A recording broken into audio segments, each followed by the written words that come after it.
The latest game from Krafton and 5min Lab. Fast pace and full intense PvP action brawler game.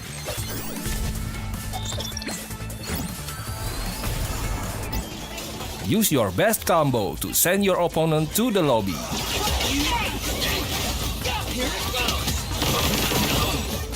Select your legends and be the winner.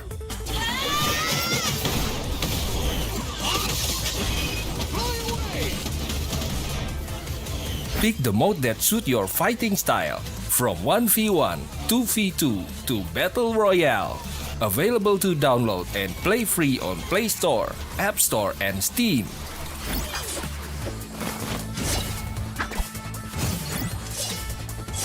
Let's be legends today!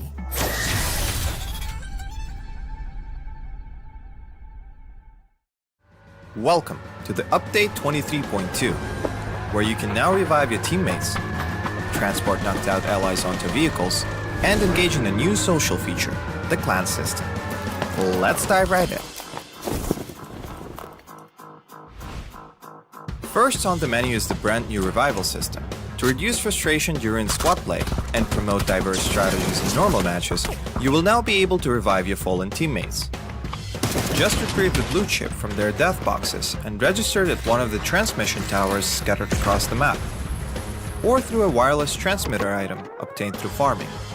They can then rejoin the match via a respawn plane that flies once per phase. Note that this feature is available only in normal and custom matches on ArkAngel, Miramar, and Jester.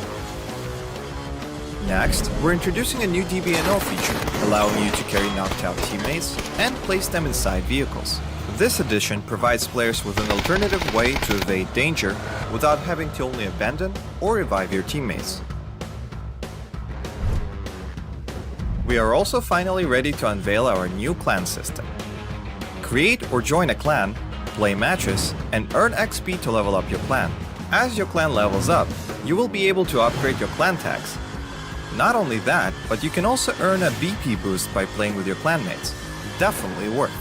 And as always, make sure to check out the patch notes for all the details. Update 23.2 has plenty more in store this month, including a DBNO rebalance, general lobby UX UI improvements, a slight buff to the Ace 32, and more. Starting with this update, prepare to become your team's hero, transport teammates to safety, and establish your own PUBG Battlegrounds clan for double the excitement. And we'll see you on the Battlegrounds.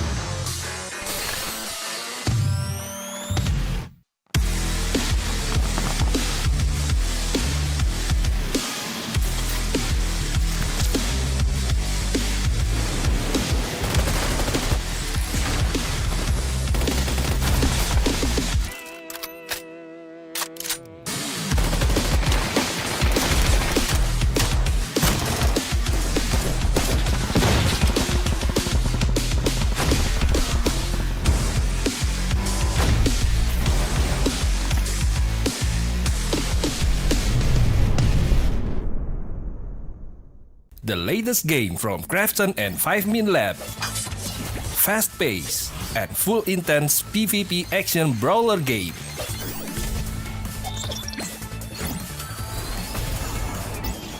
Use your best combo to send your opponent to the lobby.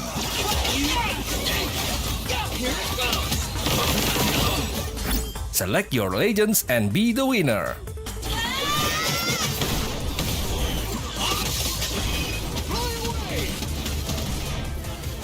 Pick the mode that suits your fighting style, from 1v1, 2v2 to Battle Royale.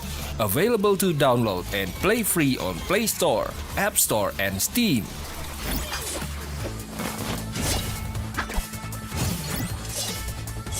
Let's be legends today!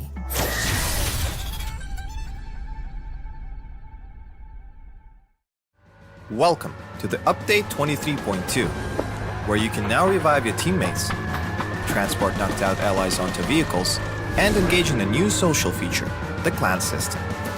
Let's dive right in. First on the menu is the brand new revival system. To reduce frustration during squad play and promote diverse strategies in normal matches, you will now be able to revive your fallen teammates. Just retrieve the blue chip from their death boxes and register it at one of the transmission towers scattered across the map, or through a wireless transmitter item obtained through farming. They can then rejoin the match via a respawn plane that flies once per phase. Note that this feature is available only in normal and custom matches on ArkAngel, Miramar, and Jester. Next, we're introducing a new DBNO feature, allowing you to carry knocked out teammates and place them inside vehicles. This addition provides players with an alternative way to evade danger without having to only abandon or revive your teammates. We are also finally ready to unveil our new clan system. Create or join a clan, play matches, and earn XP to level up your clan. As your clan levels up, you will be able to upgrade your clan tags. Not only that, but you can also earn a BP boost by playing with your clanmates. Definitely worth. And as always, make sure to check out the patch notes for all the details. Update 23.2 has plenty more in store this month, including a DBNO rebalance, general lobby UX UI improvements, a slight buff to the Ace32, and more.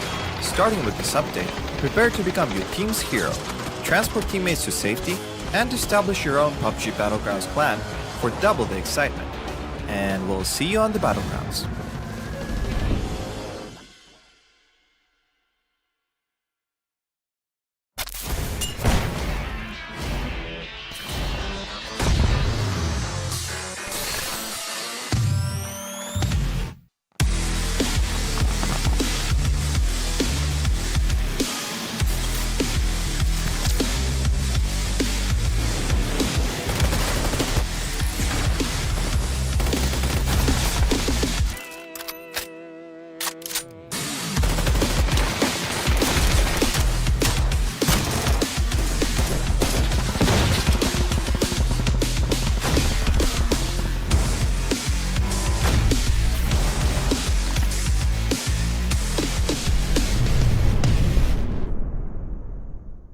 The latest game from Krafton and 5min Lab. Fast pace and full intense PvP action brawler game.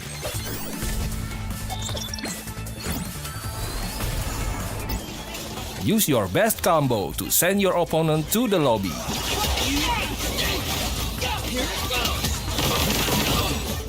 Select your legends and be the winner.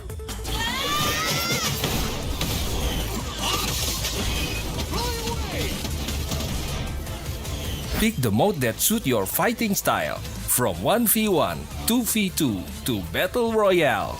Available to download and play free on Play Store, App Store, and Steam.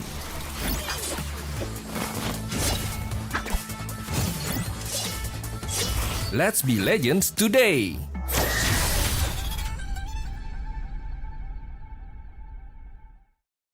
Welcome to the Update 23.2, where you can now revive your teammates, transport knocked out allies onto vehicles,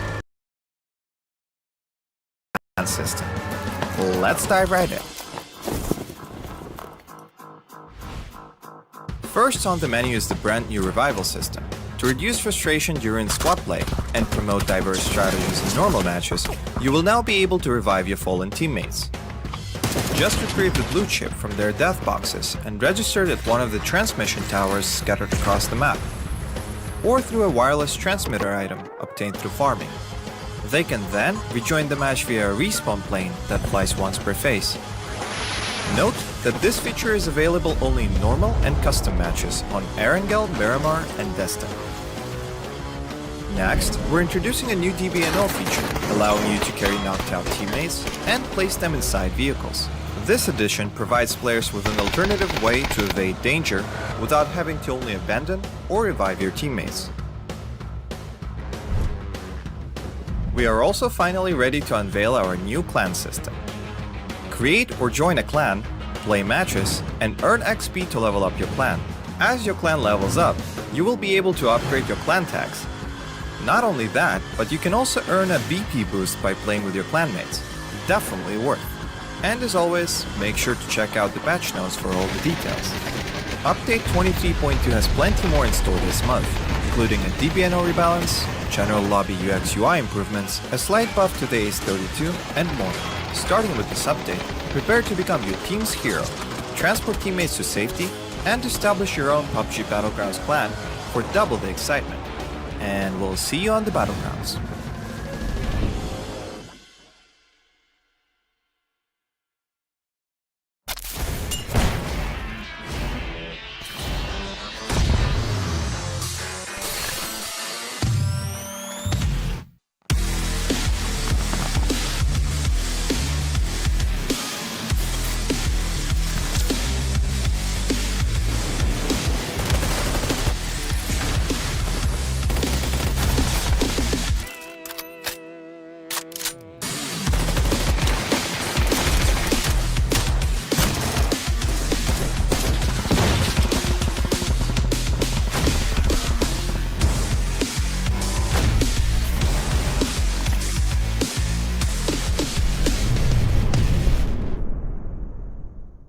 The latest game from Krafton and 5min Lab. Fast pace and full intense PvP action brawler game.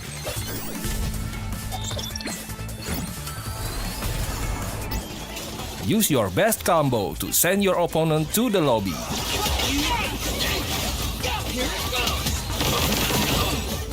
Select your legends and be the winner.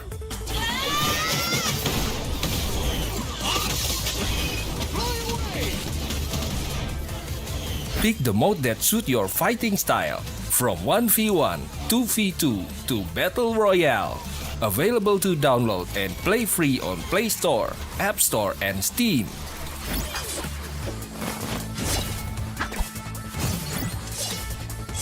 Let's be legends today!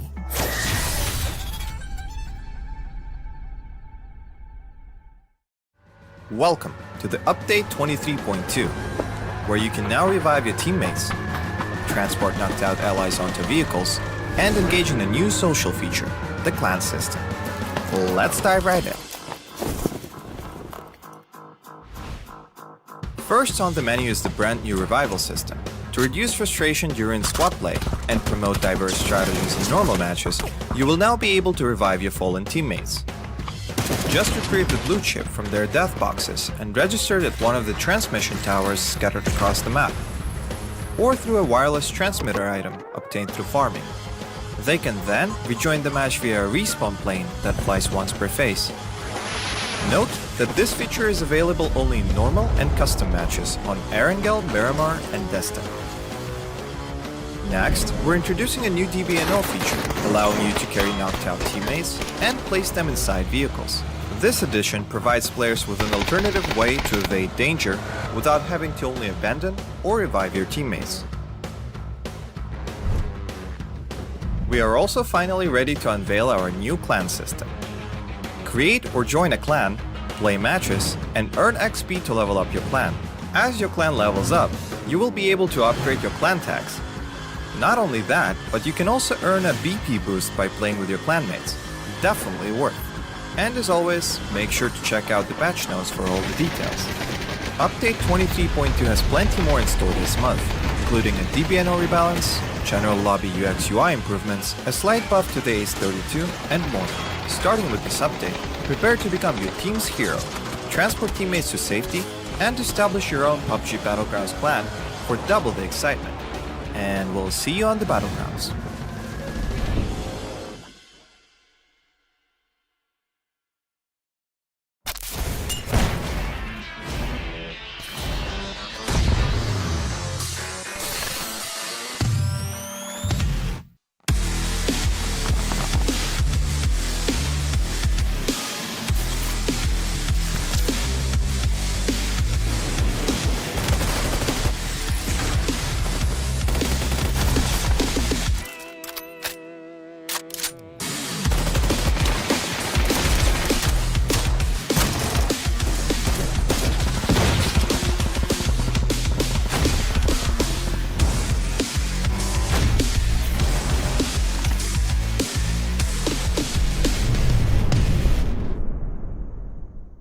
The latest game from Krafton and 5min Lab.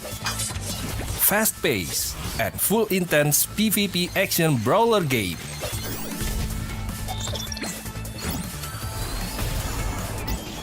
Use your best combo to send your opponent to the lobby.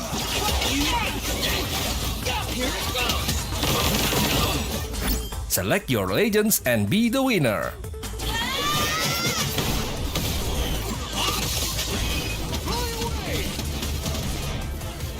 Pick the mode that suits your fighting style, from 1v1, 2v2 to Battle Royale. Available to download and play free on Play Store, App Store, and Steam.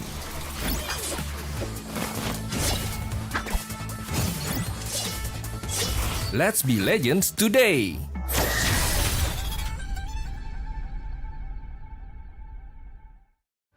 Welcome to the Update 23.2, where you can now revive your teammates, transport knocked out allies onto vehicles, and engage in a new social feature, the clan system. Let's dive right in. First on the menu is the brand new revival system. To reduce frustration during squad play and promote diverse strategies in normal matches, you will now be able to revive your fallen teammates. Just retrieve the blue chip from their death boxes and register it at one of the transmission towers scattered across the map, or through a wireless transmitter item obtained through farming. They can then rejoin the match via a respawn plane that flies once per phase. Note that this feature is available only in normal and custom matches on ArkAngel, Miramar, and Jester. Next, we're introducing a new DBNO feature, allowing you to carry knocked out teammates and place them inside vehicles. This addition provides players with an alternative way to evade danger without having to only abandon or revive your teammates. We are also finally ready to unveil our new clan system. Create or join a clan, play matches, and earn XP to level up your clan. As your clan levels up, you will be able to upgrade your clan tags. Not only that, but you can also earn a BP boost by playing with your clanmates. Definitely worth. And as always, make sure to check out the patch notes for all the details. Update 23.2 has plenty more in store this month, including a DBNO rebalance, general lobby UX UI improvements, a slight buff to the Ace 32, and more. Starting with this update, prepare to become your team's hero, transport teammates to safety, and establish your own PUBG Battlegrounds clan for double the excitement. And we'll see you on the Battlegrounds.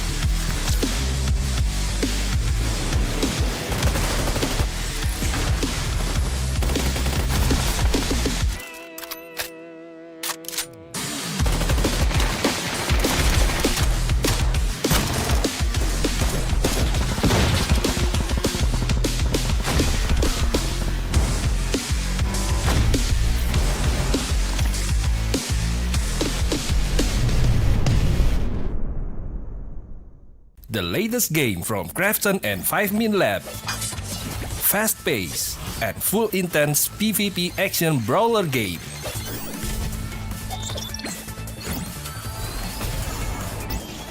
Use your best combo to send your opponent to the lobby.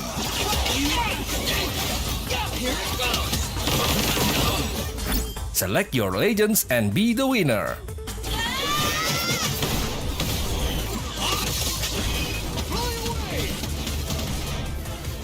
Pick the mode that suits your fighting style, from 1v1, 2v2 to Battle Royale.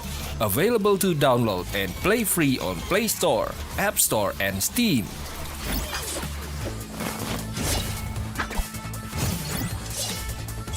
Let's be legends today!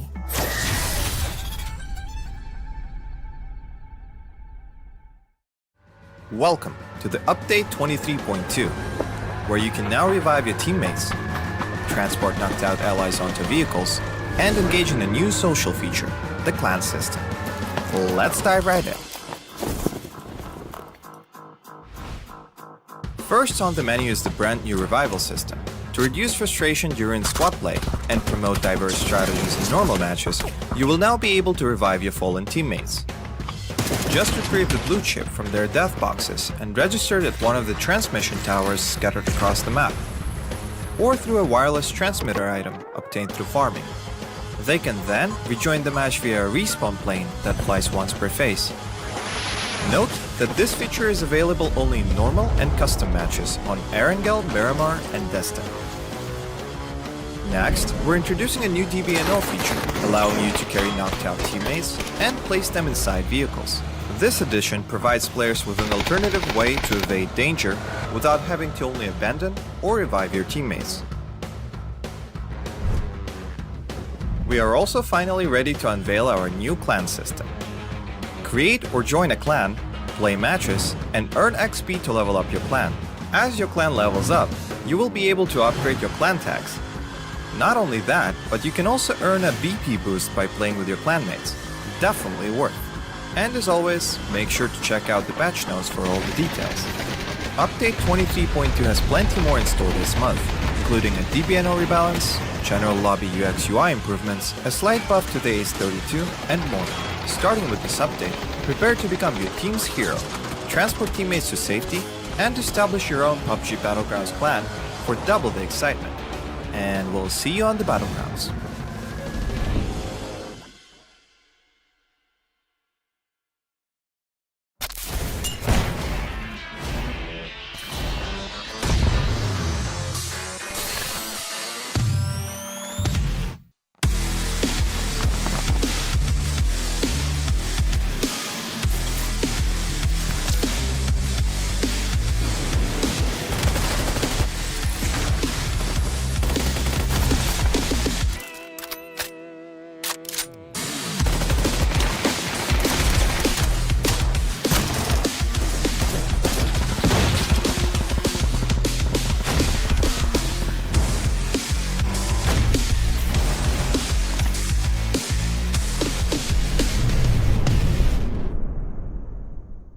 The latest game from Krafton and 5min Lab. Fast pace and full intense PvP action brawler game.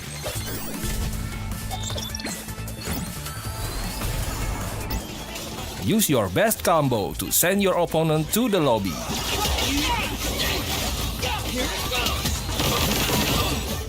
Select your legends and be the winner.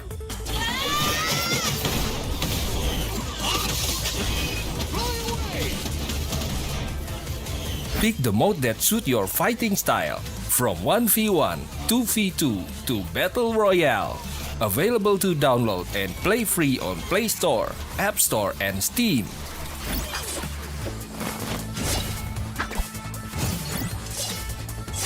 Let's be legends today!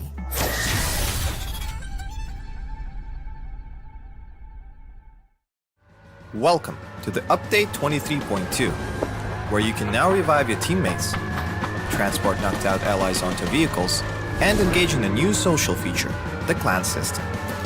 Let's dive right in. First on the menu is the brand new revival system, to reduce frustration during squad play and promote diversity. Welcome back, ladies and gentlemen. We are finally here. After 4 days of grand finals, it is down to these last 5 matches here. I can't believe that we're finally made it to this point here. It's been 2 weeks coming. It's been a long journey here for everyone, the teams, for us, for the production crew. But finally, we're almost at the finish line here, ladies and gentlemen. My name's Victor Cax. Joining me here is Sir Cloud. We're going to be your casters for today to bring you guys the closing of this PUBG Asia Super Cup 2023 Summer Edition.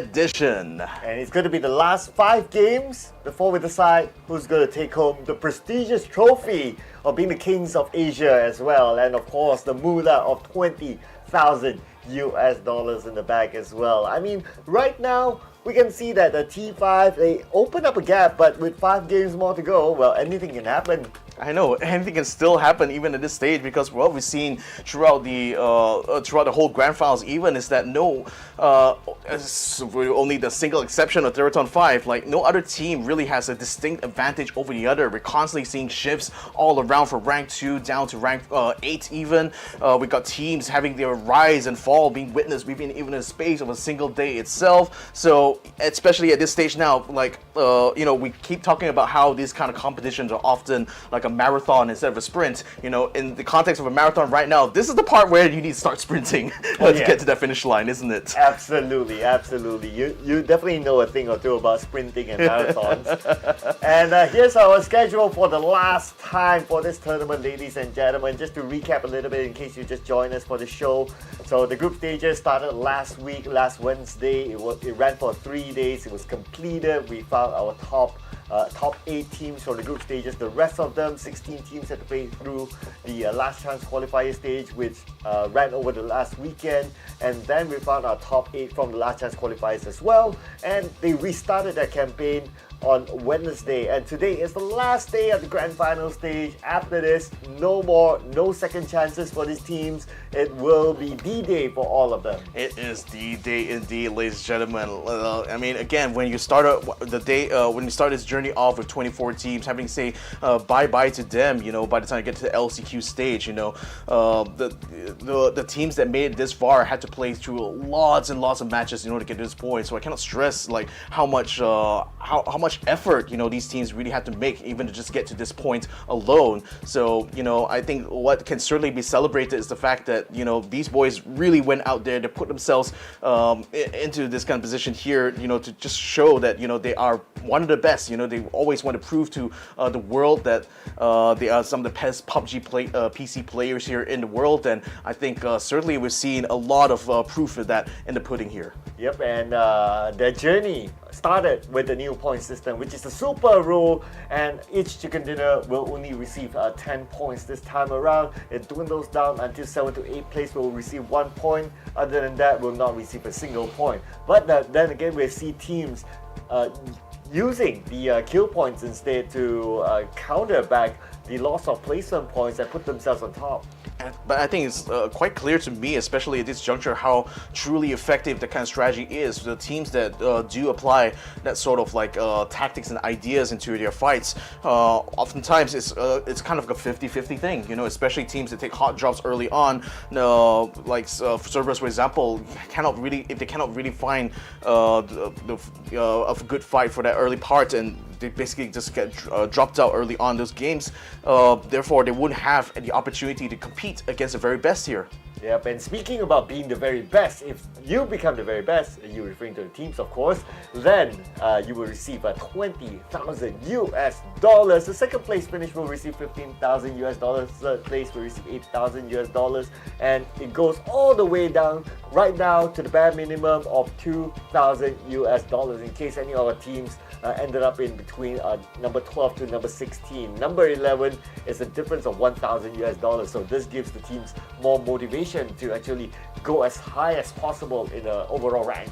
I think like that's pretty much makes it why just getting to the grand finals itself is still a big deal, because you still wouldn't go home empty-handed. Not just in terms of the prize money you can get, but just experiences you'll be able to have. Just being able to compete against some of the very best from regions all across Asia.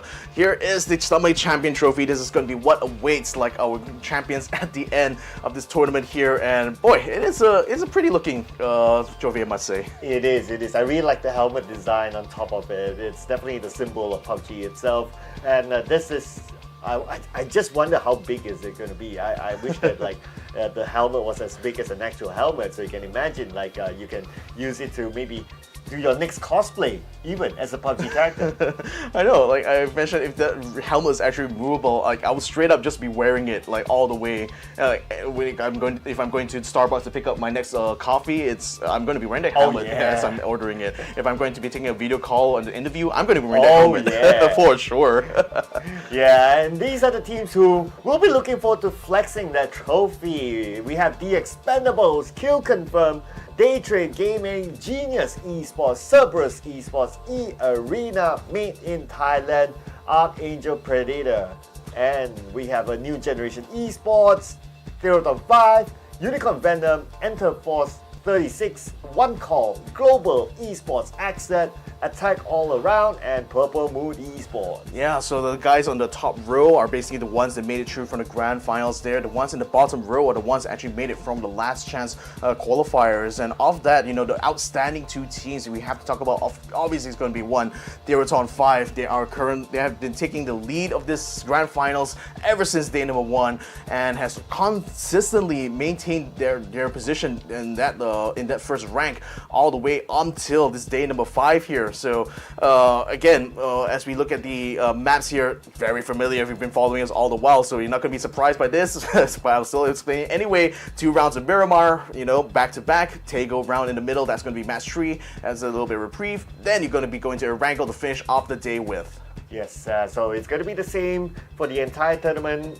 You guys would have been familiar with the sequence by now, and Tego is still one of those wildcard maps, right? Because like there's so many circle possibilities that I think by just this tournament it's not possible for us to see all the possibilities. So it's still quite a wildcard sort of a map for the teams out there in case they got challenged with a map that they're not with a circle that they're not familiar with.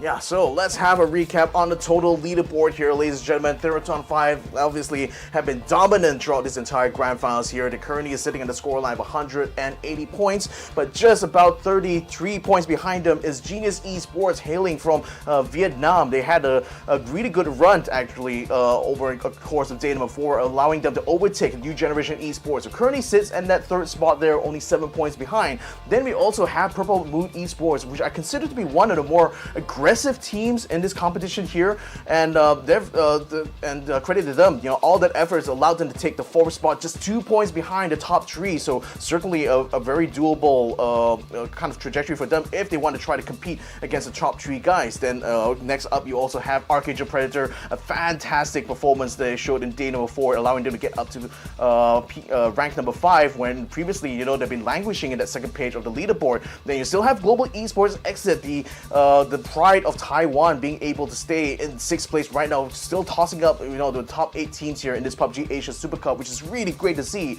Then in 7th place, the winner of the fan vote was able to make their way into this competition and actually surprised us with the level of consistency they showed during the last chance qualifiers. They're currently now sitting in 7th place, ahead of the very highly regarded Daytrade Gaming, the absolute titans of the Thai region. Has so far, you know, had a really slow start to this competition now, but after having made up a lot of places, especially in day number 3, they're still in the top 8. Yeah, we are talking about T5 opening up a 33-point gap with the 2nd place as of now, which is Genius Esports. But 33 points with 5 more games to go, it's mathematically still possible for them to be caught up, so they still cannot let their guns down for now. Whereas for the other teams who are in pursuit for the number 1 spot, they won't be giving up for sure. They will be hoping that T5 will be eliminated earlier. But from what we've seen yesterday, at least T5 put them in different situations. With the circle, without the circle, being challenged, without being challenged, they're still able to overcome the odds. So they're just showing why they warrant themselves at the number 1 spot. And not only that, they become the first team to break that triple-digit kill point mark. Yeah, so as for the other teams as well, you know, they're still not that far out of the competition, really. You can see even CERBERUS Esports having 100 points. So I think there's still a decent chance for them even to try to get themselves up into the top 8 here by the end of the day, as long as things kind of work out well for them. As far as we talk about kill leaders though, Rascal Jr. has been the outstanding performer in this grand finals here. 39 kills for himself. T5 is, and it's kind of funny for T5 as well, where I consider, especially the way they've been like playing so far in day number 4 is that they tend to avoid engagements, but when they do come down to it, they can still absolutely hold their own against some of the top guys in this competition here, even heading off fights coming from NGE's Fab as well as Hakai, able to hold off fights coming from Genius Esports' Chloris, and AAA as well had also been able to find good fights against other teams as well, and consistently have been able to pick up kill points against them. and that's why Dai deserves a lot of respect here for being able to be part of the top 5 here as far as kills go. And speaking about respect, of course, there's a lot of respect for this team now. T5 or Theerathon 5 currently at the lead with a 33-point gap. That will take them, okay, if they were to be caught up by maybe the second or third place team by now, it would take them maybe like 2 rounds of going out early without points or with very minimal points. So with 5 more games to go, yes, that's why it's mathematically possible, but realistically, they are looking really, really strong at this moment. And since they held that number 1 spot in day number 1 after they got the chicken dinner in round number 3, they just went all the way. They never dropped from that number 1 spot since then. Yeah, that's the thing. They have 3 chicken dinners in this competition so far, the most out of everyone else. You know, their average rank, you know, after having played 20 matches has been 5.7. It's incredible how consistent these guys are, you know, just finding points every single round, even if they aren't in the top 8. And then when they are in the top 8, are still able to bring some exciting fights and get themselves into the top 4 so consistently. Another team that also deserves a lot of credit here is Genius Esports.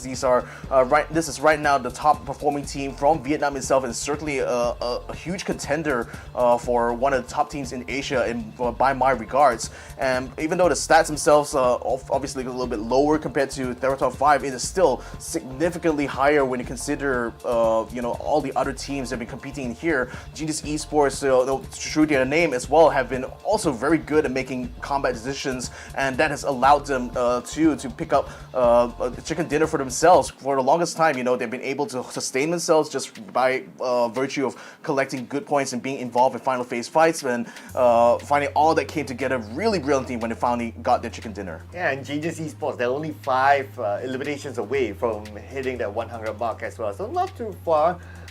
Pretty sure they can get it here today. But here, looking at the highlights again, I think that yesterday was a very eventful day. We saw a lot of very interesting stuff that happened, just like what we see on screen right here. CERBERUS Esports and AAA not letting go of each other. The Picado fight has not ended yet. Even on the second Miramar yesterday as well. Like, the blue was on them, but they're still there. Like, nobody really wants to budge.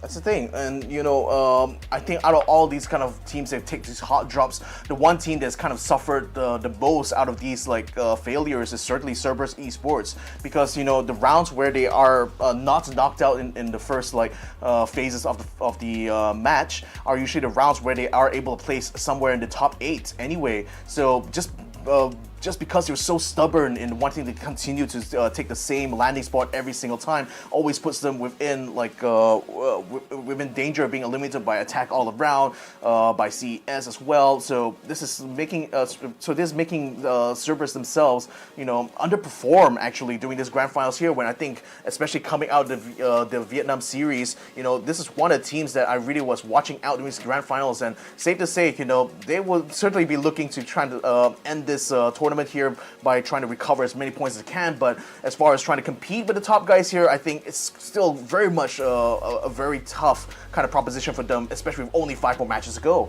Yeah, it is very challenging, especially when you put the best teams in Asia together, right? I mean, we did talk about like, okay, they merit themselves into this stage. It's not like any of them were directly invited into the grand finals. They were top 8 in the group stages and top 8 of the LCQ. And speaking about the LCQ, right now, just a reminder for everyone, I think some of our viewers and some might be surprised that the fact that Theerathon 5 is actually an LCQ team, but they are so ahead now. That's the thing. Even from the Thai series, you know, I never pegged them to be like one of the top 3 coming out of Thailand itself. And I think ever since, you know, this LCQ, something must have like switched inside these guys' heads. Really gave them a lot of confidence. You know, just come out the gate swinging from the grand finals. I mean, the 2 like top 3 performances in day 1's wrangled rounds, I think, was really critical there in allowing them to take that lead very early into this grand finals. And and I think with how consistent they've been able to take like less risky decisions for themselves, which is again, kind of like the benefit you have as like the leader overall. But they've really taken that sort of mindset to the utmost. The best possible way, even coming into competition here, because even in times when you felt that today is certainly going to be the day that they're going to be taken down by someone else, they will just suddenly come around and surprise you with a chicken dinner, and then you go like, well, okay, I guess Theerathon 5 is still in this. They're still going to be rank 1, and I think we've constantly asked the question again and again, what's going to be able to take down these boys here? But it seems like answer is still going to be up in the air. Yeah, well, until the game's over. It's not over yet. That's right? true. Yeah, that's true. So like a team like eArena right now, they are at number 15. Obviously, the point gap is just too far away for them to become the champions. But then again, there's still a bigger portion of the prize pool for them to cash. So everyone has their own motivation today, even though they are on page number 2. Theerathon 5, well, we can talk about them the entire day, right? They are just up there. They're performing really well. They survive very, very long. Averagely, they have one of the best survival rate, obviously. So that's why we see a lot of them in action as well. And if you noticed yesterday as well, when they got that chicken dinner yesterday, normally a team would be like, yay, happy, all smiles, giving fist bumps and all that. Well, I don't think they can. But the point is that they still remain calm and focused. They're like, yes, we got the chicken dinner job done for that round, but the next round is a whole new round. So the level of focus is there, that they know that it's not over till it's over. I think that's an important character trait to have, as a high-performing professional team. The ability to control your emotions even under immense pressure, and I think it also speaks to the mindset that these boys have coming to this competition, knowing that just any sort of being able to suppress any sort of sense of panic, or when things don't go wrong for them, they're still able to calmly reflect on the situation, and react as accordingly here. And even when even in these kind of wins they actually get, being able to see like the bigger picture, it's not about winning these individual battles. It's about making efforts to winning the whole war itself. In this field of top 16 teams in Asia, I think that's the kind of mindset you need to carry as a team here. That's really aiming for that victory, and it's only at the very end, once you've already crossed that finish line, that you can let all those emotions just come out. Yeah, and I believe we will see that from one of the teams today. Well, who is it going to be? Well, I'm going to hold my horses as well. We're going to stay chill until then. But here we go, ladies and gentlemen. This will be the first game for our final day today. And since it's Miramar, we're going to keep our eye on to Picado AAA. Probably might go up against Cerberus against, yeah. And they are flying. They are floating towards there. They are yet again, ladies and gentlemen, both of them just flying together, headed towards the Picado region here. With this flight path being north biased here, I do see some teams actually taking advantage of this to try to secure some good spots. Daytrade already got themselves straight onto Alcantara, and that's going to be a good loot spot for them themselves. T5, no surprise to see them dropping off in the north side as well. They've always consistently done this in every single Miramar round. So now the hot drop is happening here, ladies and gentlemen, right over Picado. Looks like AAA as well, as CS are coming onto the scene now, just kind of see where they want to try to land. So previously, I think Cerberus has already learned their lesson from the last really bad engagement they had against Attack All Around. Looks like Taikon and Haisaki going straight for the warehouse, but looks like everyone's coming to the stadium here. Oh boy, this is going to be juicy. Oh yeah, we're going to start it off with a knockdown. Taikon managed to get it with a shotgun, and Haisaki getting onto Ecclesia as well. Haisaki gets 2. And this is the fastest elimination so far. I'm pretty sure this is the fastest. Bruh, he was doing that with a shotgun. The whole dang time, and AAA just not able to hold their own here. I could hear even surprise cheers coming from the production studio there, to see how fast that engagement went there. So Cerberus finally putting some sweet revenge on the AAA, because remember yesterday, Attack All Around was one who limited CS in almost a similarly quick fashion, but I think CS just kind of had the beat here a little bit. Yeah, I sometimes it's also like the luck of when you land what sort of weapon that you got, right? True. Like the moment they land, they managed to pick up a shotgun. And with the sort of distance between the shotgun user and also the AAA member, it's like, yeah, the distance is just nice for them to just pop that shot, and one shot with the shotgun without any armor onto you as a start, it's an immediate knockdown.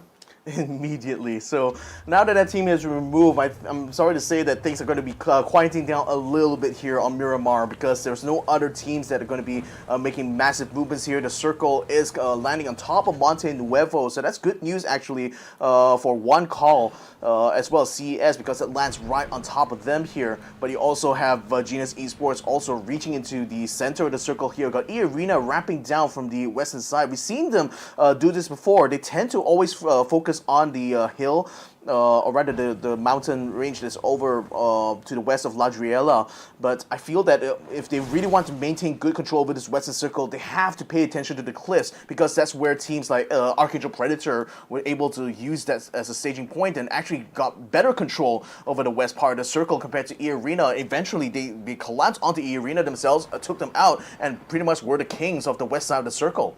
Yeah, oh, okay, GX just passing by Fab. Now Fab, because he's all alone doing a little bit of scouting work. Let's see, okay, he takes the shot, it's with an AK, and the sort of this is not going to be easy to hit the shot, so even if he doesn't hit anyone, I guess it's forgivable. Yeah, certainly forgivable there. But then again, I don't think he's that close with his teammates right now. Like, he's a little bit far forward actually compared to the rest of his squad. So if anything, like if the GX decides to turn around and try to fight onto himself, it might actually turn out a little bit bad for NGE here. Unicorn Venom spots Purple Mood trying to cut across their own compound here. Sapawo has an SLR in hand and is trying to get some pings there. I think PLM has felt the shots coming true, so that's why they're also trying to dodge all of this by getting themselves closer to that dune over by the road, so that avoids a lot of fire coming in from both Silky as well as Sapawo themselves. No knockdowns coming from their side though, so Unicorn Venom is still trying to find a good shot here, but it seems like PLM should be able to get by without too much trouble. Yeah, I mean, it feels more like a warning shot if you use a barrel to spray from that sort of distance. Okay, now that they switch over to an SLR, it's more of a suitable weapon. It does hit onto Tanawat. Tanawat has to land on the other building, so they're just next to each other though. But Purple Mood Esports now coming in onto one call. That's the thing. They actually were using that path to get themselves to Monte Nuevo. Chipperit, though, he finds Tanawat and already knocks him down, taking a position up on the sniper tower there that allowed him to get a good shot there with the Purple Mood. So that's forced them now into a fighting position here. We got Fluky having to take onto the hill just to the distance of where Monte Nuevo is, trying to provide some fire support while PLM tries to take over the compound just at this T-junction here. Should be able to hold this compound right now, as one call isn't exactly pressuring them too hard. They're a little bit spread out over Monte Nuevo, to be fair though. CERBERUS Esports, also having found vehicles, are also on their way to try to reach out of Picado itself to try to secure some other complexes around the main road and put them in a little bit of a position here to actually surround the Expendables here. So this could be another fight to break out over on Strumacera. Yeah, just looking over at the numbers, right? AAA, if they didn't go out early, like being the first one to go out, they after this one, they possibly could catch up to top 5, considering the points are quite close with GX and ArkAngel Predator. Maybe even Purple Mood Esports if they're able to pull off something big. But it is what it is, that they went out early, and because of that early elimination, Daytrade Gaming, QConfirm, Myth, and maybe even CERBERUS Esports could catch up to them. So GX in the meantime are still holding up in Jumacera's main village compound itself. Although you got Zenan having a good high ground here. Daytrade is moving down from the south side. They're going to be in a collision course with EA though, as Zixi tries to spray them down with it, try to ping them down with this Mark 12. Not able to get any hits though, even though he does have an 8x scope. It's quite hard to take a good lead here on this weapon here, because again, it's a very long range here, and the 5.56x doesn't exactly have a good amount of range, especially that far away. You tend to want to use something like an M24 or something in order to have enough firepower. Daytrade's Norris though still gives chase, but unfortunately gets stopped in his tracks there by the boulder, so he will not be able to close his distance to Zixi anyway. Yeah, if not, he might consider going for the pursuit. But then again, it's a risky play as well, because if you're chasing one person, you don't have information where the other team members are at, so it becomes a risk whereby it could be a bait. He leads you to somewhere. The other members are waiting, and you just get swarmed by the opponent. Especially in a team situation, you don't want to overextend, right? You don't want to be too far away that your teammates wouldn't be able to back you up.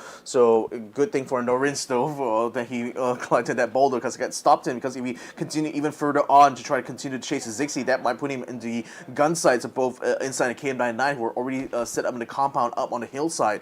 Jibberit though still under pressure from PLM, is attempting to scan out or scan through the windows to hopefully find a lucky shot to get a knockdown here onto Purple Mood. But until then, Purple Mood can continue to have control over that complex there. Lyrics in the meantime trying to reposition himself, because QConfirm is actually set up down south from where he is. Urpazapa Louis is actually in the higher ground compared to him, and that's actually putting him under a bit of pressure right now, because there's a potential for eArena to be taking a fight on two fronts right now, on the north with Daytrade and then on the south with QConfirm. Fluky, very, very far away from his teammates, picking this high ground, just getting information, his vantage point basically. So, will he be taking shots from here? Unless he get a really clear one, maybe not. But speaking of taking shots, Tycon taking down Ninja 2K is going to be kill number 5 for Cerberus Esports. Yeah, Cerberus is actually pushing up this hill here that the Expendables were basically holed up in. Now, they haven't actually taken onto the compound here, so they're still out in the open right now, which could be a good chance here for some members of CES to find kills. So we got Tycon right now being pushed up by Tanvu. We got Haimas on the hill just across from there. So he's going to be coming up to link up with Tycon in order to back him up here before the rest of the Expendables will be able to pile in. But so far, the other members of Expendables though are not really pushing up against the hill specifically, just trying to take some compounds around this hilltop position here in order to try to keep the CS surrounded. Now Tanvu is going to be forced to fall down a little bit here. It's hoping that Duck Juice's position here is going to allow him to pour some fire onto CS position. They're going to try to open up onto Hamas, but Hamas still gets knocked down. Should be able to finish off Tanvu, but unfortunately has to get down to the ditch here because a lot of fire is coming from many different directions. Managed to get in just in time, and he also managed to secure that elimination point. So it's going to be 6 for Cerberus Esports. Wow, they are going on rampage more than this round. Pretty much. But then again, now that Haisaki and Solusi has picked up compounds for themselves, it should be a good fallback point if Haimas or Tycon still come under heavy fire here from TE. But the Expendables now will be moving to try to regroup anyway, because I don't think they have... Yeah, Ninja 2K has already been taken out early on, so with Tanvu taken out, now they're going to be playing as a duo here. Global Esports Exit coming under fire right now, as I think Myth is moving up into their position too, having just joined in to the safe zone right now in their convoy here. And Gex is also getting their cars right now, because I think they want to try to get into the safe zone before Myth does, so they can actually secure some positions. But unfortunately, the south side of the circle is looking rather crowded though, so they might just be running into a firefight if they were even to go now. Yeah, this circle is kind of tricky as well. It's in the middle of a crossroad, so I really wonder where this circle will go, because you need to manage the road at some point of the circle. And yeah, it's pretty much like a guess for these teams to kind of like roll the dice and see whether they're lucky or not. But Chibirit, 6 surrounding GE right now, so they're going for a straight up direct confrontation here. Sylphia getting up very far forward here, tries to go for the spray, doesn't quite catch Sir T though, so now he ducks in behind the G in order to avoid damage. But Deva has been caught around the outside there by Utah, who finishes him off there with the Mini 14. Now Sir T has a frag grenade, he's going to send it towards XK1, doesn't quite find him though. He's able to get up forward with the blocks there and actually knocks down Sir T. Now Cloris is in the building just across from this warehouse right now, so I think Enter 436 will be focused onto him right now, trying to find a position there, while Starlo still stays on the outside there to watch out for anyone from Genius Esports who decides to run out of the compound. But Young B, he's not running away, he's coming straight into the firefight here to join up his teammates. Oh, but Starlord is on the other side though, so he's giving long range cover fire, but his position doesn't seem to be really suitable to help his teammates. At this point, his two teammates are inside of the building. They're being surrounded by the members of Genius Esports. At the same time, Jaxi taken out by 777. The nade tossed onto the other side, but will not connect onto XK1. XK1 goes in for the rush, hides into the corner, waiting for anyone to come in, but everyone's still holding the ground. Yeah, and the whole time Biv is also wrapping around from the south side, so they have to finish up this fight. Sophia gets knocked out of UB while Utah gets the trade now. XK1 comes out in front, does a lot of damage. Utah knocks him down as well. Chloris is, I think, the last person standing now for Genius Esports while E36 continue to clean up house right now. Chloris is rushing up forward here to try to hit things off here. Now he's going to go for the revive a little bit, but still not too secure around here. He's going to try to clear out the other members of E36 right now. Right. It's only Star-Lord still on the outside, so GE still will be able to clean up the warehouse for themselves. So that's at least good for them right now. He's going to be sending out whatever smoke grenades he has to try to cover the doorways that prevent Star-Lord from being able to take shots on them. But nevertheless, Myth actually finds him around the outside, takes him down now. This time around, they're going to be keeping GE still siege in this compound. Oh, and they're puncturing the vehicle. So now one vehicle is out. Not suitable to be used anymore for GE, and Myth can keep eyes onto them, and whenever they exit from the compound, they can actually be shot down by Myth. But looking over at the city, looks like EA very, very interested to take kills here from afar. It's going to be 777 taken down by one call. It's going to be Trick and Nathan down. Yep, Duck Juice is also very close to where Trick is. Actually, he's already reached into the compound here. CES as well is looking to try to find a way to get themselves closer to Monte Nuevo, but nevertheless will still be content to hold the two little buildings that's just along this main road here on the eastern side. The circle is now closing around here. You can see how crowded things are at this stage here. eArena still has control over the hill over the side of La Driella. The circle still lands, keeping Monte Nuevo in play, and also landing closer to Power Grid too, allowing Myth to actually hold into their position here, so they can continue to keep the siege going onto Genius Esports, while AAP now, having moved out from El Pozo, are now joining into this next safe zone here, and that's putting them into a good place here to pressure Unicorn Venom and maybe even T5, although T5 has already started to pour fire onto them. Well, the residents of Monte Nuevo will be praying that they get the next phase of the circle, because imagine the circle goes up to the right side of the map, then everyone from Monte Nuevo will need to come out, and we all know what's going to happen from there. Well, Daytrade is actually moving in all the way to the center of this next circle here, so they seem to be looking to stay as flexible as possible here, because they don't really have a good staging point either way on the western side, but they do find themselves a nice little shack here just north of Monte Nuevo itself. They got UV currently under fire from T5. They're going to be pulling out of their position right now to move further towards Monte Nuevo. Fluky from PLM actually going on a solo trip right now on his bike. Actually might have spotted Duck Juice there, but then Duck Juice is also trying to run away from CES's fire right now, as QConfirm is coming in with an E pickup right now to join into the circle. Duck Juice still in his Mustang trying to get around this complex here. Finds a nice little shack here to hold up for the meantime though, but the whole time though, CES has been constantly keeping an eye out for him. They know exactly where his position is. Can't quite knock him down though. Okay, CES managed to get across at least, so they have lesser resistance if they want to get into the next phase. But now T5 spots down someone who used an emergency pickup, not able to land those shots anyway. But T5, and they're in the position that whereby as long as they stay chill, they don't go out early, they'll be fine anyway. So I think T5 is just going to play it safe and still for this round at least. That's actually a nice position that QConfirm managed to land into. It's like a nice little ditch that gives them a bit of cover. Unfortunately, there's still teams haven't seen where they landed are certainly going to be watching out for their own movements too. New generation of esports moving in from the south side. You already got Fob going in way ahead of the rest of his squad here to try to find a staging point. He's actually going to be dropping off right now, and that's going to be close to where CES is. Now, New generation has to wrap around where GAX, Global Esports Xsset are currently stationed at, so they will have to hold themselves out and finding a checkpoint closer to the border. Right now, fires are coming around onto Vanguard as well as Fob, as they are using the emergency pickup to get themselves on top of the Monte Nuevo. Look at how many teams just shooting on the Fob right now. Highmas though will pick up the kill nevertheless, and they also will pick up Van Ung, so NGE now down 2. Ooh, I wonder how many kills now. Okay, it's going to be 8 elimination points for Cerberus Esports. At this moment, they are going crazy this round, and they're not done yet. They still want to take those long range shots, try to secure as many as possible.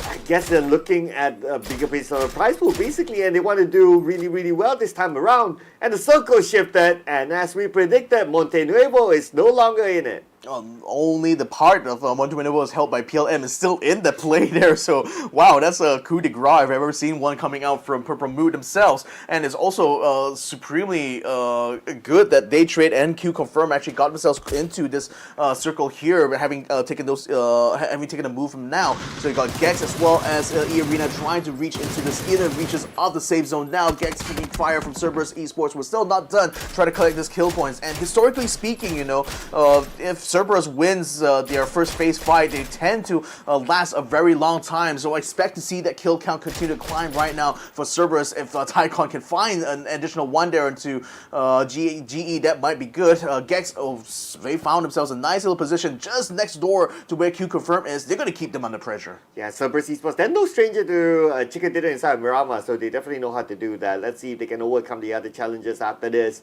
As now we can see within the circle, we have a good number of teams here, including T5 within it. We have QConfirm in it as well. T5 still within compound, but because it's a 4-phase circle, they might want to consider to move after this because it's likely that they won't have the circle, but when they move, it's going to be Myth on top of the high ground together with QConfirm waiting for them. Yep, QConfirm, they know they're being sieged right now by GE, so that's why they're just peeking very nervously over those dunes. As soon as GE moves, GX moves, they have to also move at the same time though, because they're not exactly in a good place there for frag grenades coming out from their way. You got NGE's that blue starting to come into the middle of this as well, so that's drawn a bit of fire away from them for now. Daytrade out on the main road, they're actually still being spotted by QConfirm at the same time as Unicorn Venom, so they're constantly keeping Daytrade suppressed within their tiny little shack over there. Pedret from QConfirm though has the foldable shields already set up there, so they're still looking to try to hold this position as long as they can, but still very much worried about whether or not Gex is going to start pouring whatever frag grenades they have in the kit. But you also have Biff at the same time starting to move onto Gex's position. They're starting to draw that fire away from QConfirm for now, so as long as they continue to dig in there, they shouldn't be facing too much pressure, at least until the fight between GEX as well as Myth has finished up. Oh, here we go! CERBERUS Esports crashing in onto Genius Esports, and now Genius, they need to defend this area, but Yuda knocking down so easy, another one from CERBERUS Esports. Yep, there's only 2 members of GE here, mind you, as he has still had a full stack, at least until then. Now he was still going to send a frag grenade out, Gex Leo actually find a grenade kill against Myth, but for now, GE is still trying to head off this assault coming in from CES. They're trying to get into the main door, trying to send whatever frag grenades through, but still not connecting yet. Now the blue zone has collapsed here onto this position here, forcing them now to fight within this one corner of the warehouse, but Genius Esports can still keep them cut off anyway. The knockdown still coming in very much so for Team CERBERUS here. In the meantime, Made in Thailand had just been taken out by Gex, so it looks like they lose out in that fight over there, but nevertheless the fight still continues here for CS. Hymas is inside the safe zone right now, but the GE can now just go ahead and clear out all the other members there, leaving Hymas to be the only member remaining here for CES. Oh, this fight's not over yet. The nade overhead. Luckily, it did not knock down anyone, so it's still okay. But Hymas is still around shooting on the Chloris. Chloris turns his back, tries to find the target, but can't get a clear sight. 20 more seconds before the zone closes, and then it by the edge of the blue, meaning that these two teams will be one of the first teams to receive it. Yeah, Hymas actually was in this shack that's in the corridor of the warehouse the whole time, so that kept him very much out of fire from GE. So it looks like he will be able to pull away here without even continuing this confrontation here. So for now though, we're going to be looking at QConfirm, who already found Rossetet Jr. around the outside. Continue to take the fight here. Hasawat, I'm thinking very low here. Leon trying to go for the tabs, but not able to find a hit there. Will be forced to fall back, but he gets knocked down instead. QConfirm 1-for-1 right now. Hasawat sends a frag grenade out, hoping to finish on Leon Q there. It will connect, but not enough to finish off completely. Pong will continue to fall up there. He also finds Pedret as well, but UV using this opportunity now tries to keep them suppressed. Leon Q will be taken out by a shot here from Pong nevertheless though, but T5 continues to collapse on the QC's position. It's a perfect place for them to start sending frag grenades down. It's starting to bear fruit now as Tanadol flanks around the other side, finds Upsuper Louis, but he already got taken down by Hasawat in the other side anyway. Oh yeah, T5 is starting to collect elimination points now. They got 3 in the back at this moment, and now we have another team on the outside, but we move over to Yuda, getting knocked down to Tanadol, but the counter fire is coming in. Glory is now super duper low, only 2 health left. Chloris tries to survive this, but Patapong is there to mop up the rest. Oh, that's so unfortunate for them. You know, they were still huddled in that warehouse, but then he's been swallowed up in the blue zone, forcing them to move north. But that was in straight away to T5, just fresh off of the victory against QConfirm just now. So there was just literally the bad timing for them in any way, shape you can kind of face it. In the meantime, PLM Fluky finally gets taken down by Evil Patriot's AAP, just continues to extend the control over the north side of Monte Novo. It takes over the compound that was still in play right now. T5 now filling out with their getting out of that touch there with the Jeep. Unfortunately, Hatsawa will get caught out. He's going to be taken down. Pantamon continues on, nevertheless, though, together with his teammate. But I think T5 may be in a world of hurt right now because they're out in the middle of no man's land, and plenty of teams know exactly where they are. Well, they are the indestructible T5, so with Patapong still alive, well, anything can still happen. But now the nade from inside will toss into the shack. But the nade, oh no! Unfortunately, did not get into the shack. Duck Juice just read that situation perfectly, came outside and caught him while he was still in mid-throw. So that was perfect there for TE's Duck Juice. But he, again, is alone right now. NGE, in the meantime, they pop their heads out a little bit and come under fire just around the outside. Zixi is going to come up here to try to back up to inside, but Duck Juice continues to keep him suppressed, though. So that's forcing him now to spend a smoke grenade in order to cover his approach to get the revive onto inside here. Lyrics is still holding up by the southern part of this circle here, and he's in the position where like he can also spot out where the AAP is, but AAP is starting to take his attention away, so that's putting eArena in a bit of a tight spot here in this fight against Duck Juice, unfortunately. Okay, here we go. The shack fight. Duck Juice 1v2. The nade onto him, dropping himself down to 40%. And now he needs to be careful. He cannot overextend. If he goes behind, it's going to be NGE who could see him. But eArena is putting focus onto the shack. They're trying to go in for the wraparound, but can't find a good angle.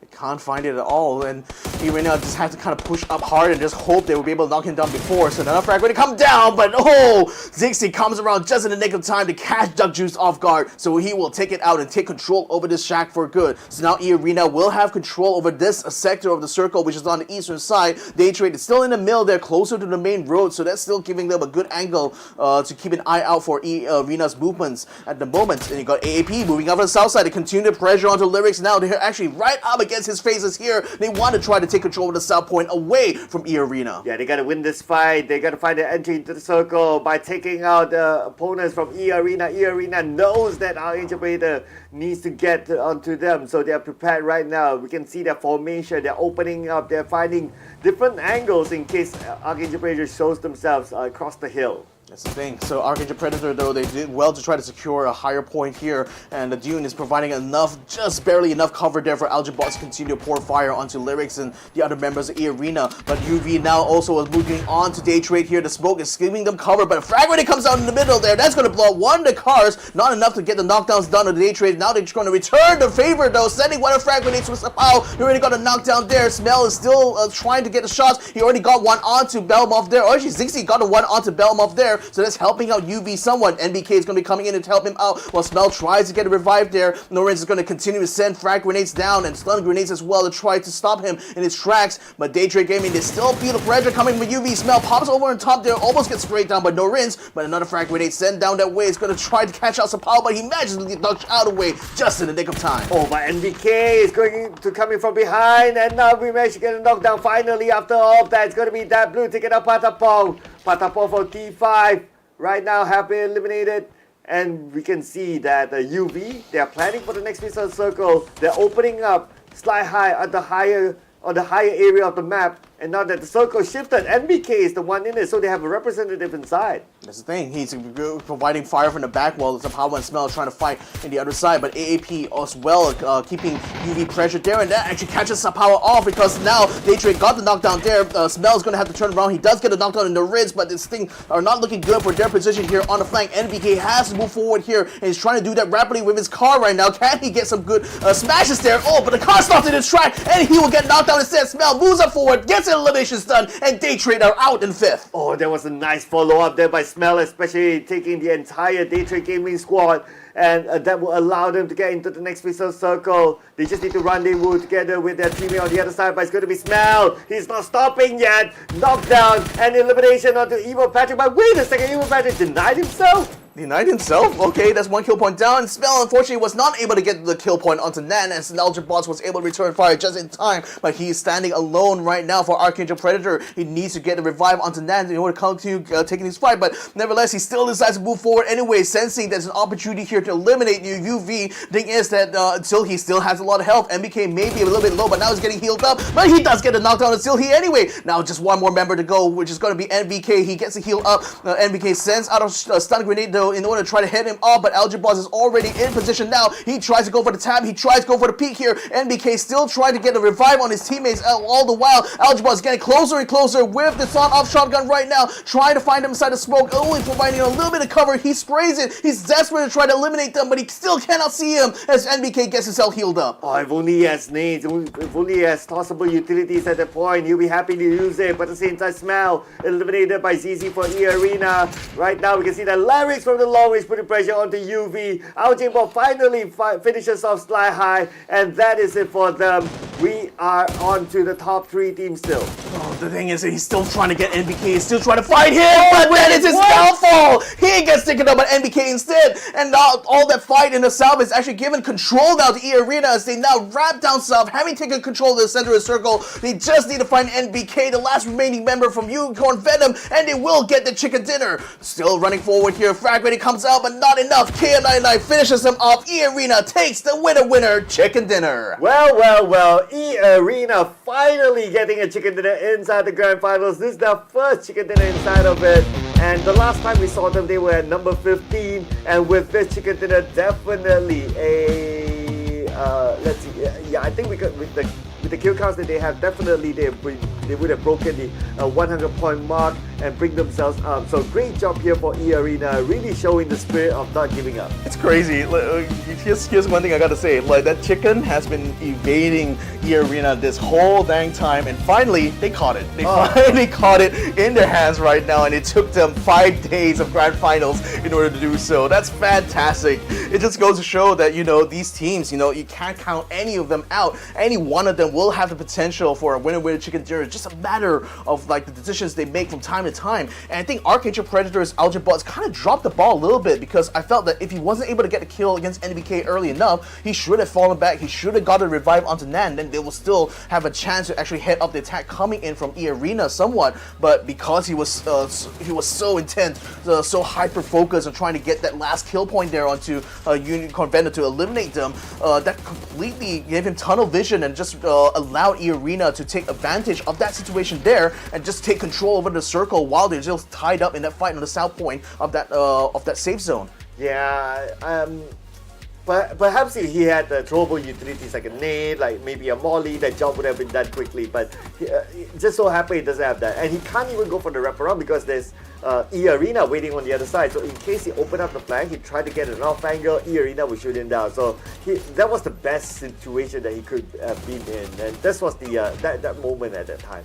Yeah, I mean, he got a knockdown on Silky, which was already good enough, but he just couldn't find it against NBK because he was hiding so not just behind the cars, but also the foldable shield as well. So it's really difficult for him to actually get the ping, even though NBK was just so low at that point, right? But again, without the throwables, without the backup on Nan as well to take another flank somewhere to take the attention away from Algebot's position, I think that was a tactical error in that regard here. It was just, I think, like in the spur of a moment kind of decision he made, but look at that, it just costed ArkAngel Predator a chance to basically get second rank here in this competition. Or maybe at least give opportunity for a team that has yet to get a chicken dinner inside the grand finals, right? Okay, so, yeah, that'd be a good way to spin it too. Yeah, so now we're striking off teams who have yet to get a chicken dinner. I think right now it's going to be, it's obviously E36 is one of them who has yet to get a chicken dinner.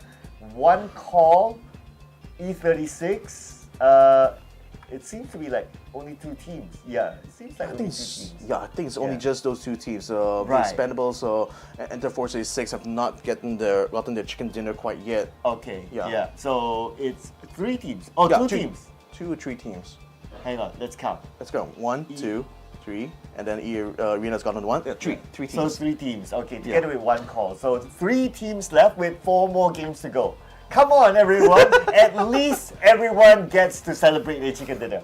Yeah, once. At least once. Yeah. So that just shows how competitive this region is. You know, I mean, I say region. I mean, we're talking about the top teams from all these different countries here. We've got Thailand and Vietnam having the bulk of competitors here, obviously. But so far, you know, there's still any team is still having the potential to pull off a run like this. And eArena having 18 points in the hand, I think will be certainly pleased with this performance here, no doubt. As you look at the other on the other end, though, I think some of these teams are still having good kill points in themselves. Cerberus and Genius, in spite of the fact that they weren't part of the top 8, still were able to get 9 and 8 kills respectively. So not a bad performance at all for them, putting them in 4th and 5th right now for this match itself. ArkAngel Predator could have gotten a little bit more off of Unicorn Venom there, but nevertheless, with NBK surviving the final onslaught, they will still be able to take 1 placement point ahead of ArkAngel Predator, and with the 10 kill points that's already come through for them, you know, that's enough to keep them in that 2nd spot. Yeah, and the fact that there's all the top contenders for the number 1 spot, right? Their points are really, really close in this round. So it's like Genius Esports, 8 points, and then T5, 6 points. With the 2 points difference, definitely the number 1 spot is not shaken just yet, but even like closing up the gap is not that much of a difference as well. So here we have the total leaderboard, and so far T5 still has a 31-point gap with number 2. Yeah, Genius Esport finally getting 103 kill points, putting them in the 3-digit mark on kill points alone now. So that's fantastic to see here. But not much movements, I would think, actually, for this first page here. Although Attack All Around drops down 1 place behind Global Esports Exit right now. QConfirm still stuck in that 9th spot, but at least are able to widen the gap between themselves and Main and Thailand by 2, making it now a 3-point lead that or a gap between QConfirm and Main and Thailand. Here, Cerberus Esports, off of those 10 kills, not enough to overtake Main and Thailand quite yet, but still enough to stay ahead of Unicorn Venom nevertheless, even though Unicorn Venom still got a lot of points here in this first match here alone. So eArena, even though they got a chicken dinner, they were still like stuck in that first in the 2nd page anyway, but at least they're already ahead of 1 call by that 1 point. They're reaching closer and closer to Unicorn Venom, so hopefully another good performance somewhere in this day could hopefully close this distance. Okay, so looking over at the kill leaders, it's very rare for us to see members of EA within it. So we got 2 here. We got KM99 as well as ZZ, and ZZ's most memorable moment, of course, is his 2nd place finish that he held on very, very well. I believe it was one of the ErangEl games 2 days ago or something like that. And other than that, we have Smell here. He always comes up as one of the top fraggers in the single round. Tycoon for Cerberus Esports, and in this round, Cerberus Esports collected 9 elimination points. That is huge for a team without a single placement point. That's the thing. Tycon is still investing so hard in good shots there and actually getting the returns on that for sure. So I think CS was also looking to try, to make another campaign to get into that top 4. Just unfortunately cut short in that process though. So again, just adds to the woes somewhat because otherwise, they're still going to be knocked out early on by by Attack All Around in the early phases of Miramar here. So I would still say that it's a decent recovery somewhat for Cerberus, but still not enough in the grand scheme of things. Well, for the first time, the team MVP, eArena, because of that chicken dinner, obviously, with a 8 amount of eliminations to their name, and of course they're the team that lasted the longest, 27 minutes. We've seen longer than that. We've seen like 31 or 32-ish, but 27 minutes they lasted in this game, letting them that chicken dinner with a total damage given out of 1,267. So it's not a big significant total damage, meaning that a lot of this eliminations that they got, when they got the knockdown, they secure it quickly without having to extend fights. Yeah, I mean, I think that's survival time, obviously because they were one of the final teams there. But considering the kills to the kills to points ratio here, I think it's a rather low chicken dinner win here compared to other chicken dinner winners. Chicken dinner winners. Wow, what a tongue twister that is actually. But a little bit low compared to those other chicken dinner winners. So I think it's still not a highlighted performance, but nevertheless being able to take the first chicken dinner of the day away from other teams is even more important, I think, in the grand scheme of things, because that means the teams in the first page itself will lose out on those points regardless, and eArena can certainly use this as an opportunity now to try to climb even higher up on that second page there. Hopefully start to threaten Unicorn Venom, start to threaten CERBERUS as well, so that's going to be exciting times for them, I think. Yeah, absolutely, because there's more prize pool for these players to gather. So there's always that motivation of like, okay, want to go as high as possible. Yeah, maybe getting that championship is a little bit of a far-fetched for them, but it's all about getting more money at the end of the day as well if they can't get the championship. So looking forward to see if they can bring that momentum across. But what I'll be looking forward next will be the final round of final round of Mirama, meaning that it's going to be the final clash inside of Picado. Will revenge happen? Yeah, let's see it just for today itself. So already, like, AAA getting eliminated very quickly by CES. Yesterday we saw AAA do the same thing to CES as well. So by this 2-day scoreline now, this is the last chance here for them to see who comes on top here between Attack All Around and CERBERUS Esports. So yeah, I think like. I can't wait to see how that's going to turn out here, because I think AAA for themselves, we're certainly going to be kicking themselves a little bit for having dropped the ball a bit. But then again, that was a perfect pickup there for CERBERUS Tycon anyway, So, it's like, it's that luck of the draw. It's always a gamble like this when you take hot drops anyway. So the gamble obviously has not worked out well for CERBERUS in the long run. And Tackle Around is in that first page, whereas like CERBERUS isn't. And right now, I think if CERBERUS can pull off another a win here against them, I think at least for their own, for themselves, I think they consider that, I would think they can consider that a bit of victory for this final day here of the grand finals. Yeah, it's not like a gentle hot drop whereby, okay, you drop the first half of the city, we drop in the second half of the city. No, it's everyone into the stadium. So it really gives you the signal like, okay, we have nothing much to lose except for the ranks, but I think that's important as well. But maybe to them it's like, okay, we got nothing else to lose. Our last 2 games that we can fight, that we will be fighting with each other, so why not? Let's just go ahead and try to get it. And I think one team has to win. And I think it's also important for them to just finish the fight quickly, because we've time and time seen them bogged down in that Picado for like multiple phases. So just not being able to upgrade their loot position all throughout that time, which turns out to be even worse for them in the long run, because that means all other teams will have way higher loot positions for against them in those final phase fights anyway. So I think it's in some ways it's actually better for one of these teams to be taken out very quickly, so that the other team can, focus then on getting better loot, trying to extend more control over the sector. Whereas otherwise, if they're constantly sieged up, then they just have to huddle in all these corners, not being able to move, not being able to maneuver, not able to collect any more information outside of the team they're currently trying to siege at the same time. So, yeah, like now they're going to be going into our second match here, a final Miramar round of this grand finals here. Last chance for everyone here. Yeah, that was what exactly CERBERUS Esports did, right? They ended the game quickly and then they started to move, and when they move from area to area, they collect elimination points along the way.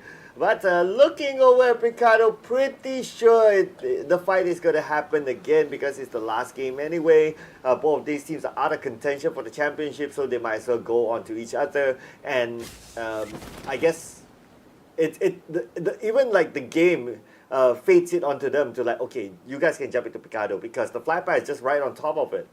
Yeah, the fly path actually is a lot more southwards compared to last time though, but still lands over Picado anyway, so AAA and CS can just jump out quite early on. 3 members went straight to the stadium, while the rest of AAA decides to spread themselves out a little bit more evenly across Picado to try to find some better weapons this time around, lest they're going to get knocked out early on. So with CERBERUS very much having that in hand, only Tycon decided to jump out a little bit further out here, to head off any members on Attack All Around trying to push up. Equilucia still stuck on the outside, only has an AKM of a single mag to work with here. Now J-Dye is going to be coming around the corner. He does have an AUG, so that certainly will be bringing a lot more power to this fight here, but Tycon does have a double barrel shotgun, so that's not going to be an easy proposition for them to try to attack him head on. They need to be going in all in order to try to get the trade here, but Tycon already starts to give them the slip a little bit. He's trying to regroup together with his team here, having sense that Attack All Around is on hot on his heels here. He's actually pulling all the way out, and J-Dye has to just kind of like play catch up here. He's running for his life now, and J-Dye is going to go in for the wraparound. He knows that someone's just behind the structure. So he goes in. Okay, he sees. I think he sees it. But then again, Himas is on the second floor. Yeah. Himas can shoot him down as well if he overexposes himself. That's the thing. I think Himas will definitely have spotted him now, and J-Dye cannot afford to peek out too long. So that's a good position that Tycon is in. He's literally playing bait right now. He's just baiting attack all around to come out in a very exposed position. Oh, through the sheet metal though. He's trying to get the spray, but it's not enough damage though to done onto Tycon. Nevertheless, even with the penetration, but nevertheless, like he's still trying to stay out there in order to force attack all around to come out the outside. Look at that. Hamas is just ready to just pop down J-Dye as soon as he popped out of the window there. So this is still making it a bit of a hard fight here for AAA because again, they don't really have any control over that warehouse position. It's a perfect staging point for them to pour fire onto them. J-Dye now just still keep trying to watch over Tycon, just barely missed him over there. But then again, I don't see any way they can try to move forward there without risking knockdown on their own side. Well, I'm going to add on the fact that this Picado this time around is not within the circle. The circle is on the southern side. So yeah, they got to finish this fight at some point because the blue will come on to them. And now J-Dye is trying to get it. He almost got it. But we jack it up at the date of the Tycon. Finally, they got him. Oh, through the sheet metal, he finally gets the penetration done. Otis Grid has to jump down very hard there because Haizaki finds him though, but Solo Z from behind takes a shot and knocks down Otis Grid. So they at least are able to get the trade in this manner here. Right now, Solo Z still takes onto the position here. He's not able to get the finishing kill onto Otis Grid right now, while the rest of AAA are scrambling to try to head off this control here. While Tycon is still bleeding out at the moment, AAA still maintains control over their parts of this complex here. Equalizia peeking around, trying to spot where Solo Z is. That's going to be forcing him to move out of this position now to try to find a different staging point, while J-Dye coming into this compound here still continues to keep Tycon just in his sights right now, just basically trying to bait out Hamas, who had been a thorn on his side the whole time as well. As Hamas now pops out of the warehouse itself, Haizaki sends out a frag grenade through the window, not going to connect onto Equaliza or Janku 2 off in any way, shape, or form. But look who's coming in from the north side. It's going to be Genius Esports coming to crash this party. Ooh, probably they're just passing by and they're going to focus on getting to the circle because, yeah, the circle is down south. But Tycon knocked down by Janku 2 off. So this is going to be a even playing field between these two teams for now. Yeah, Otis Grid still bleeding out anyway, but they already done well to just remove Tycon from the map now, leaving CS at 3. Haizaki takes a good takes a shot there from Janku 2 off, and that's putting him really low, forcing him to back down a little bit, but Janku 2 off continues to pressure forward here, now ducks away here, while the rest of his team tries to rotate around to see whether it can try to spot out Solo Z as well. Haizaki is still stuck in his position here. Haimas has gone back to the warehouse position though, so CERBERUS is still thinking, considering the options right now. They kind of are in control of Picado as far as like positions go, but AAA's done very well to evade most of their attempts to try to assault them here. So this is still going to be the kind of siege we'll be seeing between the two of them so far, and this is giving me like memories of like day 4 where these teams will just be sieged up for many phases and just not able to move out of the way. Yeah, until at some point maybe one of the teams managed to get a emergency pickup and then we will see the fly. That happened, I believe, yesterday, whereby AAA, they got an emergency pickup and CERBERUS Esports wanted to finish them off, but they managed to get only 2 while they were flying, and the rest of them managed to get away. That could be the case this time around, but we'll see because they are still stuck inside Picado.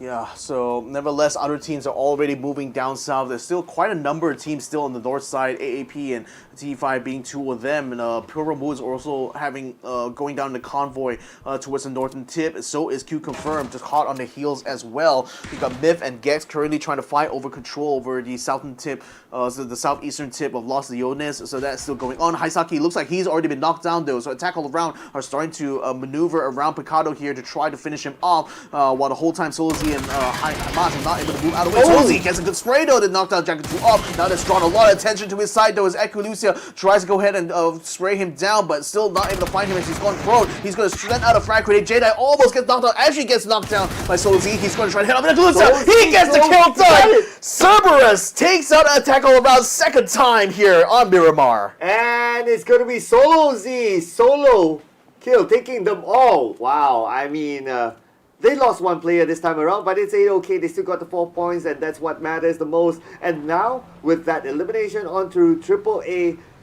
they can start to loot up and move into the circle. Exactly. So, CERBERUS now, let's see whether or not they'll be able to do a lot better than the last Miramar round here, where they didn't manage to get any placement points. Hopefully, they will be able to find some over the course of this battle here. Global Esports Xsset still very much under siege here from another team now this time around. Genius Esports has moved in to try to take control, but Los Leones here was Myth has actually backed out of this fight against GX as while they try to take more control over the southern tip of Los Leones. So Genius right now are having to fight in a very rough terrain over here where Xavier and Zenan are currently well set up. You can see Utah just trying to go for a bit of mountain climbing here to hopefully be able to catch up Xavier's position, but no, he just falls all the way back down again, not able to find a good angle. He's going to have to find another path. Yeah, let's see, where is he going to go from here? He has a vehicle though, but he's going to try to get up again, so it's going to be a second attempt for Utah. But if they do go up, they would definitely be able to see Xavier. Xavier got to be aware of this. Not too sure if he knows that someone's climbing onto his back. He's still looking forward. Maybe he doesn't get the signal just yet. But I believe right now he is somewhat looking back. So the signal has been known by him. Yeah, but I don't think he feels that threatened even actually, because look at how he's like huddled in to this one little crevice here that provides him cover from Utah or Surti even if they come on top. In fact, Utah has already made it up there, but he's not spotting Xavier at the moment. He's going to be moving up even far forward here. Lyrics though, he spots AP coming down and then he pick up. This is a perfect space for him to try to get some spray. He's just having too many targets in front, not even sure who to focus on unfortunately though, but he's going to get his card, try to hit him up inside. Nevertheless, catches Evil Patrick just as he touches his boots on the ground there. Lyrics now getting closer to here to AAP. Now they're trying to capitalize on this opportunity here because this could be a chance for eArena to take down ArkAngel Predator. And eArena feeling the momentum from the chicken dinner from the previous round. Now they are starting to move in. Sita Xavier actually takes out Yuta from GE. Looks at the high ground battle. Xavier won it. And now putting focus on the ArkAngel Predator versus EA. EA now seems to have a little bit more advantage with the high ground. Exactly. Alec now continuing to try to come out around the outside. Attack ArkAngel Predator right now very much in under pressure here. Algebos manages to finish off inside around the outside there while Nan gets revived onto his teammate Evil Patrick. EA's Lyrics and KM99 a little bit far off. Lyrics is still going to be popping out his car here. He does have a SLR in hand, so perhaps he can try to catch any stragglers coming out from the ArkAngel Predator side, but it looks like this fight kind of is lost by eArena right now though, so I don't see any way they can try to continue to keep the pressure onto ArkAngel Predator anymore. Okay, yeah, they seem to have left the compound anyway, so alright, going to go in for placement points, and that's A-okay. And look at the circle and move towards the left, just below of Los Leones. Right now we can see there's still a good number of teams on the outside circle, especially on the right side whereby Puerto Paraiso is. We can see movement from 3 teams at least, so there's a possibility that the fight might happen, and now it's going to be New Generation Esports being sieged now by E36. Yeah, New Generation trying to watch out for Sylphia, but Sylphia pulling back a little bit to join up with Star-Lord. I think they want to try to take a higher ground here instead of trying to assault NGE directly. We saw how that happened last time. Miramar for E36 didn't exactly work out well for them against AAP, so this time around they're going to try to play things a little bit smarter. In the meantime, Tanawa completely caught up, completely roasted there by Ninja 2K as the Expendables were able to stop them in the tracks as they were trying to make their way down south. They're still on the outside though. Borbos will be coming down along the road along with Thunders, and it looks like TE will be able to intercept them actually coming up on top, so it's going to be a bit of a drive-by right now. Borbos and the Expendables is coming around. 777 coming out his car. He gets a headshot at the Thunders, but not enough to get knocked out. Borbos is still going to pull the head here. They're going to racing their way to the safe zone right now, while 777 takes a lot of fire here from that out of ArkAngel Predator. He gets knocked out though, and TE is going to be forced out. Time for Duck Juice though to get right on top of that position, and will take him down. Wow, that is just back-to-back action movie there, ladies and gentlemen. We still have Ultimate Boss on the high ground, overseeing whatever that's happened on the lower ground, but then again, because of this ledge. He can't get a good view on the members of the Expendables. So right now, the Expendables, they are A-OK. Just on the outside of the circle, they can still slide into the circle, considering they have enough cover to go in. That's the thing. That's the thing. So now Purple Mood gave them the slip so far. AAP's LG Boss is going to be under even more trouble here as the rest of Theerathon 5 now gets upon Puerto Paraíso. So they're all going to be surrounding LG Boss from the high ground here. And this is not going to be looking good for AAP's chances going to the rest of the circle. Look at SunSister Jr. just coming on from behind there. Oh, the shot's already coming onto LG Boss, forcing him to dig even deeper into that compound there. Fragment is going to be coming on, not going to connect unfortunately, but Pantopon knows that AAP's LG Boss is inside there somewhere, and they basically will just have to keep him sieged up. This is going to be a good opportunity for them to just keep control over this side here, because taking control of that position means they will have control over this northeastern part of the circle. And LG Boss got to be careful because he's the last man standing for ArkAngel Predator. If he goes out, the points goes out together with him. And right now, T5 somewhat at the high ground. They are coming into the circle in a good position, in fact. As long as T5 can stay alive above GE, above NG, and maybe above PLM, then they stand a good chance of taking on the trophy with 3 more games to go. Now, the story for everyone else inside the circle, though, is just basically finding compounds to take and just holding a place while taking pot shots at each other throughout. No knockdowns happening though for NG at this time, and unfortunately, even though CS is just so close to their position here, a care package is dropping on top of E36, which actually could bode well for the chances here. And in fact, like without a rooftop there, I think SK will be able to receive that quite happily, even though he already has like a card 88 in hand right now. Maybe it might be something even better inside there. That's yeah, perfect position there. That's completely covered, completely protected inside. What do we have there right now? Mark 14. That's fair enough. MG3 is landing close to where Daytrade is, though. That's a that's going to be good for them as well. Myth now coming in from the north side. They are pulling out a Los Leones now, having not been pressured so far. Now they're going to be coming into the crutches of Genius Esports, who are already set up inside this ditch over here. Duckman is going to be coming over the crest into a nasty surprise. Perhaps he comes across, but nevertheless, he pops out his car. He's going to be scanning around first before making the jump and making sure that the coast is clear before moving in. But GE is still set up right behind him. I don't think he actually spots them quite yet. GEX in the meantime comes across the other side. They're going to be heading off straight towards E36's position, but E36 already pulled out of their initial point now. Duckman's going to be going for the jump towards GE right now. This could be an opportunity for them to get a knockdown here if he's not careful. Tori is waiting. Oh, and then he doesn't open fire actually. He just lets him by. But the rest of his teammates are coming by, so not sure if they're going to go on to Genius Esports, but they are passing by for sure. Now the gunfire is coming in. Chloris certainly gets onto Exquisite. Exquisite immediately taken out by Chloris, and the rest of Myth, they're going to be extra careful now. That's why Duckman's now trying to come out here, and unfortunately he's going to be coming under siege here from a lot of frag grenades coming out from Global Esports' side. Myth is as well trying to pull away from this battle here, and nevertheless Duckman's has been taken out by that blue though from NG on the other side of the circle, so that's a kill stolen away here from GEX. Thunadol as well as the rest of T5 are also moving in here. They saw Myth trying to cut across, they tried to get the fire poured onto them, but haven't quite gotten the knockdown quite yet.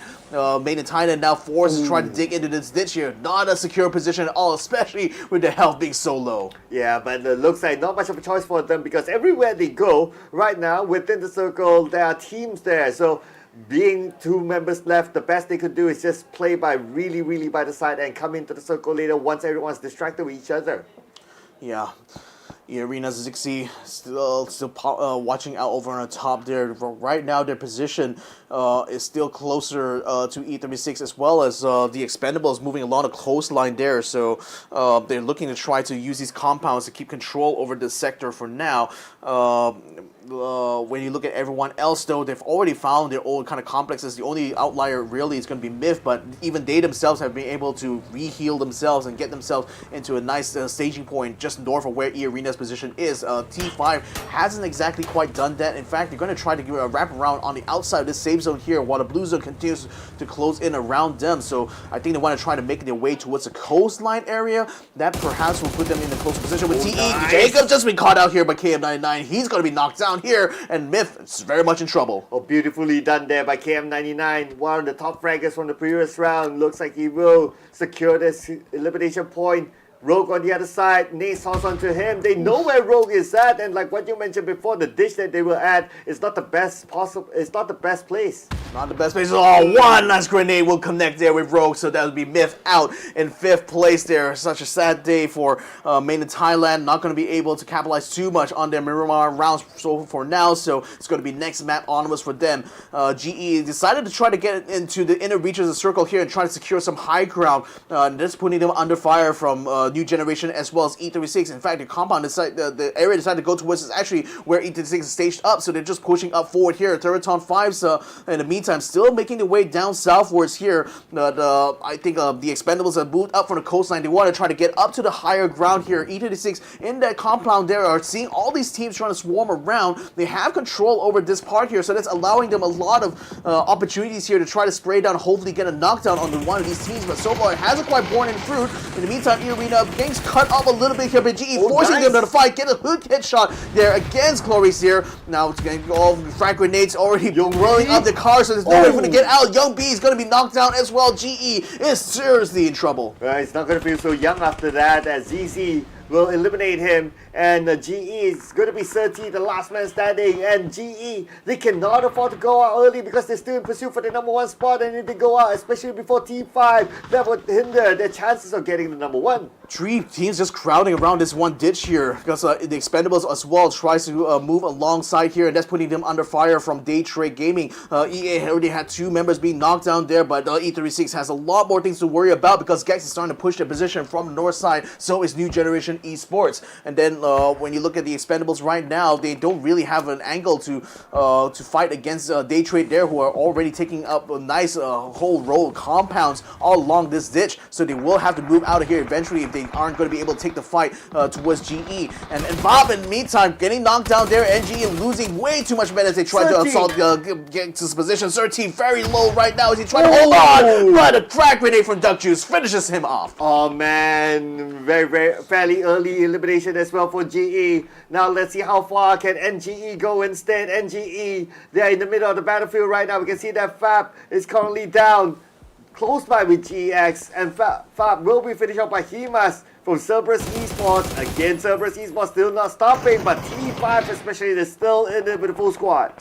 Still in it to win it right now. Good shot there. The KM99, they've already got a knockdown there, but Lyrics is still going to try to move forward here. Rusty Jr. sends a frag grenade out. He's not going to connect onto it as Zixi was able to duck into, Lyrics was able to duck into the shack just in time. Another Molotov is going to be coming out as well. They want to try to flush him out as much as possible. Hasselwatt finishes off KM99 in the meantime as he moves up. So they're keeping eArena under pressure right now. Pantapong still has a stunning grenade to use right now, so he's going to be pouring everything he has towards Lyrics' position. Still not getting the knockdown quite yet though, and Theerathon's 5 position is not exactly secure, but nevertheless Thunderdoll finds Lyrics and will be able to knock him down. Oh, T5 securing another elimination point for themselves already 2 at this point. Though the circle moves away from them, but they still can gather elimination points. And it's going to be a 3rd one for them as Thunderdoll eliminates Lyrics.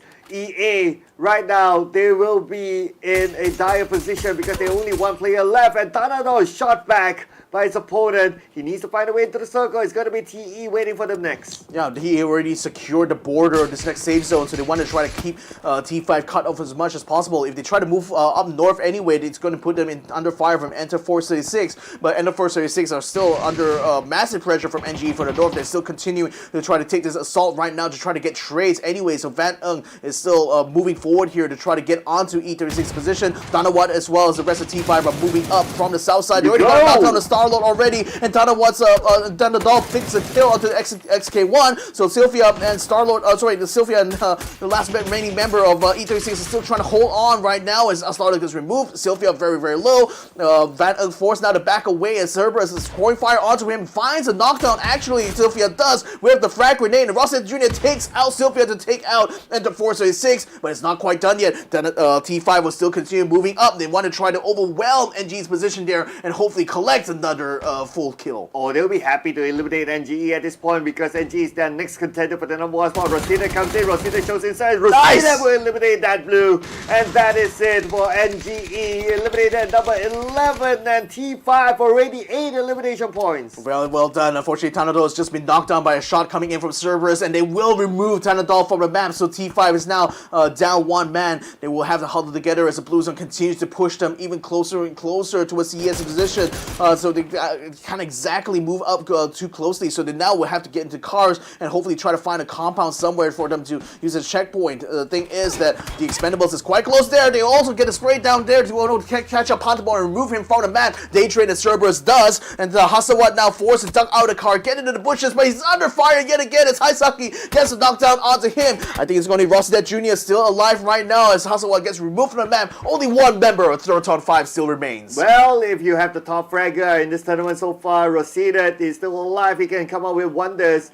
and he can somewhat gatekeep TE from coming into the circle. TE is still on the outside of it, still finding their way in. But look at the amount of teams on the southern side. We got Daytrade Gaming, Purple Moon Esports. We even have one call there. TE will need to fight. They still need to fight on though, but they at least Rosetta is at least able to have a shack here, but it's still under fire from Cerberus, who the whole time is moving down. Oh, they found a kill onto him with a Mark 12, so Rosetta Jr. is out, and Theerathon 5 has been eliminated in 10th place. Daytrade Gaming will still have control over the south tip though, as Cerberus now moving up north will have control of the other open ground sector up north of where Daytrade's compound is, which is the only compound right now still within this play. Trick will be able to take out Boarboats as Fluky gets taken out by the Blue Zone there, so the Purple Moon will be out in 9th right now. So 8 teams remaining here. That's going to be QConfirm, Unicorn Venom, one call from Indonesia, Zixi from eArena still alive and still in the middle of this whole fight. Cerberus Esports already taking control of the north part of the circle. Daytrade down in the south, trying to gatekeep the Expendables, Duck Juice, as well as Tanvu. Ooh, somehow Aljibos managed to slide into safety for now, but he has about 20 more seconds before the zone closes in. He's just behind Unicorn Venom at this point. You could surprise Unicorn Venom from behind. Unicorn Venom got to be careful, but Unicorn Venom has no idea that he's there. They don't. And again, he's staying very, very quiet, lying prone over here, just waiting for this next circle, or rather the Blue Zone to move in here before moving forwards. So if anything, he just wants to play this. He's going to have to play the stealth game anyway, because he's a solo player in this 8-team battle here. But you also got QConfirm moving up towards UV's position, so that might be a good distraction there to allow Algin Bots to move up forward and hopefully get them to slip. That might still put him within the crutches of the Cerberus anyway as he gets into the north part of the circle, but nevertheless, there's still a chance for him perhaps to get a knockdown there somewhere. Okay, and BK spots out one of his opponent for QConfirm on the other side, Unicorn Venom. They have 2 representatives within the circle as a marker, but the entire QConfirm is still on the outside of the circle. The blue will close in onto them right now as Aljinbot surprises Sly High, takes it down. Unicorn Venom didn't know what hit them. Just like that. Well, kill point already in hand, and the smell is definitely not feeling very secure. Haisaki and Solo Z now moving forward here to try to take out this last remaining member of Archangel Predator. It's already done quite a number on him. Haisaki has, so that's forced Aljinbot to try to dig in, but the Blue Zone still closing in around him though. So he has to move out somewhere. That's going to put him right out in the open to allow Cerberus to take him out. So not an easy proposition for him. He needs to get a knockdown onto one of these members of CES here in order to cover his approach. Unicorn Venom in the meantime already having suffered 2 knockdowns against QConfirm, have not been able to trade whatsoever. Smell now up against Algebons will take him out unfortunately though, while the rest of QConfirm will continue to sweep up the house there, will eliminate Unicorn Venom out in 7th place. Well, QConfirm has entered the arena, ladies and gentlemen. Petrad. That's a long-range shot onto one call that's just right below them. ZZ is right in the middle of the circle. Nobody knows he's there, so he's going to do whatever he did before this, which is just hold on for hopefully 2nd place at least. Yeah.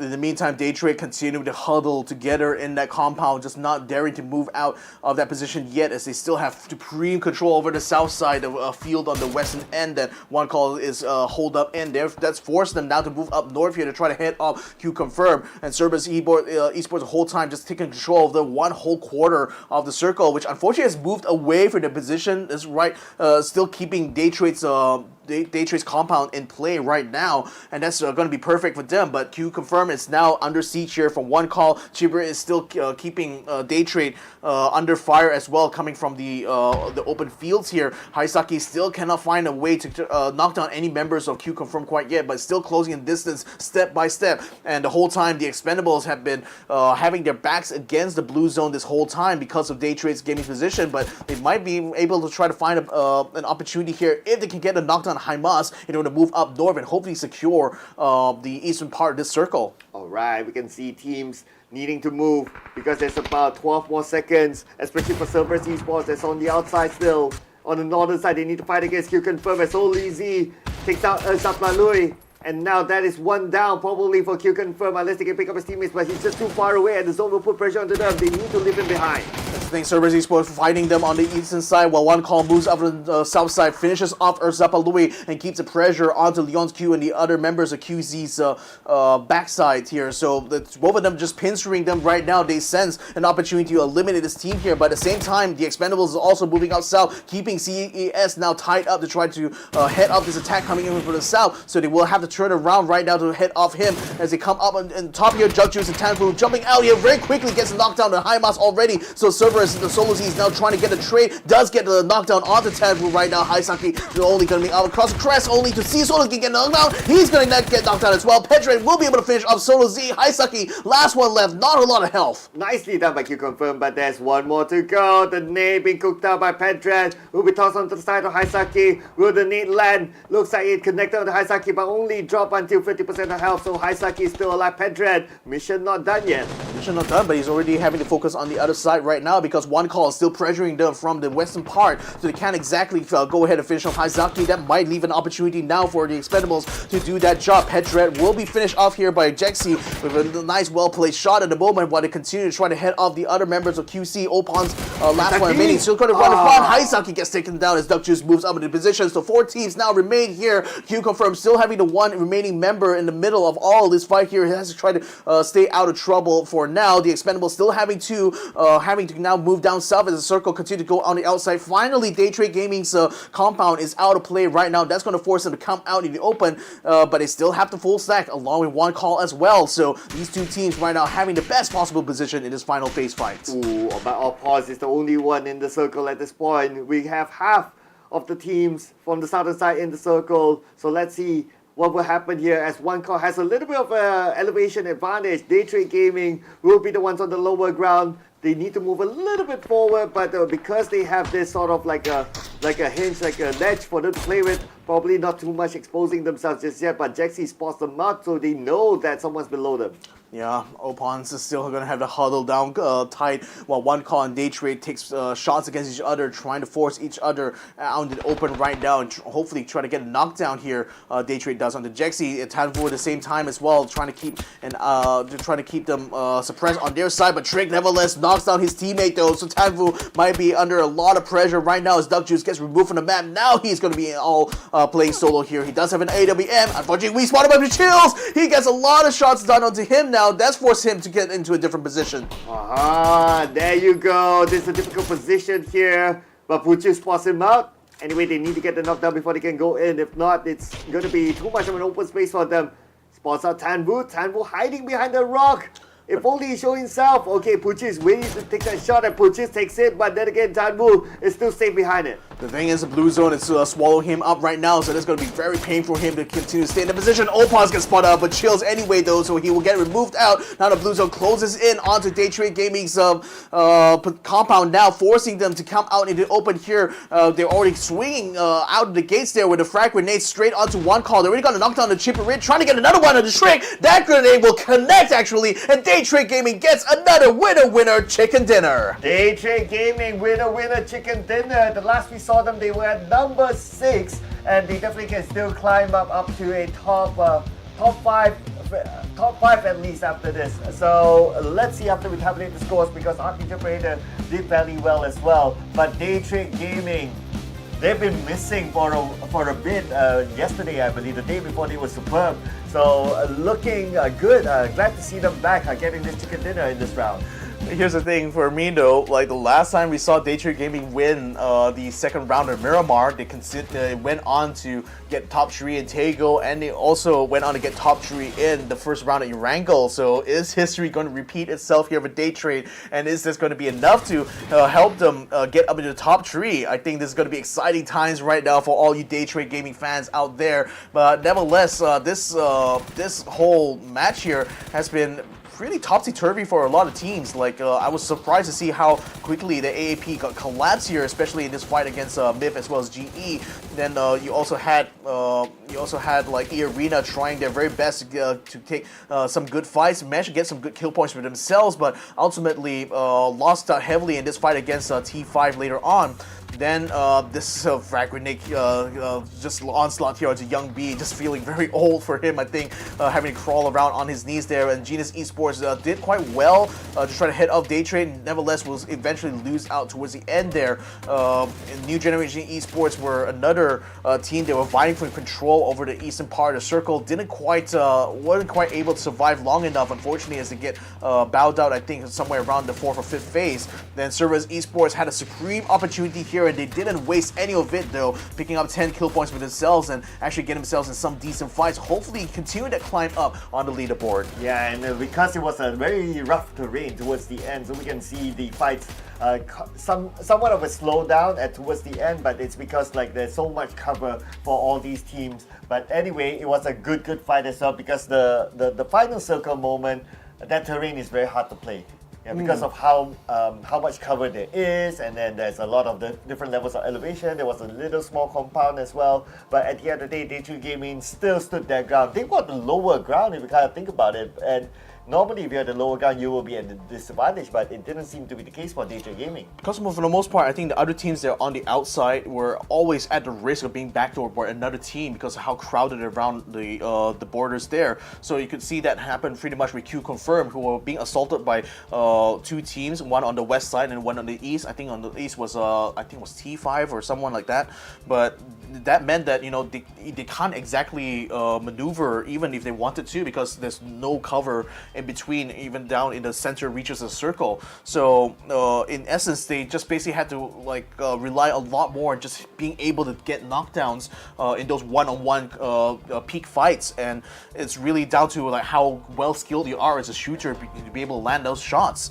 So I think in all honesty, yeah, it is an extremely difficult final circle fight. I think one of the most difficult ones we've seen in this competition so far. Nevertheless, Daytrade Gaming, because of having taken a compound, were certainly holding all the best cards in their hand when it came to that final phase. So by the time that everyone else were already getting cleaned up, and they only were forced to move in that final circle anyway, so that was a time for them to start reaching out and picking up kill points, enough to keep them ahead of CERBERUS Esports right now. But I think CERBERUS, I will consider them outside of Daytrade Gaming to also be the bigger winners of this 2 Miramar round so far, because not only they taken down attack all around very handily, but with these 10 kill points as well as I think 8 kill points for the last round, that's certainly going to give them a lot of momentum now in this final day.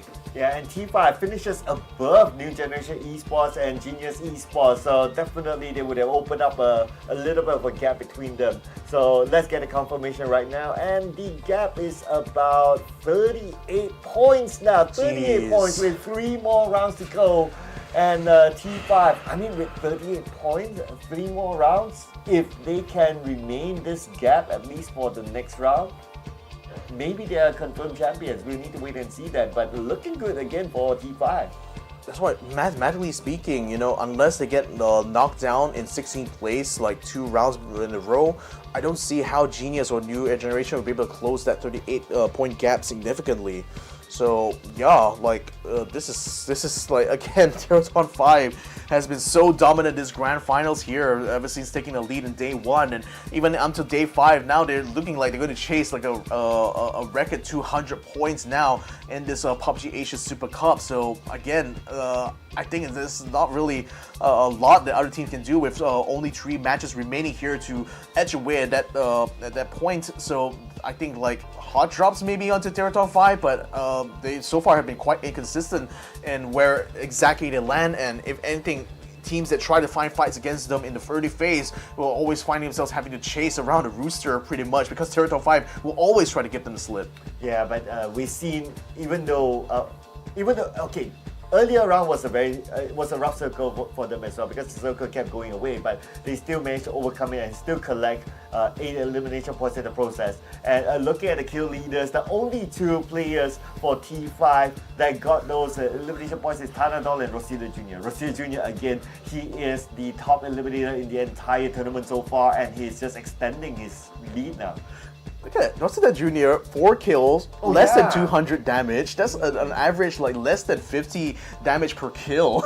That's a crazy amount of kills he's stolen actually, compared to everyone else in this round itself. Thanadoll not doing too bad either here, but I think like the 4 kill line here, I think it also shows like how sparse these kill points are starting to become now for these teams in this final phase here of this grand finals. I mean, because now I think teams are taking way less risks than before. You know, even though the hot drop teams, you know, are still obviously taking the bigger risk out of everyone else, but even you can see from the final circle fight that we saw on Miramar that, you know, the risk of just getting himself out there is just too great.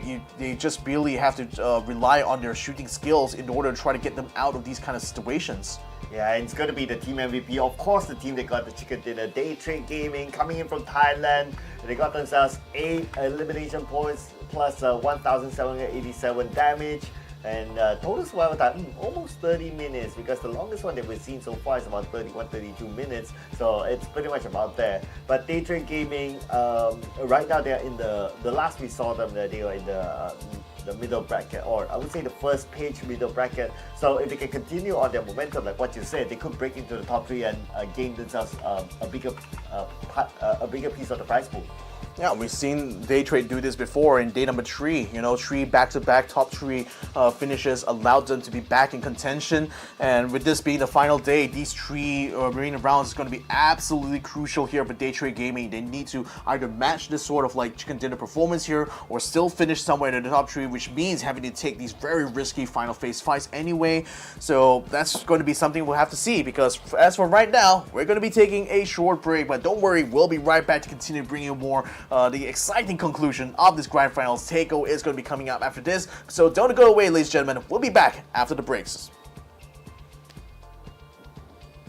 Welcome to the update 23.2, where you can now revive your teammates, transport knocked out allies onto vehicles, and engage in a new social feature, the clan system.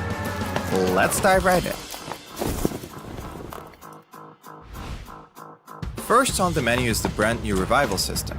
To reduce frustration during squad play and promote diverse strategies in normal matches, you will now be able to revive your fallen teammates. Just retrieve the blue chip from their death boxes and register it at one of the transmission towers scattered across the map, or through a wireless transmitter item obtained through farming. They can then rejoin the match via a respawn plane that flies once per phase. Note that this feature is available only in normal and custom matches on ArkAngel, Miramar, and Jester.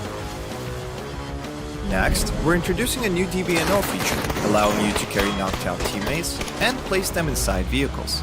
This addition provides players with an alternative way to evade danger without having to only abandon or revive your teammates. We are also finally ready to unveil our new clan system. Create or join a clan, play matches, and earn XP to level up your clan. As your clan levels up, you will be able to upgrade your clan tags. Not only that, but you can also earn a BP boost by playing with your clanmates. Definitely worth. And as always, make sure to check out the patch notes for all the details. Update 23.2 has plenty more in store this month, including a DBNO rebalance, general lobby UX UI improvements, a slight buff to the Ace 32, and more. Starting with this update, prepare to become your team's hero, transport teammates to safety, and establish your own PUBG Battlegrounds clan for double the excitement. And we'll see you on the Battlegrounds.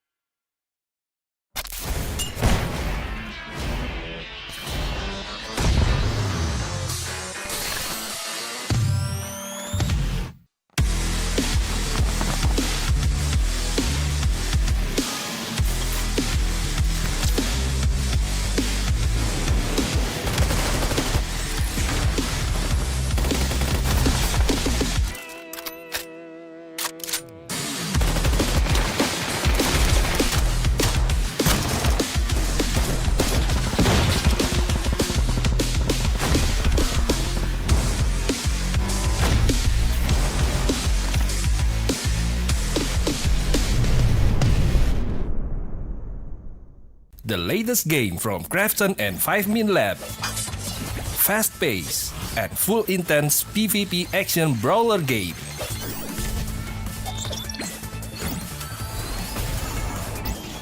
Use your best combo to send your opponent to the lobby.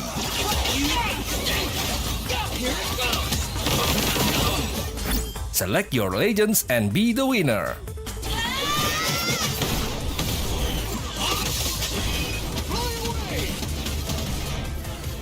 Pick the mode that suits your fighting style, from 1v1, 2v2 to Battle Royale. Available to download and play free on Play Store, App Store, and Steam.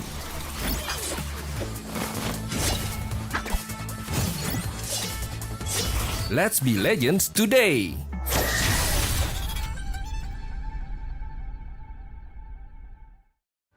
Welcome to the Update 23.2, where you can now revive your teammates, transport knocked out allies onto vehicles, and engage in a new social feature, the clan system. Let's dive right in. First on the menu is the brand new revival system. To reduce frustration during squad play and promote diverse strategies in normal matches, you will now be able to revive your fallen teammates. Just retrieve the blue chip from their death boxes and register it at one of the transmission towers scattered across the map, or through a wireless transmitter item obtained through farming. They can then rejoin the match via a respawn plane that flies once per phase. Note that this feature is available only in normal and custom matches on ArkAngel, Miramar, and Jester. Next, we're introducing a new DBNO feature, allowing you to carry knocked out teammates and place them inside vehicles. This addition provides players with an alternative way to evade danger without having to only abandon or revive your teammates. We are also finally ready to unveil our new clan system. Create or join a clan, play matches, and earn XP to level up your clan. As your clan levels up, you will be able to upgrade your clan tags. Not only that, but you can also earn a BP boost by playing with your clanmates. Definitely worth. And as always, make sure to check out the patch notes for all the details.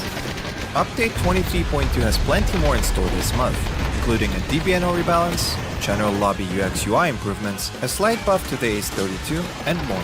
Starting with this update, prepare to become your team's hero, transport teammates to safety, and establish your own PUBG Battlegrounds clan for double the excitement.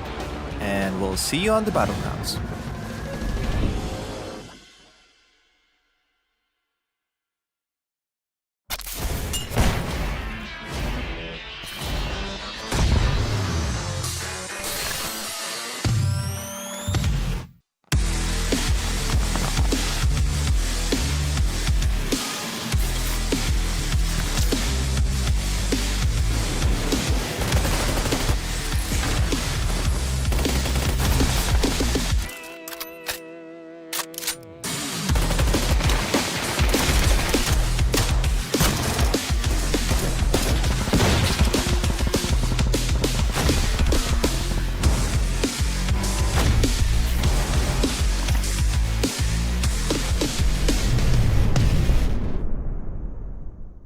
The latest game from Krafton and 5min Lab. Fast pace and full intense PvP action brawler game.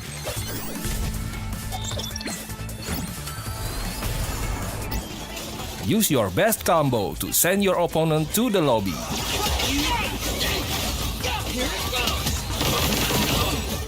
Select your legends and be the winner.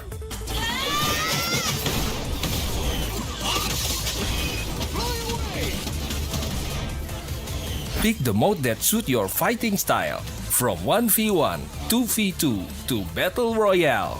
Available to download and play free on Play Store, App Store, and Steam.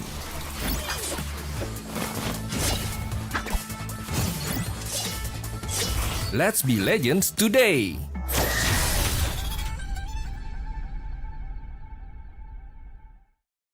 Welcome to the Update 23.2, where you can now revive your teammates, transport knocked out allies onto vehicles, and engage in a new social feature, the clan system. Let's dive right in. First on the menu is the brand new revival system.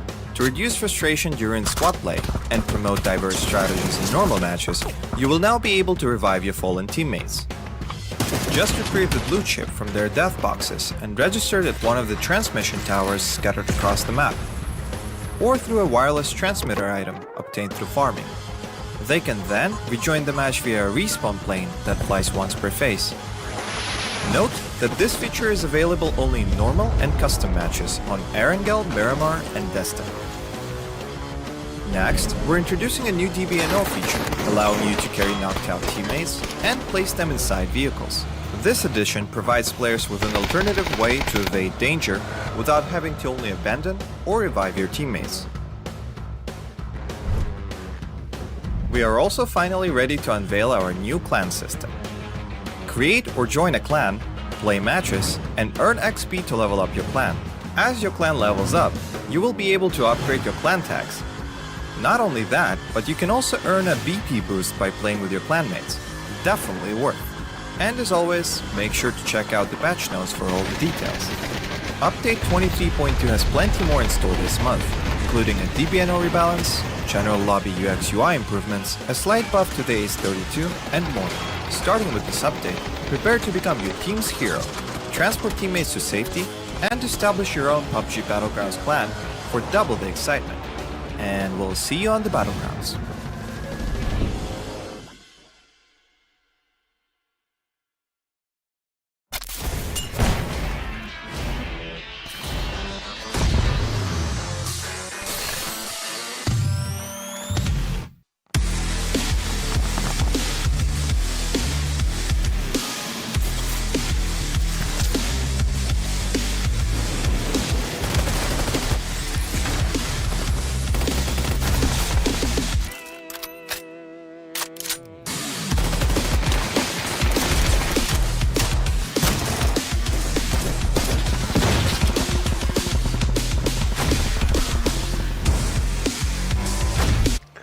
Welcome back, ladies and gentlemen. We had a nice little break, I hope, because now we're going to be moving into a more hardcore PC.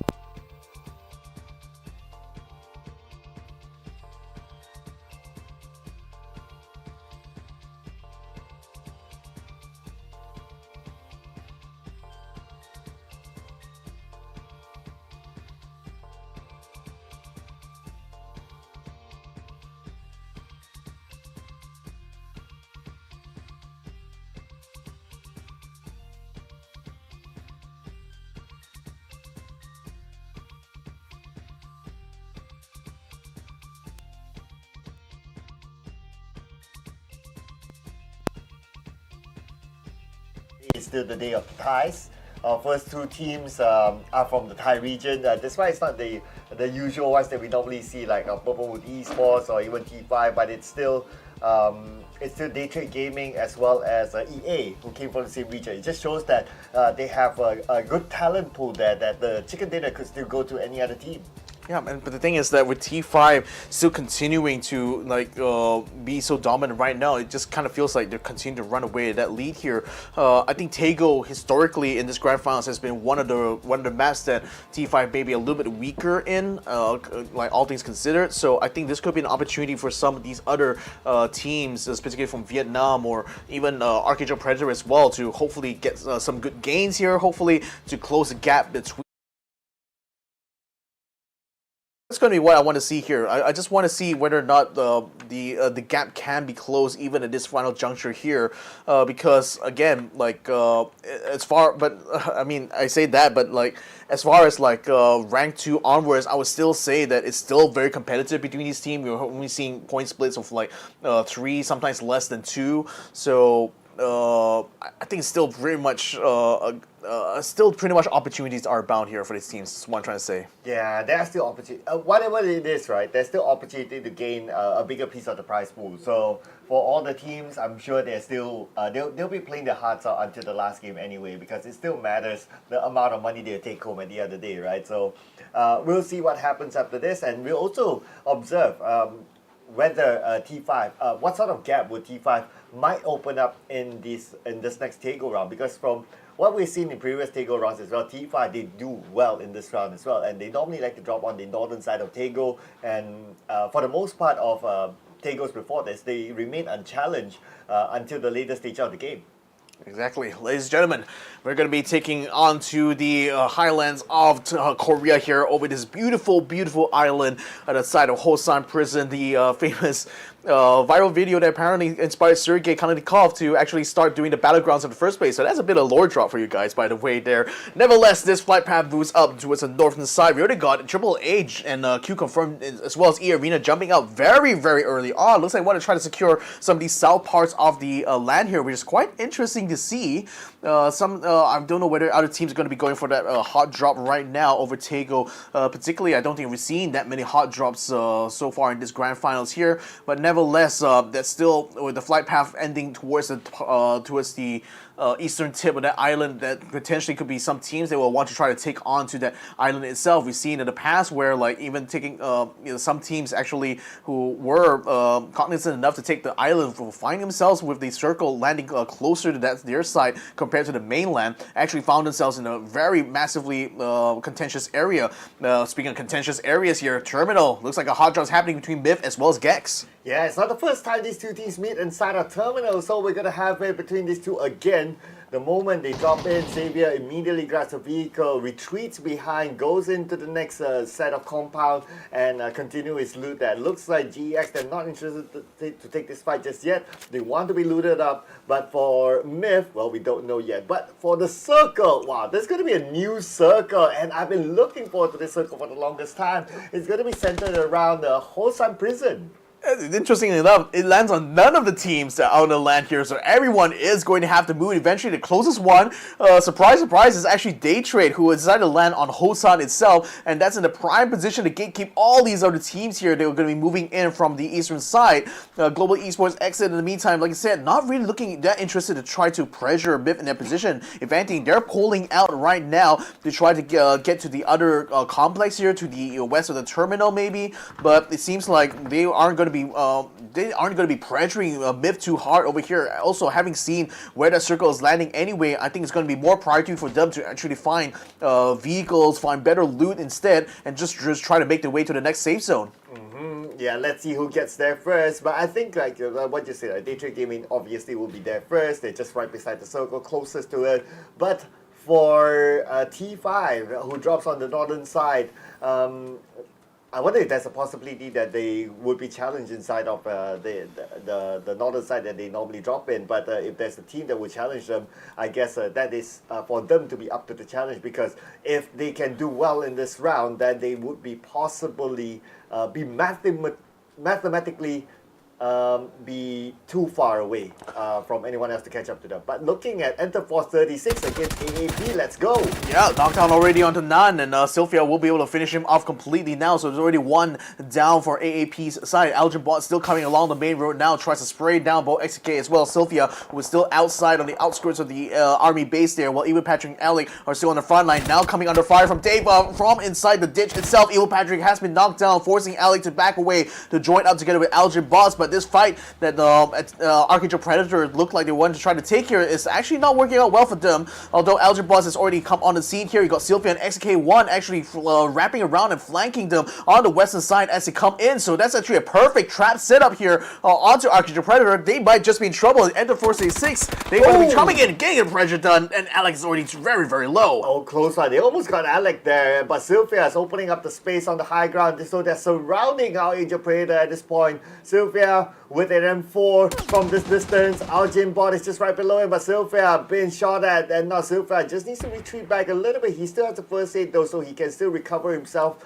but not using it just yet. Still scouting out exactly where his opponents are, but Evil Patrick will be finished off by Deva. Yep, Deva will finish him off eventually now, but again, they already have ArkAngel Predator completely surrounded here in this corner of the compound of the army base, and the XK1 Deva now putting the pressure onto Alec, who is still holed up inside this building here. Algebot is taking all the opposite exact end here, while E36 are surrounding his own teammate there. Algebot's now going to be running straight towards Starlow's position there. I think he hears the footsteps, but isn't exactly going in too aggressive against them. But Alec, in the meantime, completely holed up inside the building. Deva D.Va gets knocked down instead though by Alec twice in a row there. XK does get the trade eventually, but in the meantime though, are they going to be able to find LGBot because they already took out Star-Lord? They have actually spot his position at all. They don't know where he went. Oh, Star-Lord knows where LGBot is at. LGBot now kind of low. Star-Lord is going to move in with the AUG in hand, and LGBot with the AUG of himself. And looking at the current position, Star-Lord seems to be sneaking onto LGBot. LGBot is still recovering inside of this shack, and they'll go in for the 1v1. Yeah, in fact, he's going to try to pull away here. He knows pretty much this is going to be an opportunity for him to cut his losses right now, knowing that E36 is still 4-man strong. It's going to be very hard for him to continue to take this fight anyway. So, and this is all army base, by the way. It's so far away from the circle. So, if anything, Algebon needs to pull out of this in order to get to the next safe zone anyway. And enter 436. They're still vying to try to eliminate this team right now as Algebon is still attempting to get him to slip. He's already slipped by defenses now, trying to run away. That's coming under fire now, I think, as the rest of E36 are picking up vehicles. Sylvia's going to be able to find him, but a headshot comes through for Algebon. He gets knocked out. Star-Lord comes up and gets a trade anyway, so ArkAngel Predator is the first team to get taken out on Tego. Worthwhile trade there. Enter Force 36. They maintain a full squad. Nobody got eliminated. It's a perfect fight for them. And with ArkAngel Predator out, that means QConfirm has the opportunity to overtake them. Yep, so now let's have a look at what eArena is doing. They're trying to corral this complex that NGE's That Blue is currently holding. So is Van Ung as well. So just kind of circling around here, kind of like sharks around a victim in the middle of open sea, isn't it? But then again, NGE, they are a very formidable team though. So if anything, eArena needs to try to find a good angle in order to get a knockdown onto one of them before they could try to assault on this compound successfully against a team like NGE, who have been known to just get good spray downs on the outside onto convoys that come around. But it looks like eArena will cancel that plan anyway. Tries to go into another complex just further north of there. In fact, they're going to get straight towards around the Hassan Po. So they're going to try to take that village instead. And T5 still on the northern side as usual. And looking at their current position, nobody's going to challenge them. Not even on the bridge. So no gatekeeping is happening for the side of T5. They can pretty much easily enter the island from there. Yeah, and just jumping off around the middle there. That's actually on top of where NG's compound is at the same time, though. So it looks like they want to try to hot drop them right here. Chipperit, finds some covers just as he lands on the ground there. So Hakai is not able to get a spray. But nevertheless, once he starts to come out there, he's going to be under fire, though. But Hakai's shots actually attracted more attention than he needed. The trick comes around the corner, finds Van just trying to lurk around the other side there, trying to get a flank, but unfortunately gets knocked down as he gets into the compound. Jexy gets caught out inside the window itself. Now That Blue moves up forward here, try to finish off the other two, these two members with one call as well. But Fop on the top there, he spots Simoy trying to duck around the car here. He immediately ducks back, but unfortunately wanders into the doorway where Fop was already ready with his red dot sight. Oh, Fab's blinded. Unfortunately, he would have dropped down and finished up the job. But now he's back on his 2 feet. He has visual, but he doesn't know where exactly Chibe is at. He knows that Chibe is on the building just below him. Now he opens up the door, and he will finish up the job. And that is going to be it for one call. Oh, they thought they could try to hard drop NGE, but with all the knockdowns happening here, that's growing a lot of pressure here. Purple Mood is coming in here to try to get onto the compound directly. No knockdowns as they come onto the sea here. They're all going to be piling out their vehicles. That Blue has a flag in position. He takes out Fluky. He's going to be able to take down Thunders as well. Two members still remaining, but Van in the meantime, on the other side, takes out Borbos as well as Fluky. That's going to be the way they will be eliminating 2 teams in a row. Wow! That is insane. 2 teams in a row, and they managed to get 7 elimination points. And now Unicorn Venom is coming in. It's going to be a party here. I wonder who sent out the RSVP, but everyone accepted it. I mean, it's King of the Hill right now. Player 4 has entered the game. Hakai is going to be the first one to get knocked down. Unicorn Venom continuing to wrap around here. NBK will come inside the building, will eliminate Van Ung. Now they're trying to watch out for Fab, who pops up to the top now. Forced to kind of duck down right now, but still he will get knocked out by him anyway, though. So they will not have control over his building. Unicorn Venom continue to try to wrap around here. There's still 2 members who are able to wander around, but they still have not found Hakai, who is inside the building at the same time with them. That Blue, in the meantime, coming around the backside here. He's already gotten closer to this big compound. He has a frag grenade in hand. He actually had 3 in his pack right now. Sends it towards the smoke there. Almost does a number there. There's a power, but nevertheless ducks into the warehouse now. Has another frag grenade ready. Trying to find a window to send it towards Smell. NBK just runs around there, misses that frag grenade by just an inch. That was close. That was close. Good thing he jumped away. If not, he would have been knocked down. But Unicorn Venom, they're not done yet. The mission is not over. They need to find where Pub is at least. But now they know that someone's in this building. They're trying to find a good angle. Sapao goes in. Sapao, can he figure out the jump? But no, Sapao sent it back away. Yeah, took a huge risk trying to get into that blue zone grenade area there, and that actually put him all the way down so much. So he was hoping to get a lucky shot while in the middle of that, but the reaction's not in time. In fact, Smell would get caught around the outside anyway, though, as blue continues to send frag grenades towards Unicorn Venom to try to salvage this here. Now the eliminations will to come true. Smell is able to get himself back up and online here as the revive has come true from them. That blue now forced to get out of this flanking position now, with Fob already taken down. He's the last one standing here, and with Fob removed now, he's pretty much going to be playing solo against UV. Oh, let's go. That blue can he pull off a clutcher against the entire UV squad. UV is looking for him. They're going to rush him down. That blue with an M4 in hand. He sees one, he shoots, he gets one. Can he get it? No, he didn't get it.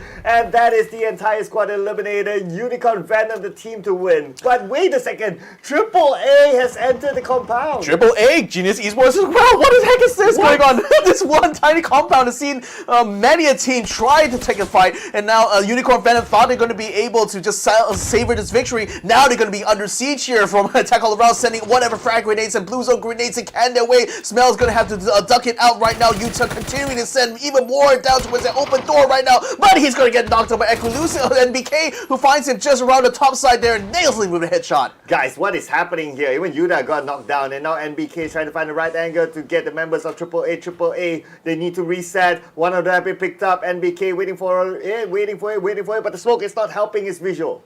Not helping him at all, and he's not even daring to move out in front there because he knows that AAA is spread out all around that building there. Another frag grenade is going to send towards the Powell's position, but it's not going to connect this time around. Where exactly is GE in this fight here? Because they haven't really shown themselves quite yet. I think they're pretty content to let UV continue to take the fight against AAA right now. With a knockdown still onto Otis Crypto, Equilucid, J-Dye, and Janku Tuov will have to try to head off UV from being able to assault onto their own side of the compound right now. Young B sends a frag grenade. Oh, just misses that door sill. Just knocks off the top and gets bounced off there. But J-Dye does find it against Young B anyway, so GE not able to capitalize on that, and Young B gets taken down instead. Okay, another fight's happening somewhere else. Yo!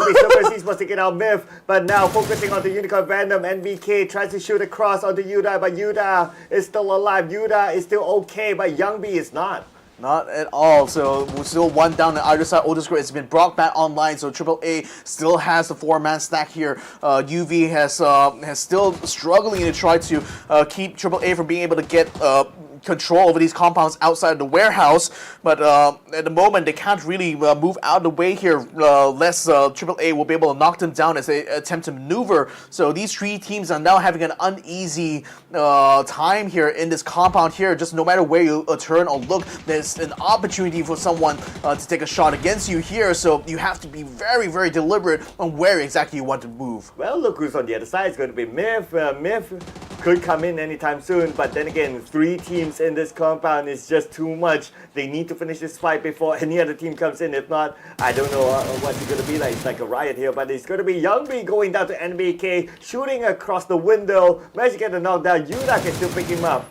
Yeah, GE is a lot more spread out on this western part of the compound, whereas UV have taken control of the 3 buildings. Now they're starting to group together, and AAA is actually pretty much regrouped as well, because they're trying to consider which way they want to try to take this fight. They're going to try to take around the outside though, where the fences are, and they're actually going to wrap around closer to where GE's position is currently set up, so they might be in for a nasty surprise if they aren't aware yet that GE is also in this fight. Blue Zone Grenade actually gets popped out close to where Young B is just as he got revived though, but luckily he was able to stay out of trouble just there and then. Utah still has the M79 to use here that could possibly pop some good smoke grenades all the way to the outside to try to cover the GE should they try to pull out, but it got J-Dye also, I think he just saw the top of his head over on that window, so he's keeping his eye out, and as soon as he pops up, he will be able to get a headshot. Alright, it's Janku Tugov's turn. He has an AUG at the rooftop, tries to find a good angle onto the rest of the members of GE. GE popping up all those smokes, just blinding attack all around. not allowing them to take a good shot. Yeah, they're trying to regroup over at the mini-mart over there. So I think that right now, AAA has already successfully taken control over their sector right now and forced GE off at that point. UV and conversely have not made any movements at all. It's Apollo just only peeking out of windows and just receiving damage as he does so. That is spending a lot of health kits in order to be able to stay alive in this fight. AAA still has a bit of an advantage though because they have slightly more people in this fight here. And with Otis Grit continuing to hold the main compound for AAA here, Equilusa and J-Dye continue to try to find a way to get around GE here. In order to try to hit them off. Nevertheless, what's happening over here with Gex? They managed to find Daytrade attempting to try to cut across. It looks like they're going to be held up at that boulder over there. Saber was able to get the shot there. In the meantime, Zindan going to front, gets knocked out to Dorin. So Chills will be eliminated as well from this fight. And the other two members of Daytrade are too far away to support them. So it looks like they will leave them to their own devices as both Nuritz and Pochills gets deleted from the map. Yeah, they're on the other side, but Xavier might have a good vision onto them. Just waiting for his teammates to come in, and they will sandwich the rest of the members of Daytrade Gaming. Now Daytrade Gaming is trying to get out of danger. They're being shot at from T5 from afar though. Daytrade Gaming is starting to move. Yeah, they have to move further inland now because we've got Cerberus also moving up to Gex's position here, and we've already getting knocked down on the Leo here. That's bogging them down a little bit. Zindan now is going to be forced to try to head off this assault coming in from the south side. Taikon, Haisaki, and Hamas actually have a good spread amongst themselves in order to cover as much ground as possible. And Zindan now tries to get a shot at Hamas, but Taikon and Haisaki closing in on his position right now. He's going to be spotting Taikon over on the top side there. He gets a shot onto Leo, does a lot of damage, gets a knockdown on him as well. Upchen and Zen tries to link up with Zendan as well. He spots Haisaki, trying to flank him on the western side. A frag grenade going straight to Taikon, does a lot of damage, but he still stays standing. Oh, about 10% of health left, but finally Zendan nades out Taikon, and Taikon is going to be far from his other teammates. It's going to be hard to pick him out. At the same time, the zone will put pressure onto them. The rest of Cerberus Esports, we can see that Solizi is starting to move away. The zone then move away from all of them as well towards the left. Yep, but they still want to continue taking this fight here. Haimas is getting the revive onto his teammate right now by Hasaki and Solozi move further down south, and they spot Myth actually trying to move up into the inner reaches of this next safe zone here. Another frag grenade sent towards the CS side onto Haimas and Taikon, who are under the most amount of pressure as they're the closest to the blue zone right now. Gex is getting under the position. Haimas and Taikon moving forward as well. Frag grenade is going to be exchanged between two of them, and that does a lot of damage there on the Cerberus, but Gex doesn't quite move on top of the crest quite yet. They're taking it slow and methodical. They does get a headshot at Taikon right now. Haimas now trying to keep salvage this position here by having the smoke grenades popped up, but Zendan still is popping over the top here. Right. You can't quite see him through the smoke right now, and that is preventing Global Esports Xsset from fully collapsing onto the Cerberus position. A stun grenade stuns him out temporarily, forcing him to back down. Oh, not so easy. Tries to find a different angle, but he spots out GX on the other side instead. And right now the zone is starting to close in, going to put pressure onto all of them. NBK will be knocked down by Duck Hughes and Taikon taken out by the zone, so now CES down to 2. Yep, very much low and down here right now. They're going to be pulling out this fight here. No more kill points left on the table here as Gex also conversely moves up to the north of the Expendables. In the meantime, they moved up to the compound here close to where UV, GE as well as AAA are in at that point. UV has already moved out of the compound by the way and tried to get up to the road, but just got cut off a little bit by the Expendables right now. QConfirm on the chase right now as they spot Zixi trying to give them the slip right now. Nice little shot there. One more will be able to knock him down. He will be on the ground right now, but QConfirm, they're still not quite done. They want to try to get towards EA's position that's right on top of the hill and go on for the full assault. Oh, here we go. Looks like they're turning away, but no, they're not giving up this fight. They're going to take the fight onto EA. EA on the other side. Nice. Inside, been taken out by Petred and the rest of EA. They are still on the other side of this hill. Yeah, Cleric's nice. The frag grenade there to knock down Petred, forcing Uzzapalui to react to him on that flank there, so they can't keep an eye out for KM99. The whole time Lyrics is able to pour even more fire right now. He gets the knockdown Leo Q's as well. Uzzapalui now sees KM99 shooting him on the other side, but he realizes that he's in a bad position here. Another frag grenade comes around. That does enough damage here. Another shot from Lyrics will knock him down. QC very much out in the lurch here. Oh, Bonds is coming in. Lyrics can't be chilled yet. He sees Opons and Lyrics will be the one to take it now. Looks like it's going to be eArena winning this fight. 6 elimination points so far, and QConfirm is out. Wow, that was beautiful there for eArena, but they're not quite out of the woods yet. We got E36 coming in from the north, AAA coming in from the south. They have seen the fight happen here. They want in on the action too. Otis Grit coming out on top here. AAA rapidly moving onto EA's position, while Enter Force 36 is also keeping Lyrics tied up. Nice high shot there there from XK1 to take down one member of eArena. Another one to take down Lyrics as well. And DAY5 getting the credit for that, but they also see AAA on the opposite end. They also try to pour fire into them. This is becoming a three-way battle here. A Mexican standoff if I've ever seen one. E36, they are ranking in those elimination points. Already got themselves 7, or maybe make that 8 right now. And now with the long range, putting pressure on the AAA. AAA is on the other side. The circle moves away from all of them. They go about 41 seconds before the zone will put pressure onto them. Yeah, so right now the KM99 is stuck outside in the blue zone there. He's going to try to tank it as much as possible and allow AAA to try to move in onto E36's position, and they're doing just that right now, sending throwables as they try to move up. Jacko 12 has a vehicle, so he uses that to get as far forward as he can to try to head up E36 on this crest. Now they're in the perfect position now to send the frag grenades out as they attempt to try to flush out SK1 as well as Sylvia. Sylvia caught a frag grenade there, so he's very low and he has to huddle onto the ground. Deva is still up on the side there. Oh, he's able to get a knockdown onto one, but now has to run away as he's down to 13 health. Ekalisa comes over the crest, takes him down as well. J-Dye also finds a kill as well and finishes off Sylvia as he does so as well. Now they just need to watch out for one more member there. It's going to be KM99. That's going to be from eArena. He tries to cut across out from the blue zone, takes a lot of damage there. There's still a Star-Lord from E36, so we're still not out of the woods, but Star-Lord was the only one staying in the compound. So at least, you know, the elimination is already done on the other tree here. So AAA now, seeing that they've already accomplished the mission more or less here, now deciding to pull away from this position. At the same time, T5 managed to take a knockdown or eliminate Duckmans on the other side.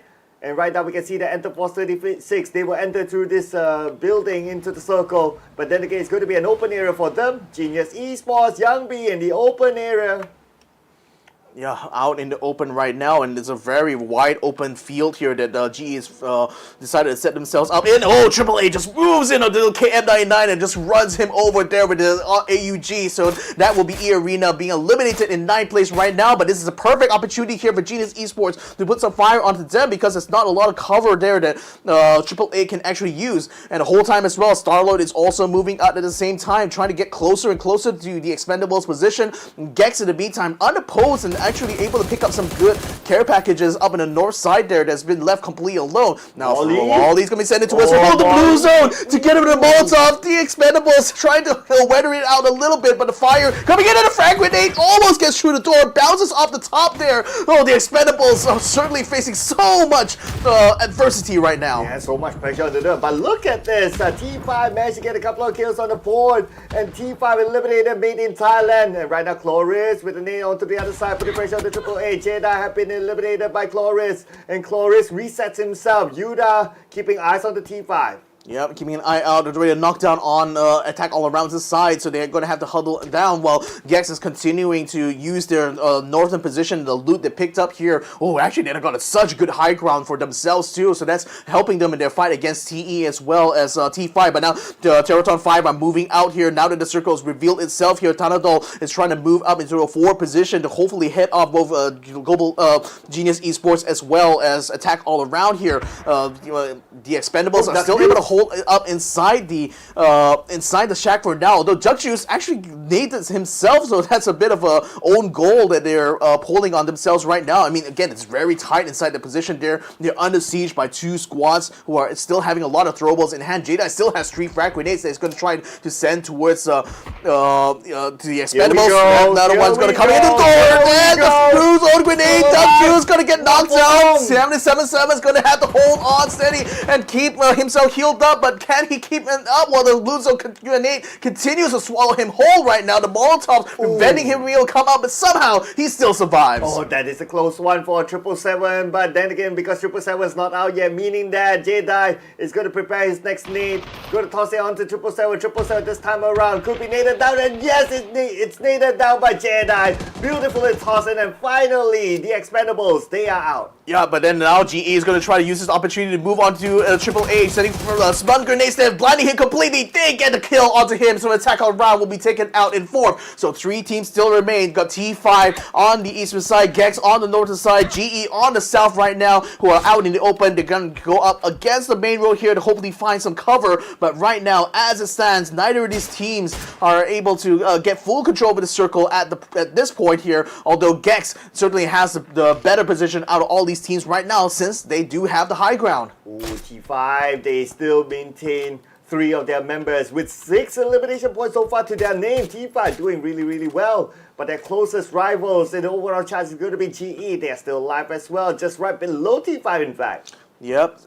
In fact, GE, I think, will be facing more pressure from T5 rather than Gex at the moment, though, because they're much closer to each other. And T5's Hasawat is also having his arms full right now, trying to make sure that Gex doesn't move down from that mountaintop position. But I highly doubt they're going to be able to do that. Nevertheless, this next circle does put T5's compound out of play right now, so they will have to find a way to get across here without taking too much damage. And I think a lot of that have to rely upon forcing Gex out of position there so that it can actually have a clear sight to move down. Rascal Jr. is going to try to assault them on the hill. Nevertheless, though, trying to get up far forward here in order to try to tie up the attention to allow T5 to focus fully on the fight that they have against Genius Esports. And going towards the middle of the circle. Right now, T5 have the other 2 members just behind him. Going to give long-range cover fire support where needed. And now we'll be shown the next phase of the circle. And at the same time, GE being pressured from the high ground.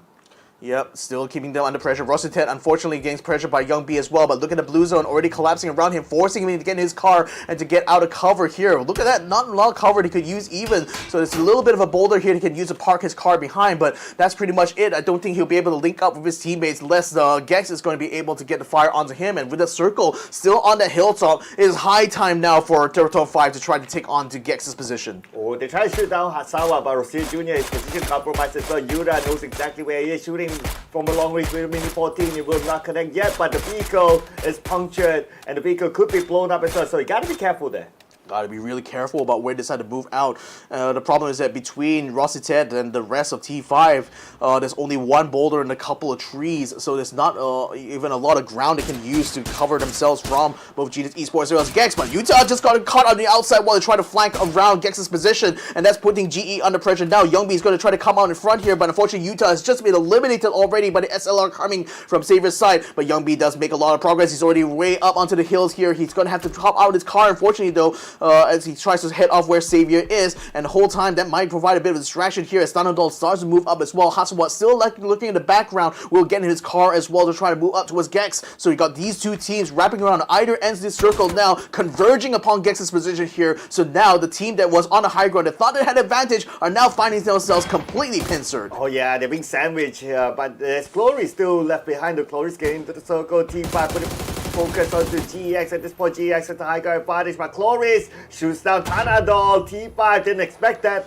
No, and Hasawat is very low as well. That's forced him to pop the smoke as Rascal Jr. tries to close in on the Thanadoll to get revived. Cloris is also doing the same thing as well, trying to get towards Thanadoll to finish him off. This could be an opportunity here for GE, but Young B in the meantime not able to keep this assault going on Gex. They're starting to reorganize and regroup now to start to keep maintain control over the top side here. Cloris will get spotted by Rascal as he tries to come down, so he will be taken out. Young B is the last person left standing here for Genius Esports. Hasawat is going to try to move forward anyway towards Gex here, hoping to be able to sneak by them and hopefully catch them off guard on the flank. But Xavier looks on his side, he sees a hit comes up, he gets the knockdown to Hasawat. That's going to be a fail. I mean, GX has the high ground advantage, so right now they seem to be in control of the situation. Hasawa, who we got now by Upchen, and Young B is still alive though. Rascal Jr. at the lower ground. Hasawa finished off by Zenyan. It's going to be another point towards GX. 6 elimination points to their name at this point. And now the next circle will reveal this. I should go to the center where Young B is at. Yep, he's still just having to hide behind his tree right now, having his belly on the ground while T5 continues to try to move up the hill. Gex, in the meantime, though, decides to wrap around the side. They're going to be moving out of their original position right now to hopefully get further down south and around both T5 as well as Genius Esports. But again, with Young B's position being right in the middle of this circle here, if this does go to a phase 8, he will have a slight advantage, no doubt. But with Gex already starting to breathe down onto him now, how long more can he still continue to last, I wonder? Oh, yes, we all wonder this. I mean, can he last to a second place finish at least? But then again, it's going to be hard because he's sandwiched between 2 teams. And he does. Xavier goes down, but then Upchen is there to save the day. Yeah, Upchen just in time to get a trade now. He also finds Rascal Jr. on the other side, so Thanadoll now tries to get up into the high ground here to cut off Gex. At the moment, he's going to leave Rascal to bleed out while he tries to get the shot onto Zendan, who's already bringing the revive onto Xavier at the same time. Thanadoll moving up forward. He has a frag grenade. He still has 2 left, so he's going to be using that advance now towards Zendan's position there. Not going to connect on him too much though, but that's forced him now to stop the revive and actually try to pay attention onto the top side. But then you also got Upcheck coming in from the back there. Tanolo has to watch out on all his 6 here because Zendan is going to be a spoiler there. He gets a shot on the Tanadol, so now he gets taken down, and Global Esports Xsset gets their chicken dinner. Global Esports Xsset with the chicken dinner, but it's still T5 with the second place finish and a decent amount of elimination points as well. So with this sort of finish for T5, well, I would still give them, okay, at most I would give them that one more round, but it has to be 2 disastrous rounds for them. It has to be 2 big rounds for a team like a GE to catch up onto them. But we'll talk about that a little bit later on when we are revealed with the scores. But for now, it's going to be GEX chasing the top 3 spots. And I think this is, if memory serves me correctly, this is actually the 3rd time that Gex has actually been able to pick up a chicken dinner, you know, so low-key, they're still one of the more formidable teams coming out of Taiwan here, and I'm glad to see that they're still able to hold their own even against the pressure that the Thai and Vietnamese teams have been giving them all competition long in this grand finals here.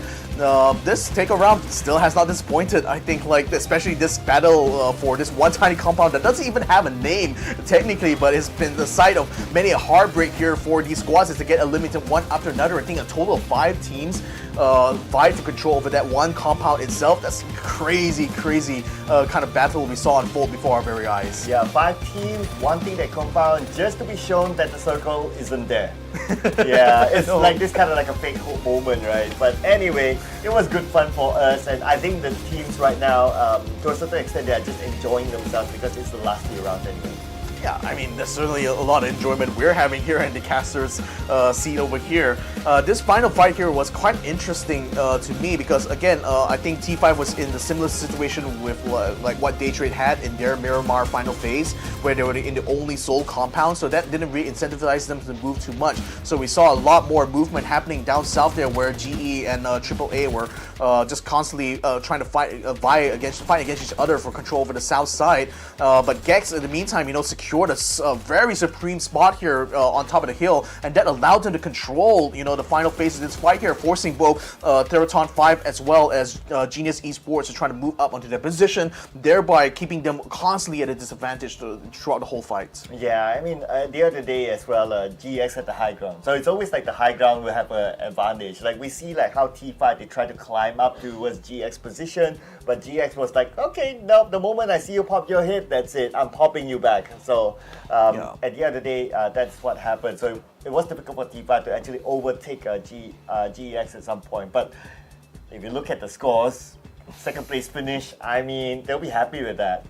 They will certainly still be happy with that regardless, because there's still a healthy haul of points for them to continue to maintain their lead, right? But nevertheless, I think even though the high ground will always offer advantages, you still need a player like Xavier who has supreme situational awareness. Like if he wasn't like constantly scanning the horizon, making sure that the flanks are covered, he wouldn't have spot Hasselwatt coming up onto their position, and Hasselwatt could have easily backdoored all 3 of them because they were so focused on trying to keep their eyes onto Genius Esports as well as Tanadol, who are further down on the hillside there. So again, you know, even if you have the high ground, it's never quite definite. You need a good team like Gex who are always constantly watching each other's backs in order to be able to maintain that advantage. Yeah, you need to have that awareness, like what you mentioned. I totally agree with that. The game sense, also the coordination and the communication to say that, hey, there's someone here, give me backup or whatever it is, right? The team comms would be.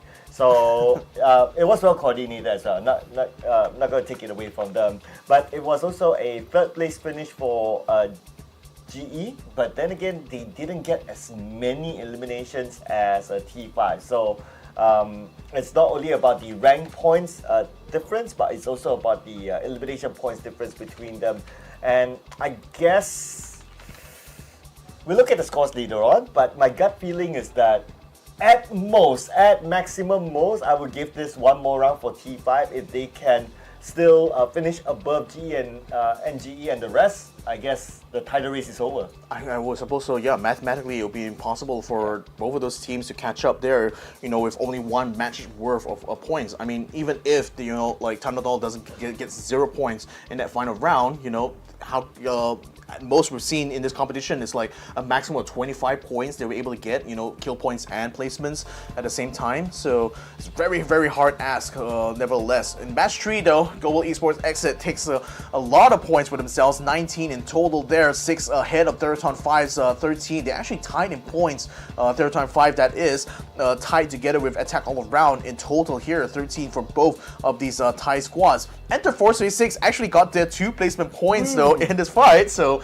that's actually quite good for them actually in this round, and it's just a shame that we have not seen a lot of them in this fight here, because for the team for Japan, they certainly came in here as one of the lower ranking teams, but has certainly shown that they have some capability. Just that I think this is going to be a good experience for them now, and with them starting to get a real resurgence in this closing stage of the grand finals, it's good to see that they're starting to show a lot of improvement. Well, and because of the 2 placement points that Enter Force 36 got, that means they finally hit the double digit of total placement points collected inside the grand finals, and my wish came true. Thank you. Okay, I'm good.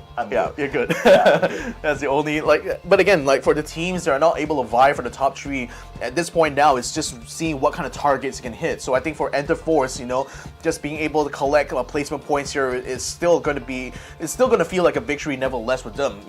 Even if they aren't able to upgrade themselves too much when it comes to the total leaderboard. But then for teams like Genius Esports, Renew Generation, the fact they were still lagging far behind Theerathon 5 and not able to contest these chicken dinners is certainly must feel frustrating for them right now, because that gap between themselves and Theerathon 5 continues to pull so far away that, again, if they can't suppress or win out these next 2 matches, I don't think they'll be able to mathematically beat Theerathon 5.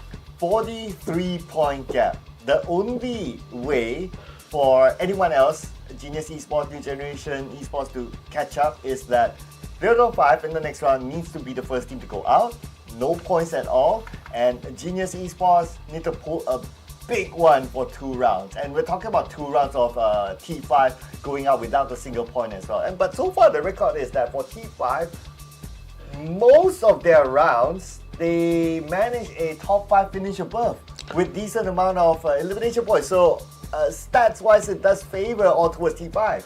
Yeah, I'm also really happy to see that ArkAngel, Predator, as well as Daytrade are closing the gap to Purple Mood Esports, so there could be a potential for both of these teams to overtake them to hopefully battle it out for that 5th spot there.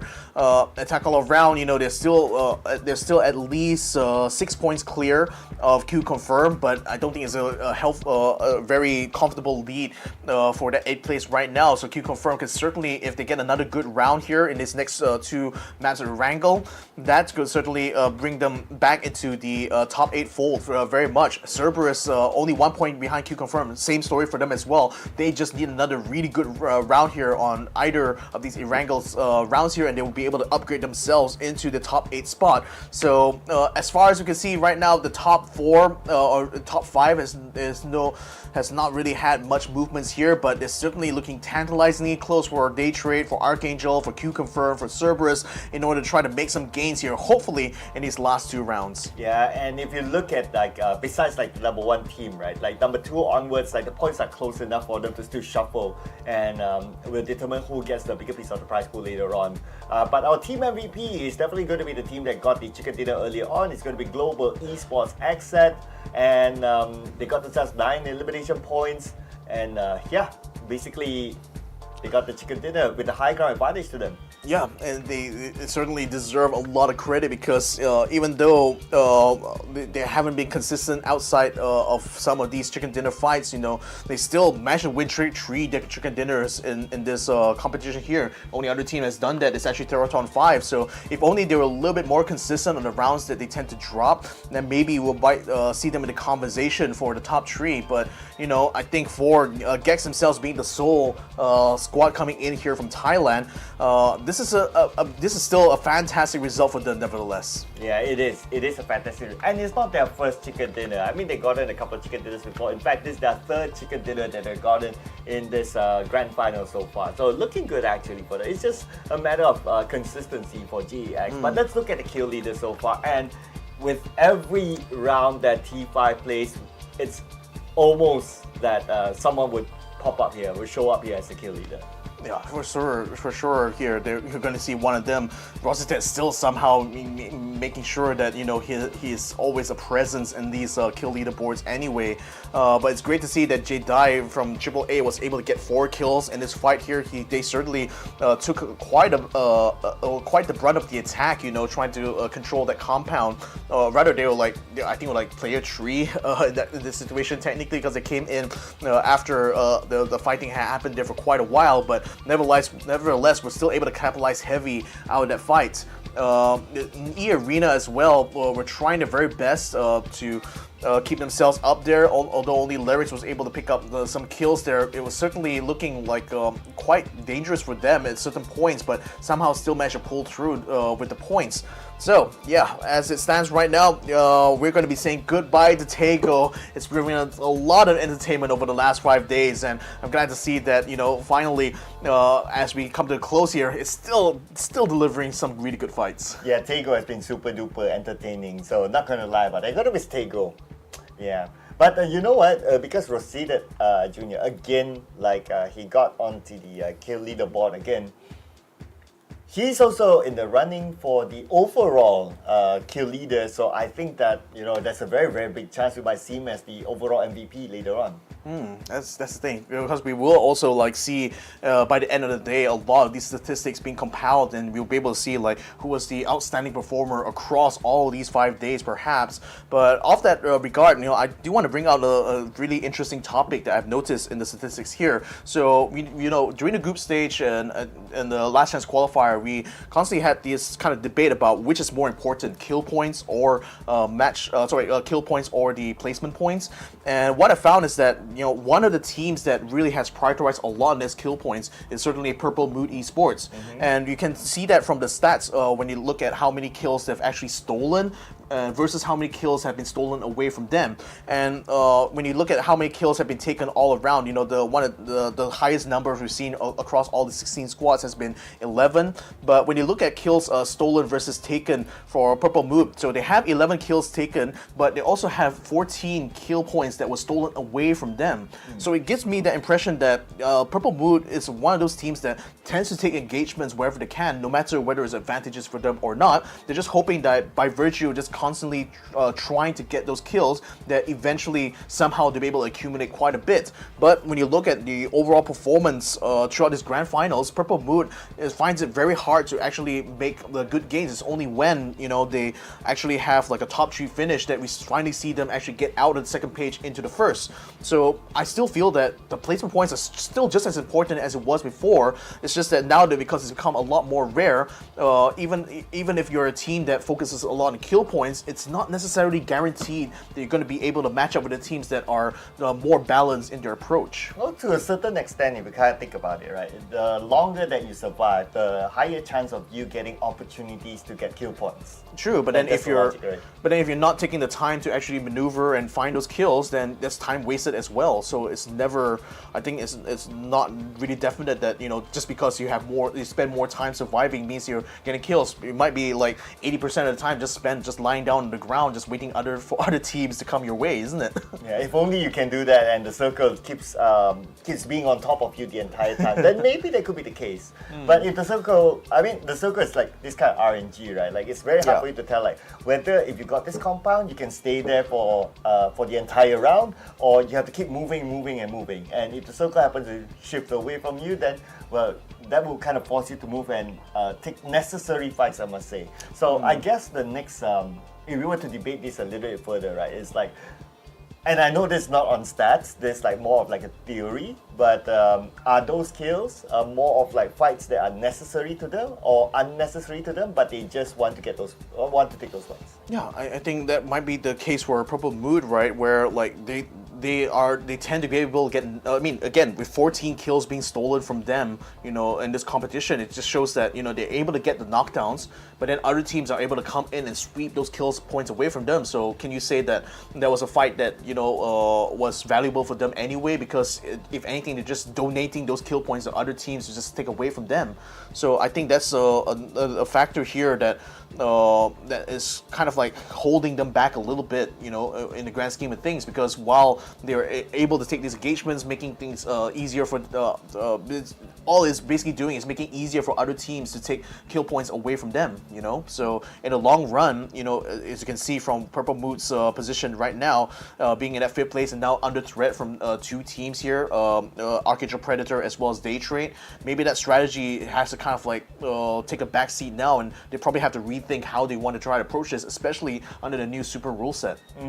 Yeah, so I guess this is still like can we say that this is also like still an experimental phase for all these teams since the super rule set is still kind of new, right? I mean, yeah, it's literally, this is the first tournament to run under the rule set anyway, so I think this is going to be part of that learning process for these teams now. So, I mean, again, as a caster right now, I can recognize, because I have all these stats on my fingertips here, and I can point out that this is something that I think Purple Mood will have to think about, going into future tournaments. And I think also other teams as well will have to pay attention to this, where like now this is how things are running in this PUBG competition here. It's not so much about whether you want to prioritize kills or whether you want to prioritize placements. You kind of have to have the full package now in order to become a top team. And that's how teams like teams like Genius Esports, teams like NGE, New Generation have been able to stay on top of everyone else because they have a good balance of both placements as well as kills. Yeah, and with Global Esports Xsset, they managed to get the chicken dinner early on. I guess to a certain extent as well, it's also like how they position themselves. If you want to get those elimination points, right? Like it's either you crash into someone else, and then you become the third party or something like that, or you position yourself into somewhere that is how should I put it? You position yourself somewhere that there's the highest possibility of people rotating into that area. So then you can try to take your chances through the long range shots instead. But let's see if that continues on inside of this ArkAngel. It will be our first ArkAngel in our final day, ladies and gentlemen. And inside ArkAngel, our 2 hotspots. One of them will be inside Pachinki. The second one will be at Ferrypier. Yep, we're going for the jump right now, ladies and gentlemen, and this is all the way up north from Sofnoka Island all the way up to Stalber. So a very even flight path as well, only like 2/3 of the map being split up by this flight path itself. So plenty of opportunities for teams to go for hot jumps on Pachinki if they want to. I think we've seen 2 squads in particular do that all of the time there, and I think they might be headed their way right now. GE is actually moving further up to the north side, whereas the Expendables are the only ones going to Pachinki right now, so no hot drops happening over there, surprisingly. Yeah, AAA is going up north as well. So interestingly, to my surprise as well, like Pachinki is being let go. So okay, no Pachinki fight this time around. Even for Ferrypier, it does seem that Daytrade Gaming is the only team going towards Ferrypier, so no challenge. But that could also mean that somewhere else might be the hotspot. I'm seeing a lot of teams dropping around the areas of school instead. Yeah, in fact, like we got GE as well as QConfirm trying to vie for control over this part here. I think GE probably will be better off trying to take over Ross Hawk instead, because Leon's Q had already landed straight on top of the school itself.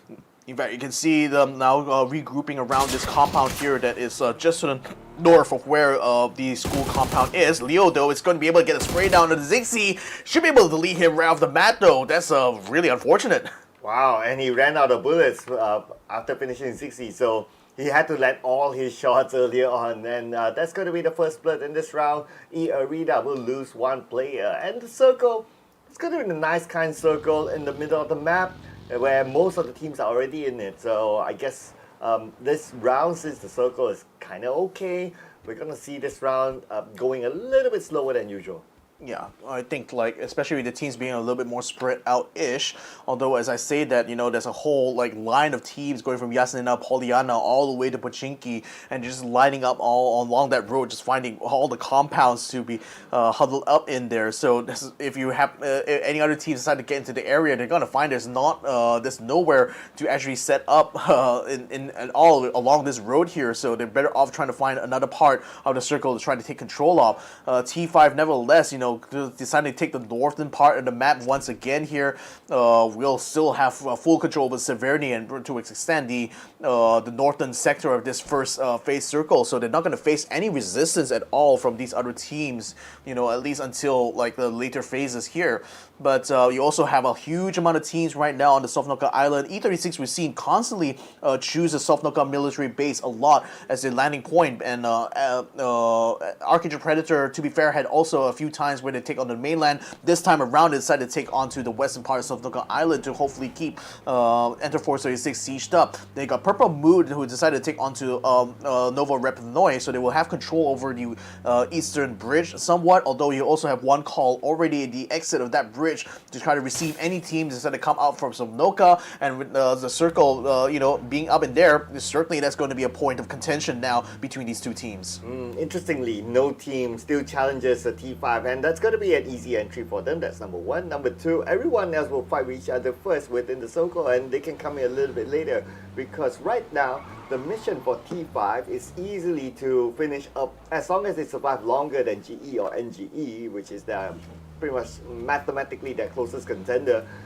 If GE or NGE gets eliminated first before T5, theoretically they would have won it.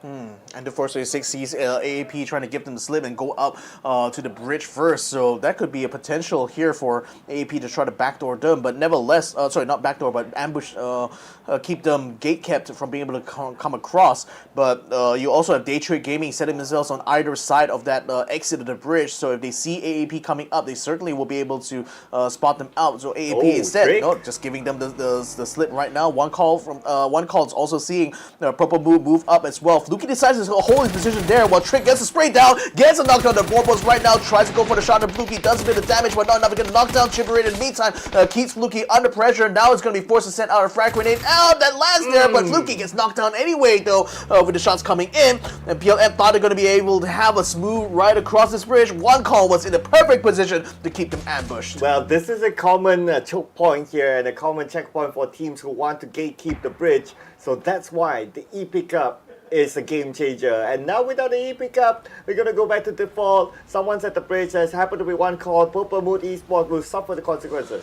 Oh, they should have known that this was going to happen, right? Because with a lot of teams jumping out the mainland, this is not the first time One Call has done this. By the way, they've always picked around the Milta area to drop in, and seeing that a lot of teams dropped out on Sofnoka Island early on, decided that there's a supreme opportunity for them to actually ambush teams that attempt to come out of Sofnoka Island. So now they already have them completely pinned down. PLM is going to fall back to the other side of the bridge here to try and salvage this situation, but it doesn't seem like they're going to be going to Nova Repnoi to go and pick up an E pickup here, which is definitely going to be what they need. They want to try to bypass this fight here. Thunder is already picked up on his car though, so it looks like they will be falling back even further. The good news for them only is that the blue zone is still a ways away, so there may be some time now for PLM to try to salvage this situation here. Yeah, it's either they try to get the E pickup, or they're lucky enough to get the E pickup, or their second option is to, well, they have a couple of options. The next best option, I think, will be to go to the left bridge instead and try to get their way into the circle, since they have a vehicle anyway, or they can try to swim across. That's a little bit more risky, because when you're swimming, you cannot really shoot back at your openers, and you're pretty much at the mercy of whoever who might be gatekeeping you.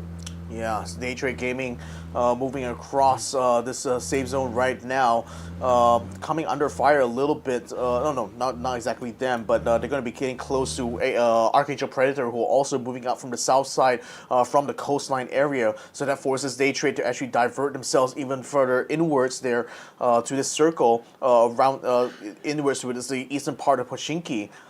AAP will be able to take control of the compound that Daytrade were thinking about taking early on, so instead it will default towards a smaller compound just to the north to hopefully use as a staging point, because I don't think besides there not a lot of other compounds for them to take, so that's pretty much the only spot they'll be able to use for now. But AAP not quite done with the movements yet, because Evil Patrick, Alec, as well as Algid Bots will be moving up closer to CES position here. You can also see that UV's smell is overlooking where Cerberus is currently setting up right now. Oh, knocked out already a Tycon is found one onto Evil Patrick. We'll be able to remove him from the map right now. Other members of CES scrambling and try to close in on this position, while Daytrade Puchills is going to try to flank around the northern part. It's going to be forced back thanks to Solo Z still able to spot out the back line there to keep them from being able to interrupt this fight against AAP. Haisaki is going to be coming up to the compound now. He's going to be jumping out of the car. He sees Alec on the side there. Will remove him from the play now. So two members of AAP still remain here. Not as well as Algid Bots. Algid Bots goes with a spray, takes out Hymas there. So he gets a trade just in time. Yeah, a little bit of a revenge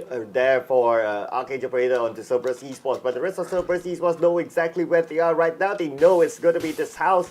They just need to find a way to enter from there. Tycon on the rooftop, trying to get a good vision, but Tycon at some point probably has to come down to provide backup to his teammates. Just watching the perimeter pretty much, but Haisaki is going to try to knock onto the window there. Almost spots out Algid Bots, forcing him to reposition, but he sees Tycon on the outside there. He's under massive pressure, especially with the door already broken down to continue to spray fire, but look at who comes up from top there. Nan goes ahead and gets a knockdown, and does get the kill. They're done on the Haisaki as well as Tycon. So Cerberus thought they would have the upper hand there, but Nan from the top jumps down, finishes them off in his compound, and secures Algid Bots, preventing him being taken down. One shot left on the Solozi is going to be smelled. That takes him out. And Cerberus Esports will be the first team to be eliminated at number 9 at this point. That gives opportunity again to QConfirm to overtake them. Yep. Very crowded right now on the circle here. Daytrade moving up to try to surround AAP's position there, having seen all the fight happen. That's also forced Unicorn Venom now to back out. They've already done whatever they could here, but they don't want to try to take this fight against AAP anymore, seeing that Daytrade decided to move up as well. So Flash takes onto the Cyber Tower. Oh, that's a good shot there onto Algid Bots, forcing him down to half health. Nan is still holding up in the back there, but with Flash keeping the pressure there, that should allow some space for Puchills to close the gap here, but he's still hanging back though, so they aren't exactly keeping AAP under massive pressure. But if this next circle lands even further inland, Daytrade will have an advantage. Okay, here we go. ArkAngel Predator facing Daytrade Gaming, but I don't think both teams are making those big moves just yet. Everyone's just waiting for the next pistol circle. And speaking about the circle, it will show itself really soon. But for Purple Mood Esports, they are still on the military base island, and now definitely the circle will be on the main peninsula. They need to find their way onto the main peninsula after this. Probably going to swim across.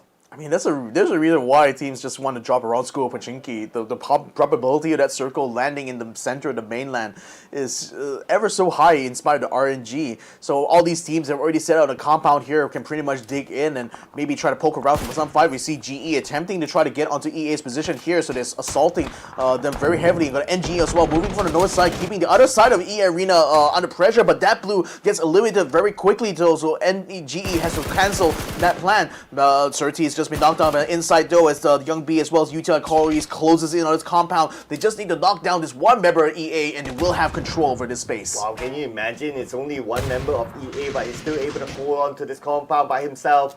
And right now, he needs backup though, but backup is on the way. So they're calling in for the cavalry. Yuta comes in to finish off inside, and that's going to be it for EA inside. Yeah, Lyrics was thinking about coming down to help him, but unfortunately it is too little too late right now, so he will be giving them the slip and trying to find a different place to hold out in. So GE wins the battle right here. KM99 and the other member of E36 are still, of eArena still under siege though, and they were currently hurting right now with Lyrics coming out of the way. Unfortunately, QConfirm is still having control of the school right now as Purple Mood tries to move up into position 2. Gex, in the meantime, has taken control of 2 compounds on either end, one closer to the road and one even further down inland on a bit of a high ground. So they are very secure in their own compound for now, but they're still trying to spot around and see if they can spot anyone else. Purple Moon, in the meantime, like I said, they moved up to the school areas, taken control one of the apartments. Only Ursa Balui is close enough to try to perhaps challenge there in that regard, but they look like they want to try to huddle in here and wait out to see where this next circle is going to lead them to. Yeah, thanks to the emergency pickup, they managed to get into the school apartment. So right now they'll be chilling here. Probably have some opportunity to loot up, depending on how many items are still there, because I believe there was another team that dropped into school apartment earlier on as well, so there might not be much for them. But right now, we're back to ArkAngel Parade, still sharing the same area as Daytrade Gaming, overlooking each other.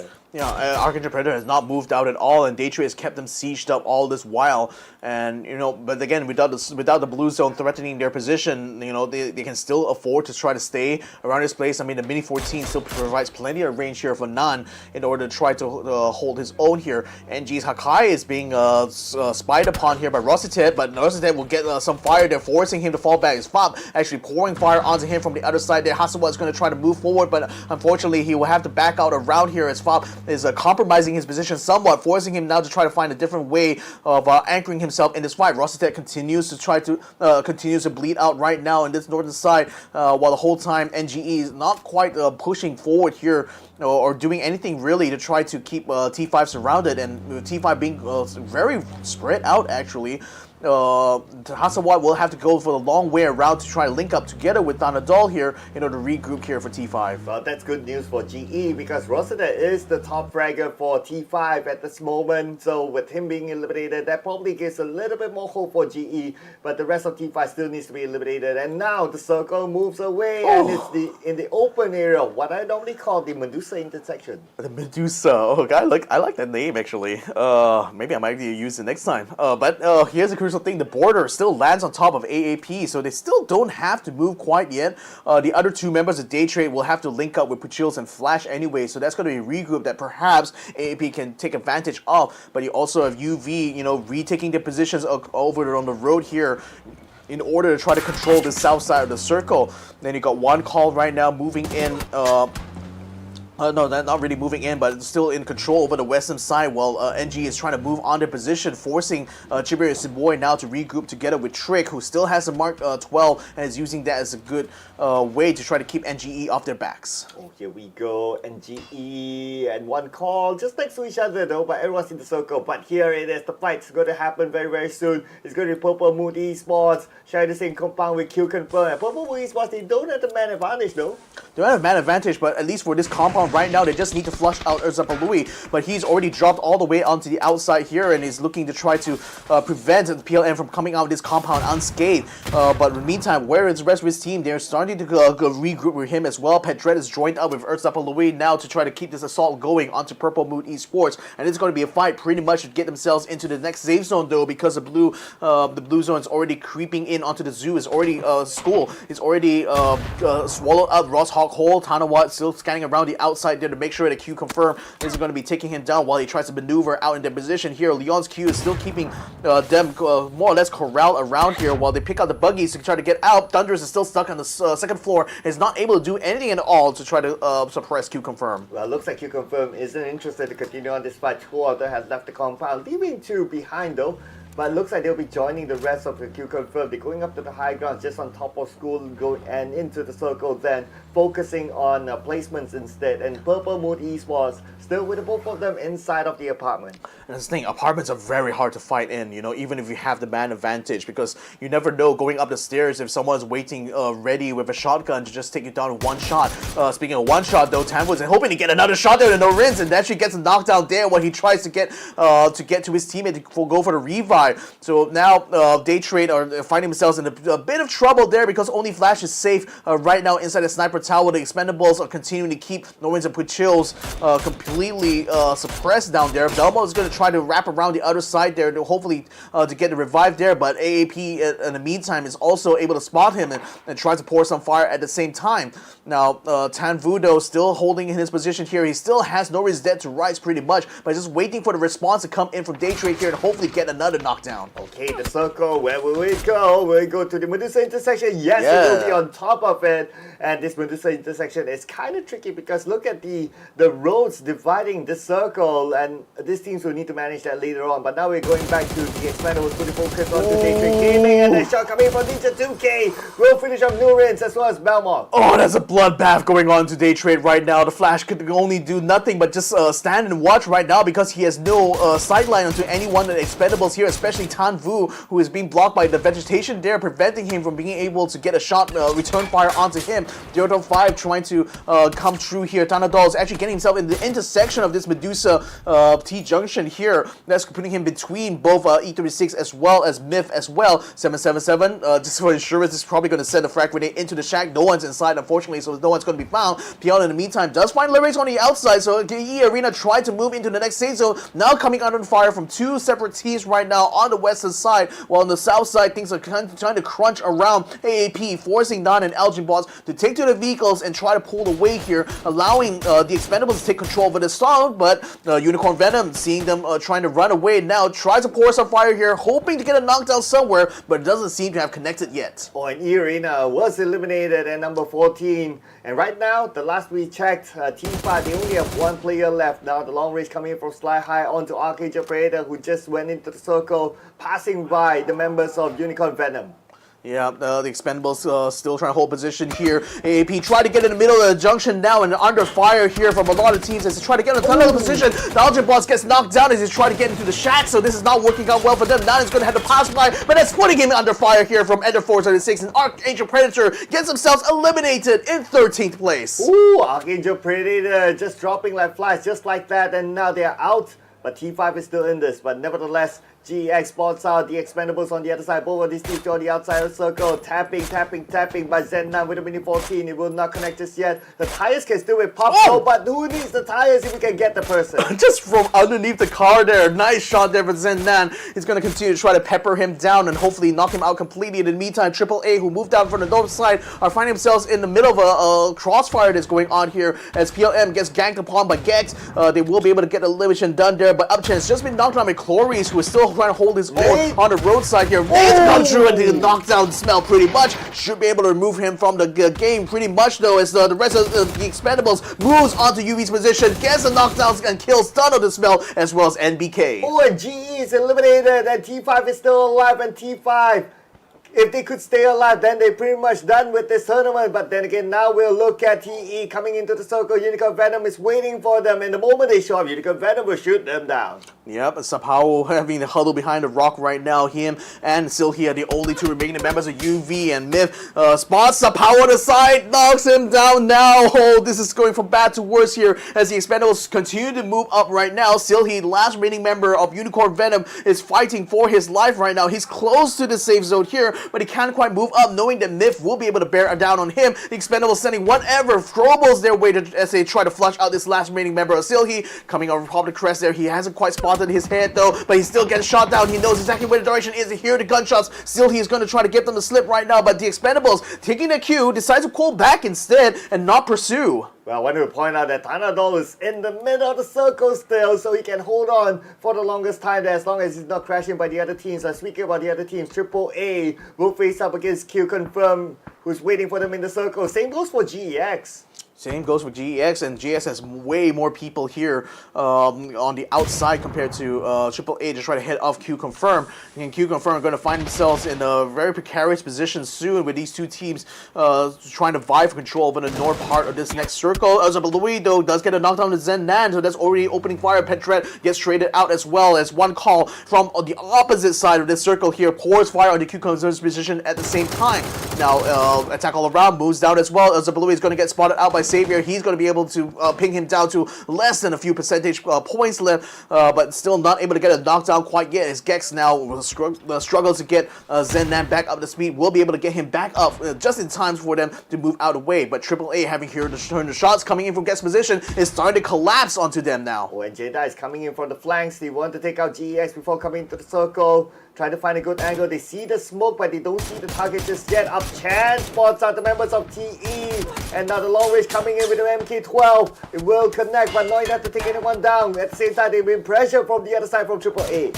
Yeah, the thing is they have to fight a war on two fronts right now. It's from the pincer position here, but it's still desperate to try to get a knockdown there to Tanvu, but still so close yet so far. Upchan's still going to go for another shot yet again, while AAA actually moves away from Gex's position now to try to go on to the eastern side of the circle. Instead, Tanvu, having a lead behind his teammate, is going to try to go up in front, and Xavier, unfortunately, knocked down in the blue zone there. That's going to force his teammate now to come out in this very painful fifth-face blue zone to try to get him revived, hopefully, or at least back in the car. fire. Oh, nice shot there with Jacob. Taking down Tanvu now.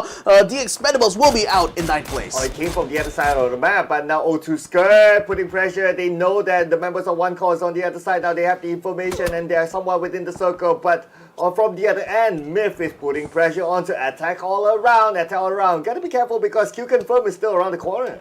That's the thing. They still have to try to corral themselves around there and hopefully keep them pincer. But QConfirm does have a bit of a terrain advantage they can use here against GX right now. E36 now getting some action as one call tried to get close to their territory, and they didn't quite like that as eliminate both Samoy as well as Chipper Rid. So they will have control of the junction and takes away that team in 8th place. Now NGE still is on the outside there. Fob is bringing his teammate back up while the smoke grenade keeps him undercover. But E36 very much has control of his junction actually because the circle still lands on top of them here, and with AAA still tied up trying to keep an eye out for QConfirm. They can't exactly move down south anyway to try to contest this T junction. Well, and Tanadol is still in the circle with the circle shifter. He's still in the middle of it with a shack to cover him. Looking good so far for T5 as they're hoping for NG, their next closest opponent, next closest team to be able to chase them at the number 1 spot to be eliminated.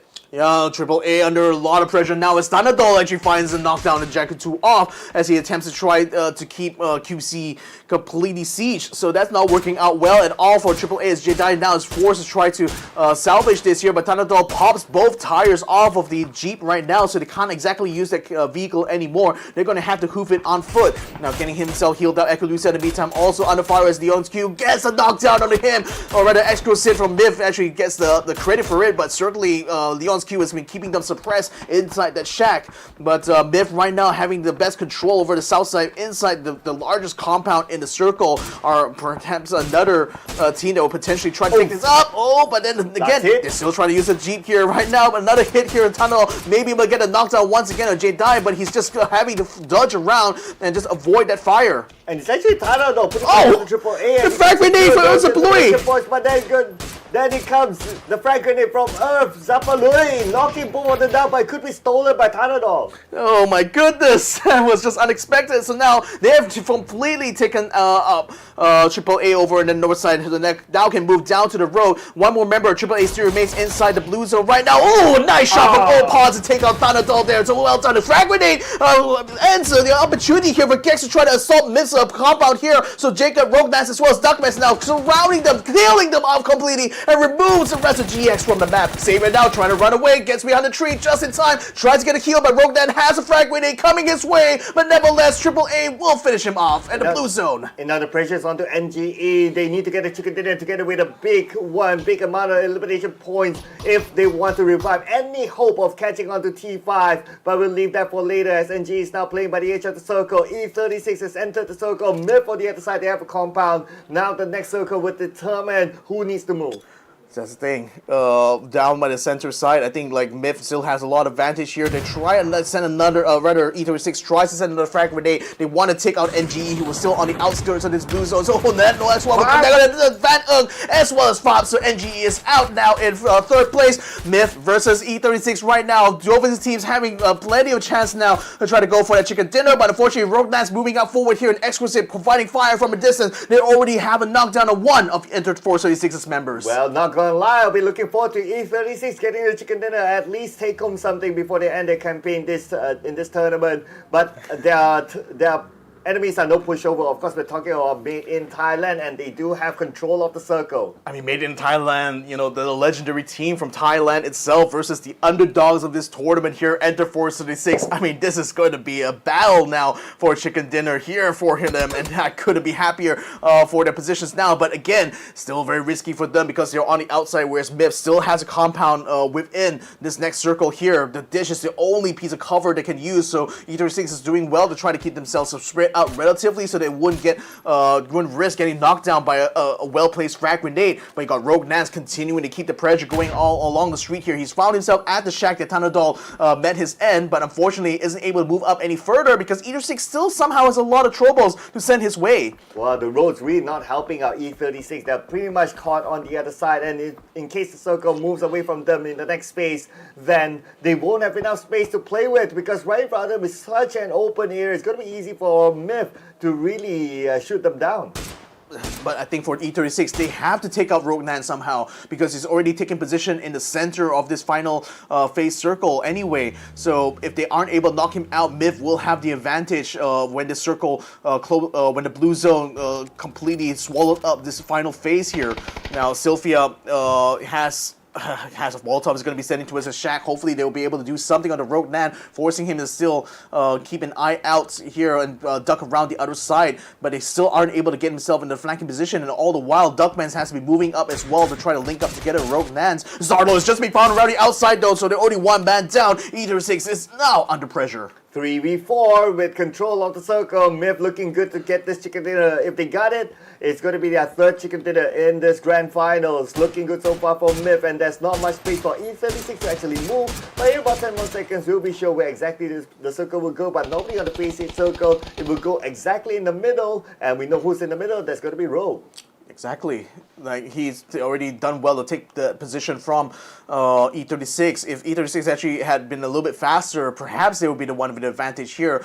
But nevertheless, Myth still has a compound to use as cover, so that's preventing Sylphia being able to get any good shots. He does get a ping onto Jacob though, and another one there probably will be able to knock him down, so he is going to have to huddle behind, not able to keep the fire support on Rogue Nan's position as well as Duckman's. But E36 now gathering closely here. Looks like they will have to move up together now and try to force themselves into Rogue Nan's position here. So as it stands right now, this is going to be the fight for the final phase. A smoke grenade line is going to be set up somewhat, forcing Rogue Nan to actually move away. He's actually going to try to flank around the other side there. This could catch E36 off guard if they aren't aware of it. Yeah, Rogue wants to finish this off fast because he wants to go for a break really quick right now.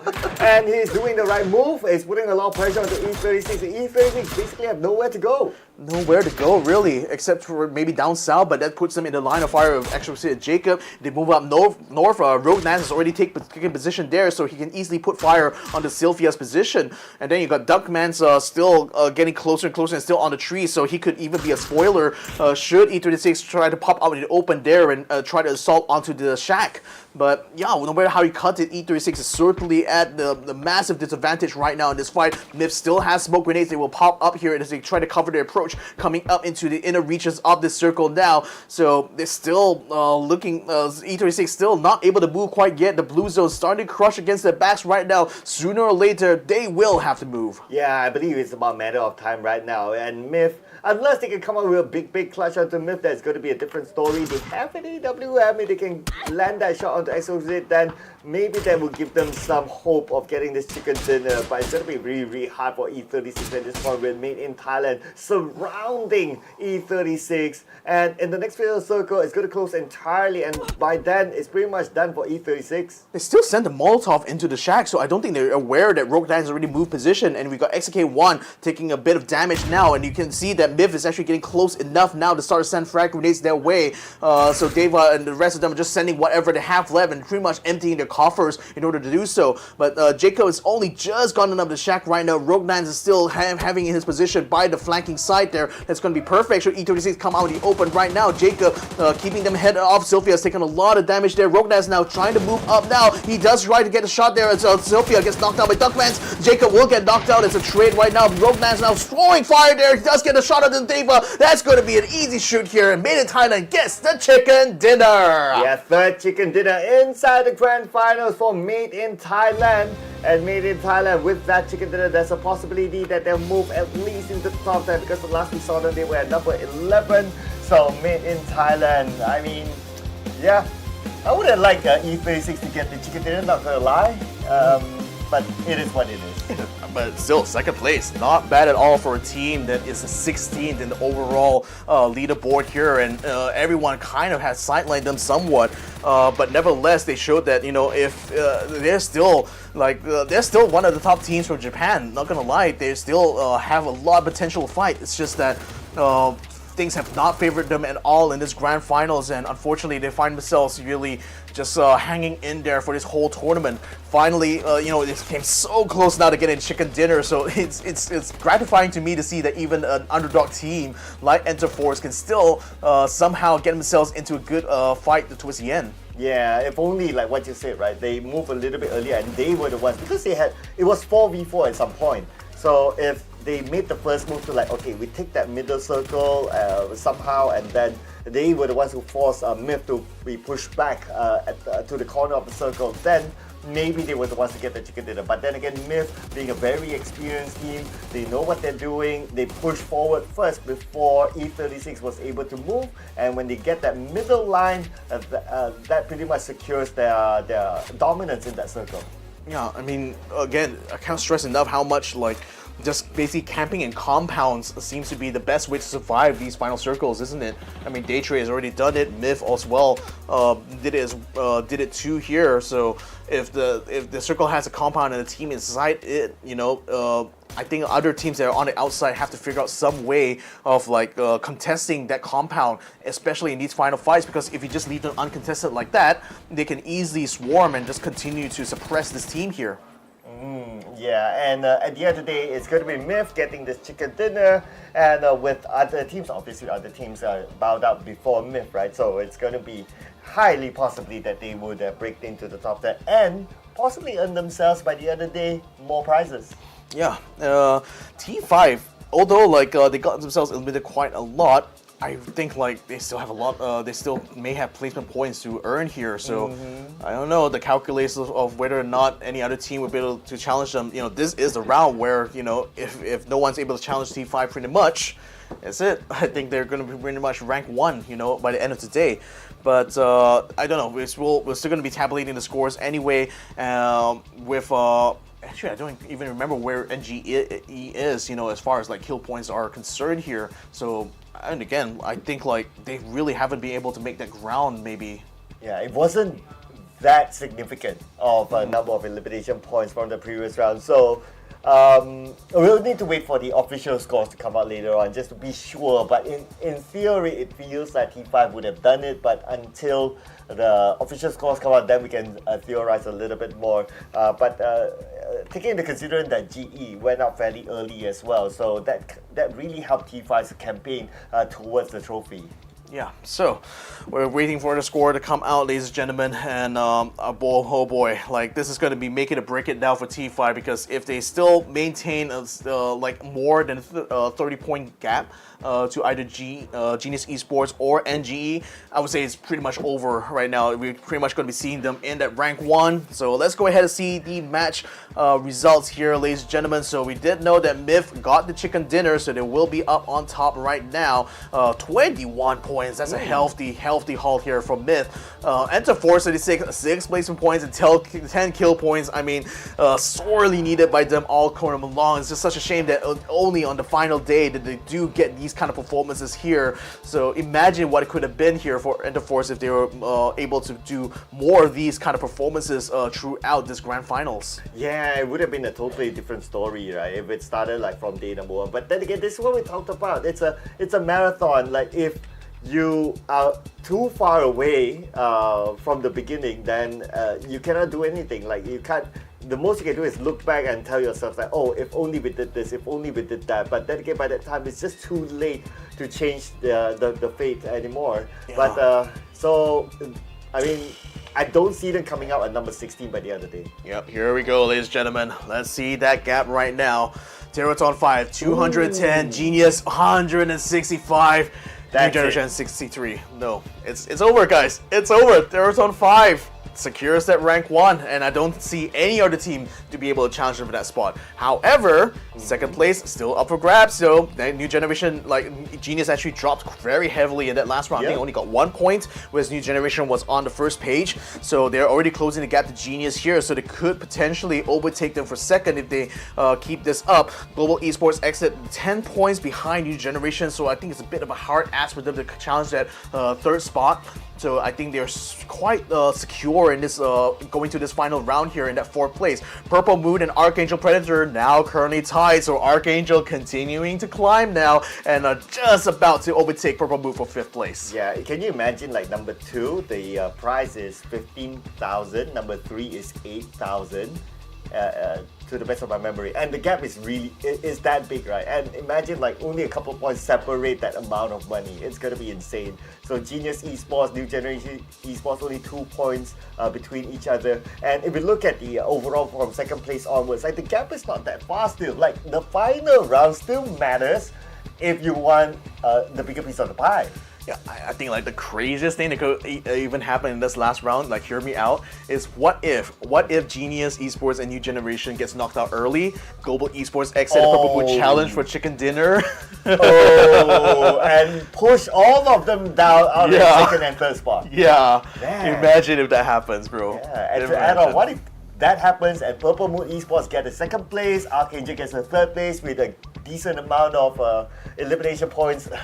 It pushes everyone down the pecking order. Yeah, I'm very stoked to see both two members of E36, Scarlet and XK1, actually having honors here in this kill board. We've never seen them so far, and finally in this one round where they got second place, finally we get to see Scarlet getting 4 kills, XK getting 3 here. Plenty of damage done on XK's part though, so he certainly has been pouring a lot of fire into these other teams. Yeah, I mean XK 600 damage, but only managed to get 3 kills, so that means he's been working really hard to help his team to get those kills at the end of the day. And Starlord probably was the one who finishes them off, so he's like the finisher. Once the damage, once the finisher at the end of the day. Yeah. But of course, what's important is that the team gets the points. Exactly, and you know the team of Myth has been certainly earning a lot of those points here in this round itself, and have taken the first rank for this penultimate round here of this Grand Finals Day 5. And certainly this is a team that has a long and storied history, even in the PUBG community, and or still even to this day considered one of the strongest teams count out of Thailand. Now the newer organizations obviously has kind of overshadowed them a little bit, and Made in Thailand themselves has multiple lineup changes. This current lineup though still looking very strong, and I'm still liking what I'm seeing. Yeah, I mean, and they bring the brand name of Made in Thailand, which I feel that is a very interesting name to have, right? Especially you kind of bring that the national pride on this kind of stages. So I think it's a pretty nice tribute back to home. I mean, I just love the fact that the acronym pretty much is just like myth, like the legend, the myth of Thailand itself, you know. So fantastic work for them. But ladies and gentlemen, one last round remains here. The final round of this Grand Finals has been taking us 5 days to get to this point now. This is where it's all going to end. So make sure you guys stay with us here because we're going to be taking a short break. But when we come back here, we will find out who will be the overall champion, who will be second, who will be third. That will be only coming after this. So don't go away. Welcome to the Update 23.2, where you can now revive your teammates, transport knocked out allies onto vehicles, and engage in a new social feature, the clan system. Let's dive right in. First on the menu is the brand new revival system. To reduce frustration during squad play and promote diverse strategies in normal matches, you will now be able to revive your fallen teammates. Just retrieve the blue chip from their death boxes and register it at one of the transmission towers scattered across the map, or through a wireless transmitter item obtained through farming. They can then rejoin the match via a respawn plane that flies once per phase. Note that this feature is available only in normal and custom matches on ArkAngel, Miramar, and Jester. Next, we're introducing a new DBNO feature, allowing you to carry knocked out teammates and place them inside vehicles. This addition provides players with an alternative way to evade danger without having to only abandon or revive your teammates. We are also finally ready to unveil our new clan system. Create or join a clan, play matches, and earn XP to level up your clan. As your clan levels up, you will be able to upgrade your clan tags. Not only that, but you can also earn a BP boost by playing with your clanmates. Definitely worth. And as always, make sure to check out the patch notes for all the details. Update 23.2 has plenty more in store this month, including a DBNO rebalance, general lobby UX UI improvements, a slight buff to the Ace 32, and more. Starting with this update, prepare to become your team's hero, transport teammates to safety, and establish your own PUBG Battlegrounds clan for double the excitement. And we'll see you on the Battlegrounds.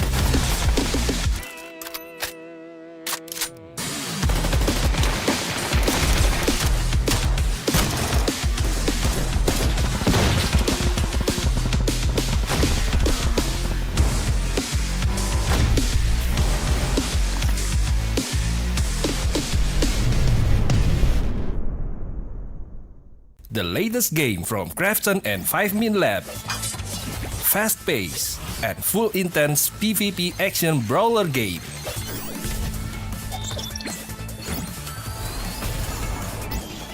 Use your best combo to send your opponent to the lobby.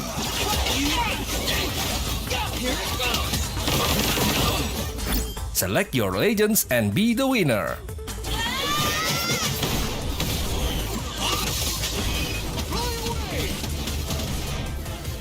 Pick the mode that suits your fighting style, from 1v1, 2v2 to Battle Royale. Available to download and play free on Play Store, App Store, and Steam.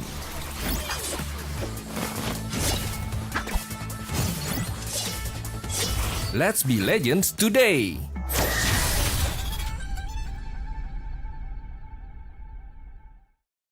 Welcome to the Update 23.2, where you can now revive your teammates, transport knocked out allies onto vehicles, and engage in a new social feature, the clan system. Let's dive right in. First on the menu is the brand new revival system. To reduce frustration during squad play and promote diverse strategies in normal matches, you will now be able to revive your fallen teammates. Just retrieve the blue chip from their death boxes and register it at one of the transmission towers scattered across the map, or through a wireless transmitter item obtained through farming. They can then rejoin the match via a respawn plane that flies once per phase. Note that this feature is available only in normal and custom matches on ArkAngel, Miramar, and Jester. Next, we're introducing a new DBNO feature, allowing you to carry knocked out teammates and place them inside vehicles. This addition provides players with an alternative way to evade danger without having to only abandon or revive your teammates. We are also finally ready to unveil our new clan system. Create or join a clan, play matches, and earn XP to level up your clan. As your clan levels up, you will be able to upgrade your clan tags. Not only that, but you can also earn a BP boost by playing with your clanmates. Definitely worth. And as always, make sure to check out the patch notes for all the details. Update 23.2 has plenty more in store this month, including a DBNO rebalance, general lobby UX UI improvements, a slight buff to the Ace 32, and more. Starting with this update, prepare to become your team's hero, transport teammates to safety, and establish your own PUBG Battlegrounds clan for double the excitement. And we'll see you on the Battlegrounds.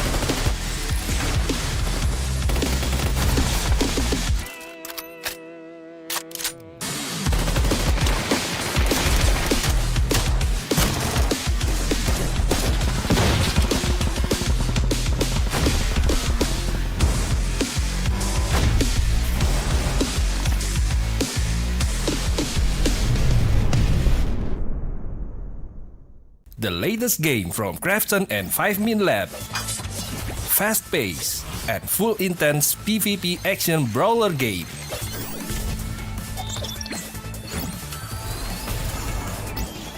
Use your best combo to send your opponent to the lobby.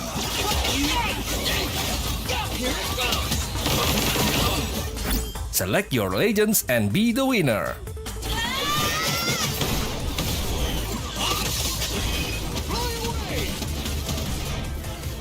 Pick the mode that suits your fighting style, from 1v1, 2v2 to Battle Royale.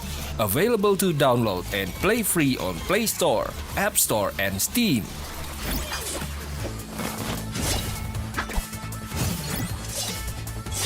Let's be legends today!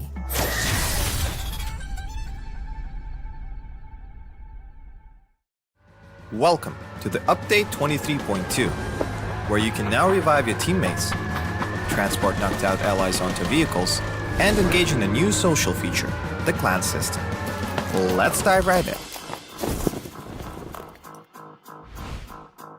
First on the menu is the brand new revival system. To reduce frustration during squad play and promote diverse strategies in normal matches, you will now be able to revive your fallen teammates. Just retrieve the blue chip from their death boxes and register it at one of the transmission towers scattered across the map, or through a wireless transmitter item obtained through farming. They can then rejoin the match via a respawn plane that flies once per phase. Note that this feature is available only in normal and custom matches on ArkAngel, Miramar, and Jester. Next, we're introducing a new DBNO feature, allowing you to carry knocked out teammates and place them inside vehicles. This addition provides players with an alternative way to evade danger without having to only abandon or revive your teammates. We are also finally ready to unveil our new clan system. Create or join a clan, play matches, and earn XP to level up your clan. As your clan levels up, you will be able to upgrade your clan tags. Not only that, but you can also earn a BP boost by playing with your clanmates. Definitely worth. And as always, make sure to check out the patch notes for all the details. Update 23.2 has plenty more in store this month, including a DBNO rebalance, general lobby UX UI improvements, a slight buff to the Ace 32, and more. Starting with this update, prepare to become your team's hero, transport teammates to safety, and establish your own PUBG Battlegrounds clan for double the excitement. And we'll see you on the Battlegrounds.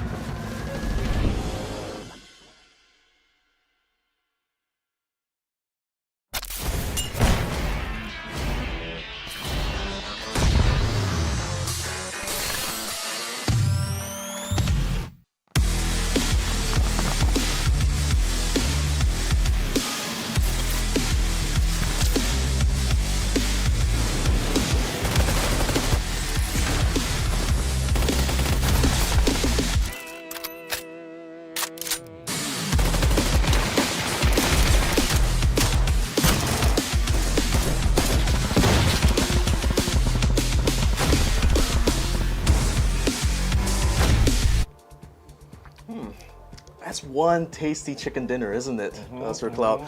Really, really nice. Oh, hey guys, welcome back, ladies and gentlemen. This is the PUBG Asia Super Cup. We're now in the final match. You know, after 5 days of grand finals, after 5 days of the group stage, as well as the last chance qualifier. I mean, it's time for us to just sit back and enjoy the ride right now, because it all comes down to this one last fight here, ladies and gentlemen.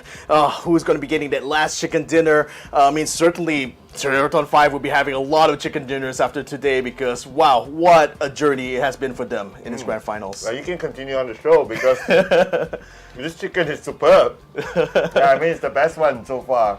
But, nice. Yeah, I mean, I know. I mean, it's just so good. It's so tasty. It's actually so tasty. Just like our show. Just like our show, indeed. Also, I like to give a thanks to everyone who has been along with us with this journey. I know it's been kind of hard to follow along this live stream because of the audio quality, but I do see like a lot of comments, like from John N, who has been saying thank you for the English commentary, and yeah, we do always try to give ourselves the best show possible. So I hope the guys, you know, will be able to forgive, you know, the technical difficulties we've been having throughout this tournament, you know, especially with those guys who've been following us since the group stage as well. Like, I'm so thankful that you guys are for the ride here, but all good things must come to an end. So now that T5's story is done, there's still stories to be told here, ladies and gentlemen. Purple Moon Esports is of course one of them. One of the teams has been hyper aggressive when it comes to taking fights. Another team that has been making a huge comeback on Daytrade, and as well as today is Daytrade Gaming here. They are all currently tied right now with another squad here, which is going to be ArkAngel Predators. They're going to be vying to see whether or not they can fight for the 5th place here. Purple Moon is looking whether or not they can try to take that 7th place now. So there's still plenty to fight for here. Even though the T5 has mathematically speaking won the championship, there's still plenty of prize money to be won by these other teams. And we got 3 teams without a chicken dinner so far left in this tournament, and well, E36 almost got it. Almost. Yeah. I'm also hoping that at least one of the 3 will get this final chicken dinner. Yeah, ArkAngel Predator as well. Fantastic comeback for these boys, because they spent the longest time in the 2nd page, and just off of the back of amazing performances and a lot of consistently good fights. They've been able to come back so hard here and now find themselves on the verge now of challenging Daytrade for that 5th position. They're both currently tied, so whichever team comes out on the top here, whichever team gets eliminated early is certainly going to be losing out on that position. So that's going to be one thing that's going to be exciting to see. The final flight has begun, ladies and gentlemen. We're now up over Erangel for the last time today. This is going to be it. This is the journey coming to a close. This is it, ladies and gentlemen. I'll be looking forward to see if the Pubg fight might happen again, if the American fight might happen again, because on the previous round we didn't get to see it. So, and the flight path, it's close enough for Pubg. It's close enough for Fairy Pier as well. So come on, guys, don't disappoint us. Give us the entertainment. It still goes from south to north. It's going a lot more towards the western side, so that puts them closer to the Jojo Pole area and Zarki as well. We've seen T5 take that position. Will they be doing that yet again here today? In terms of Pubg, though, we got ArkAngel Predator coming out quite early on, but it seems to be passing by Pubg instead. The Expendables will be taking that position for themselves, while GE takes position by school together with QConfirm as well. T5, like I predicted, they will be going straight for the hospital, but they're being chased actually by E36 out of all teams. I've never seen them come up to the north side here. It looks like they want to try to end this whole day with a final flourish here. If they can actually eliminate T5 early on, that could be interesting. Yeah, that would be really interesting though. But so far we can see it's a decent gap between the two of them. But now we are in Milta. Myth did pass by, so yeah, but it's just passing by. They didn't really land inside of Milta. But our first circle, there is a possibility that the circle might go inside a military base. And my favorite circle in Erangel is always the military base. It always is. I love it so much. Yeah, it always is, isn't it? But very similar kind of like situation here, although there is a possibility that circle might go towards Soft Nuka Island, but I would say it's about like a 60-40% possibility that it's going to be landing more closer to the main island anyway, and that's where most of the bulk of the teams are. But you can see there's still similar kind of like drops happening for everyone here. Daytrade not able to take control over the western bridge out of Sovnaka Island. This time actually eArena has actually beat them to the punch by dropping straight onto the ferry pier. No other hard drops happening actually on this final round here, so sad to say this first phase is going to be a bit quiet for now. T5, Thanadol, and Hasawat, the rest of them decided to pile in closer to the hospital, so they moved away from E36's position on the north part of Jojo Pole itself. You got attack all around, actually taking the entire coastline on the top from Sarki all the way to Severity and just looting all of that position there. So Purple Mood, another team that you have to watch out here because they're vying for that 7th spot right now in this overall leaderboard. They have the entire military base to themselves here, as well as the eastern town of Novorepnoye. Yeah, 2 of them there, 2 of them inside of the military base, so they have tons of loot to work with. We don't get to see this very often. Myth having a little bit of fun with the glider. I wonder where would they be going. They're going towards Milta Power, so I guess this is just them having fun because the distance is just short. like you could even like go on foot and you'll still be fine. A confession to make, I never knew they had this in the game. I swear guys, I played PUBG, I've never seen this vehicle before, so this is the first time I'm actually seeing it in my life, and oh my god, I want to fly in this all day long in all my public matches from now on. Duckman's is going to have a nice chill view to have a look out here while he tries to go over the hills. He will be able to jump out at any point though, so it's definitely going to be looking for a nice complex to do so, or maybe even try to land nicely there. So let's see whether or not he has the flying skills to back up his own shooting skills. Not gonna lie, it's a sight to see. Yeah, like it's so visually pleasing. Maybe you just need to pray to the RNG gods a little bit more so that you can get this wherever you drop when you play. Nice gentle landing there, Duckman, so we'll be able to keep that in play now, and he's taking control over the top of the prison, over the hill here. Smell is alone in this prison right now. The rest of his team are mostly spread out further north of him right now to continue taking out more of the loot around the shelter and prison area. So the Expendables, in the meantime, have taken control over Pachinki, but decided to move down south there, where eArena as well as Cerberus are currently set out along the coastline overlooking Sofnoka Island. So they're certainly trying to crush in closer to that river there, in that body of water. Should the circle land across Sofnoka Island, at least they will be ready to try to make their way across. But eArena at the same time, feeling the pressure coming from the Expendables, are going to be looking to try to prevent them from being able to keep the pressure going. Zixi has a Mark 12 of an 8x scope, so that actually provides him a lot of potential to take these long-range shots. I'm kind of surprised as well the fact that it's the last game, but we don't see many early fights. Normally within the last game, you would see like teams really taking fights, crashing onto each other just because of their own personal entertainment as well. But this time around, we don't see much of that. So it's a little bit of a different pacing. And not only this round, even in the previous Erangel as well, it was pretty much like the same pace. Yeah, Gex getting ganked upon right now by QConfirm. Only 2 members, as far as you can see, though. But no, actually, there's all 4 of them just cutting across the compound now. Zendan's going to destroy everything. Gets sprayed. Does a bit of damage on Leon's Q. Now switches to the SLR to try to continue to ping on, but no knockdowns coming from Global Esports Xsset side. So QConfirm will be able to give them the slip, and now are headed straight towards the coast right now. PLM are currently set up at this ferry pier. This pier right now, not the ferry pier, but a different pier altogether now, to try to find a way to get onto a boat maybe that will be able to lead them straight to Nov Poirier. So I think they're just waiting for that boat to arrive so that it can take them out of this zone here. So they may not necessarily try to take this fight against QConfirm, although if QConfirm moves rapidly, they could certainly take the chance to take one out. Ooh, MK14 in the hands of Duck Hughes now. By the same time, wait! That was a bait. That was a bait. They were waiting for it. They were waiting for it. I mean, oh my god, so unfortunate. Duck Hughes just really having no situational awareness in that instance. Didn't realize that CES was stalking him that whole time. So unfortunately, he's so far away as well from the other members. But 777 is still going to try to move up now to hopefully link up with him and maybe rescue him from this fight. But unfortunately, CES has already moved very much far forward. They will be able to remove Duck Shoes from the game now. So 777 a little bit too slow on the uptake here. Will have to fall back together with Tan Vu. But Cerberus now taking ample advantage out of this will keep them suppressed and hopefully corral them into that one tiny complex. Well, we have 3 players being eliminated on this round so far. So, well, looks like it's not as low as before. It's going to be a decent round this time around in terms of pacing. Let's see who will be the next one. So far, no wins for Daytrade Gaming. He's just doing some scouting work, so he's just sending information back to his team, and his team is somewhere else anyway. So they'll be A-okay for now. And here's an interesting thing. Daytrade's remaining 2 members, the other 2 members, Puchils and Belmoff, are under fire from ArkAngel Predators now. Remember, both of those teams are currently tied for points, so you want, I would love to be able to keep track of these 2 right now. As soon as they decide to try to take the fight against each other, the winner of that will no doubt be taking that 5th spot overall.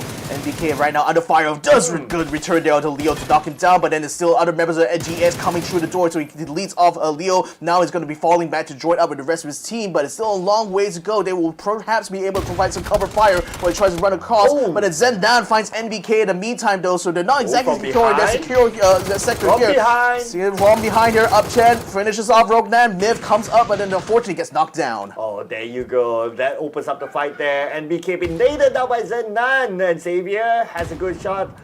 View at least onto Myth. It's on an off-angle position, and they don't know that Xavier is on this area, but Upchen been naded out by Jacob, and now it's up to Xavier to take one down. Yep, Xavier, unfortunately not able to return fire onto Exquisite there, so he will take it 1-1. Xavier tries to get the spray onto Dunkmans, but he gives him the slip. Exquisite comes out and on top there, a headshot, not enough though to get a knockdown, as he himself will find himself on the ground now and crawling to safety. Dunkmans comes out, finishes off Xavier, so there's no way that he's going to be able to get revived back up now, as being in Thailand now, taking this opportunity here to extend even more control down to the south. Oh, made in Thailand. So far, 2 elimination points for themselves, but unfortunately they lost Rogue in the process, the team that just got their chicken dinner. But now, it looks like they're going in for a little bit of a chase, but we move over to T5, and T5 is going towards a bunch of other teams within the circle. They actually passed by AAP just now, and AAP didn't really get the knockdown to them. Now they're running straight into the middle of eArena's compound here. KM99 getting a nice spray into Hasawat, forcing him now to try to just duck all the way through here. It seems to have managed to get through unscathed somewhat. But now Hasselblad comes through the door, only get caught up by Zixi on the top of the stairs. Pantapong is going to be coming through, but a frag grenade is ready to receive him. It's going to be doing some damage there, but still, he is still standing for now. Pantapong coming on the other side here. Zixi, that door is actually blocked by that folding shield, so they can't exactly get across without taking too much damage from those frag grenades. Now, eArena Zixi having to duck into the bathroom there as he takes some fire from the outside. KM99 coming around the outside of the building here to try to head off the rest of T5, but it already set into this location here. Frag grenade coming through the window, doesn't connect onto Zixi. Oh, Patapong's here on the lower ground, but unfortunately for Hasawa, he's been knocked down. And now they need to continue on this fight with only Rosita as well as Patapong. The nade onto the other side, onto Zixi, but Zixi, he is well and okay at the balcony. Yeah, Pantapong now trying to move out to the outside of the building here, but then the whole time KM9 and Lyric still holding steady in the building just across from there. Zixi is still up on the second floor right now, and he's not going to be moving anytime soon. Daytrade Gaming finds Insight, attempting to use the motorcycle to get up on the top of the hill, but fails to get a knockdown there. Rusted Jr. Still under siege here from eArena, continues to try to find an angle to send frag grenades through those windows. Pantapong sends a Molotov inside the top floor, hoping to flush out Zixi, but he's still not budging from that position. Still making life living hell right upon the Pong. Now he's going to come on top, gets a headshot, but not enough to get a knockdown. Zixi does have a shotgun, but then he's getting the heals up, but Pantapong misses the window of opportunity to suppress him at that time. Now he has an AUG in hand, still trying to wait for them to come up, but still no one biting the bait for now. Okay, Patapong has a stun grenade, but he tosses toss it out to the second floor. This could be his opportunity, but he's been shooed away by a counter stun grenade coming from Zixi. Patapong's still alive together with Rosita, and Rosita, he still has another mission. He wants to be the MVP for the tournament. Yeah, he still wants it all for himself right now.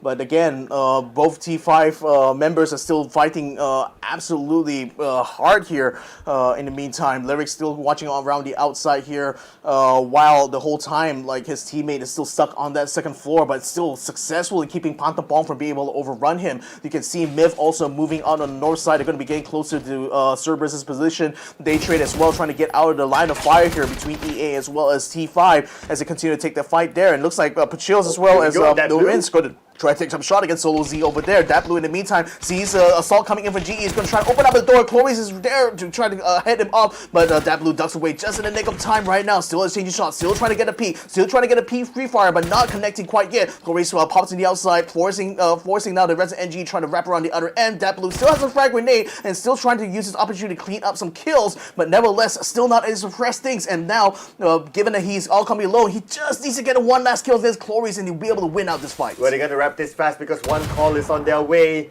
and one call can be the third party between these two teams. Chloris picking up his teammate, That Blue still on the outside. He still has a nade though. That call is getting closer and closer, so they got to do this fast right now. That Blue gets into the building, and That Blue can't find his opponent because both of them are on the second floor. Yeah, that's the thing. They are on top there and just using this opportunity to heal up. And like you said, one call is already encroaching on this compound here. So That Blue very much under pressure now to try to finish this off. Surti and Chloris at the same time too. And whoever wins out of this will have to face off against one call here. Chloris is still taking up. That Blue very low. He will get taken down though. New generation is out and GE will take the top honors. Well, that's the signal for one call to come in as a third party, and they have Chloris as well as Surti for them to take out, but they need to find their target. They're on the other building right now. They're buying time with the smoke. 30 getting as much utilities as possible, reloading themselves, buying as much time. But at the same time, we can see that E36 going up to high ground against ArkAngel Predator. ArkAngel Predator has a compound, so they're pretty comfortable here. They'll be A-okay. I'll be interested to see one call. How are they going to finish up this job? I know. They're still having Surti completely surrounded here, and Chloris as well. They've already done well to get those kill points, but now, oh, nice there. Just popping the gas can so that it prevents Chibi from being able to pop through the window and actually assault them directly inside the house. So one call still stuck around the outside of this building, and Chloris gets a little bit of a drop there, forcing one call to scramble to safety there. But nevertheless, they have the building completely surrounded. It's just a matter of finding a good entry point for them to get into the building. That's going to be the main sort of obstacle that they have to face right now. But nevertheless, Chloris and Surti somehow still able to hold out. This is going to be their Alamo right now, surrounded on all sides here by one call. They refuse to let up. They refuse to surrender. Well, they want the points. They want as many points as possible for one call because they could potentially go up to the top 10 And now One Call needs to finish up this job. It's taking a little bit too long because the circle moved away from this compound. One Call surrounding it. There's pretty much no way for GE to get out, but Jaxie almost Jaxie still goes down to Chloris. Nice crossfire there, and the other side, they try to flank them on the other part, but because of the crossfire, they aren't able to move up forward without risking another knockdown. And with Jaxie already taken out, they're already one man down, and that's not going to be good news for them as GE continue to rack up the points here. One Call strict now. We're waiting for the right call here. He sends a frag grenade into the room. That's it. It might be it for Sir T, but he still pops out there. He somehow still is able to survive for now, but with Trick finally finishes him off with another frag grenade, so leaves only Chloris left. Yep, one more to go. 3v1 Chloris on the outside of the building. He shows up, but then again, Trick is there to finish them off, and that is it for GE.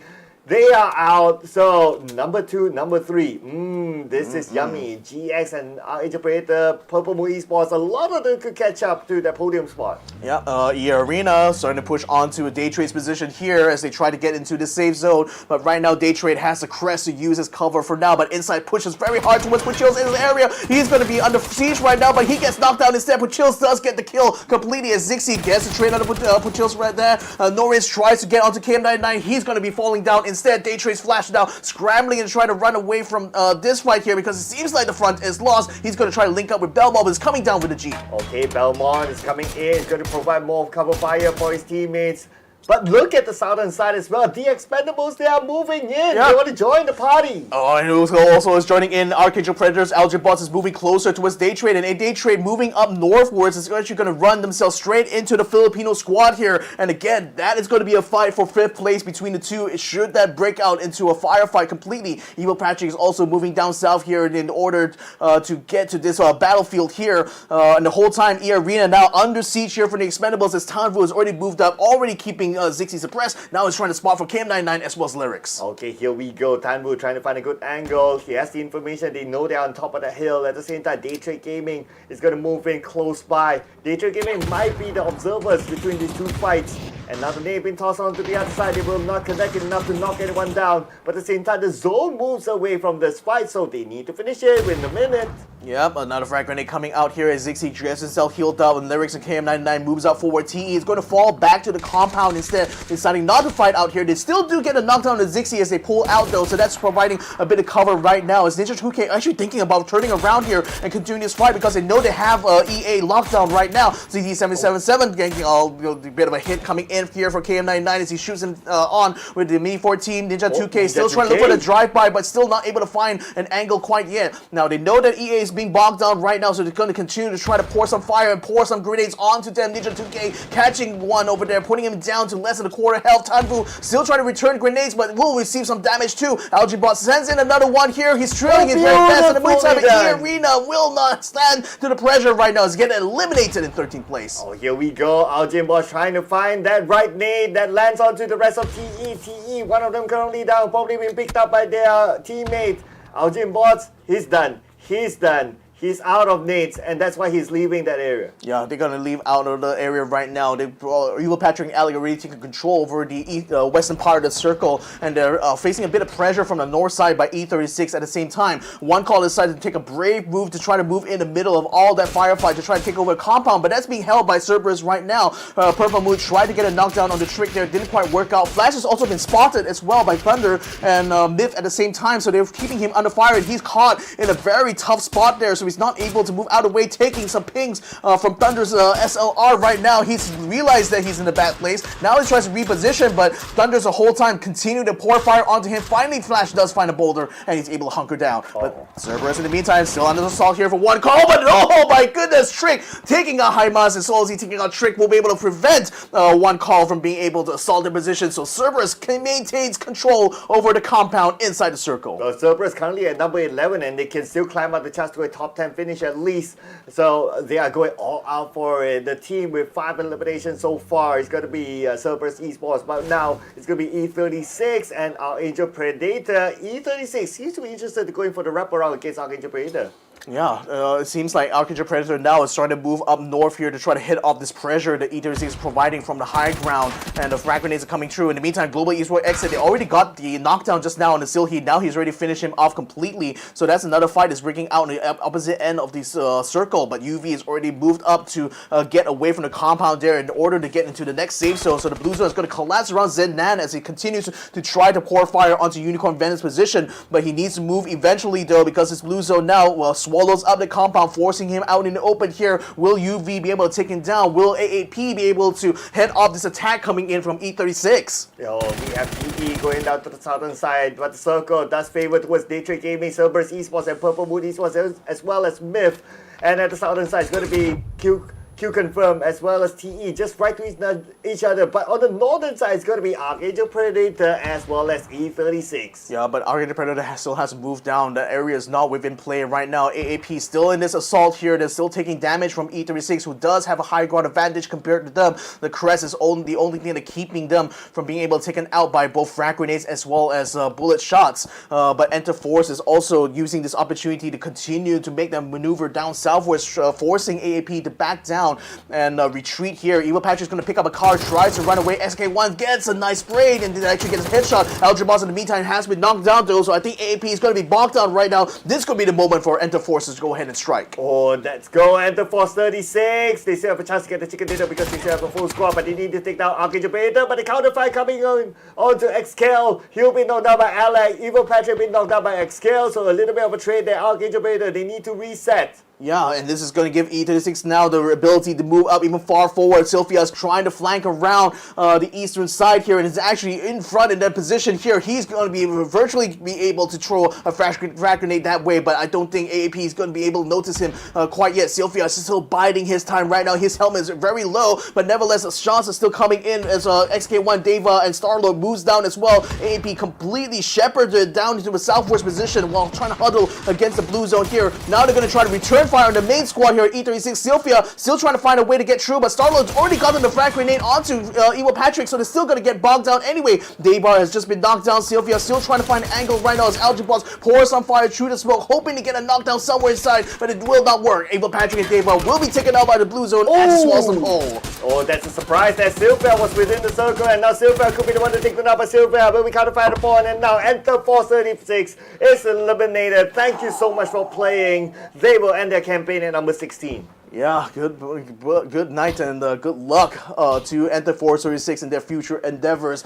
But for AAP, I'm surprised that they still managed to bring Nan back up to speed here, even though they lost Evil Patrick. They're still not quite out of this fight yet. Compare that with Daytrade Gaming. Flash was nowhere to be found right now. I think he's just been taken out, so Daytrade is already out for the count, and AAP having a supreme opportunity now to overtake them on the leaderboard. Oh, we can see 3 teams in the same compound just on the southern side. We got Unicorn Venom, CERBERUS Esports, as well as QConfirm. So if the circle moves away, then it's going to be big. But one of the members of Unicorn Venom have been knocked down, so this could be an opportunity. But because they are still in the circle, so now these teams will make that big move. And it's going to be Myth as well, shooting from afar. So in case anyone steps out of the building in an open position, Myth could be the one to shoot them down. Yeah, 3 teams just trying to corral around CERBERUS' compound right now. We got QConfirm as well as the Unicorn Venom. Unfortunately, Smell has been caught around the outside, so a smoke has been popped right now, but unfortunately that attracted the attention of Solzy, who takes out Smell, and that will be the end of their run now. So UV out in 8th place here, ladies and gentlemen. QConfirm still inside of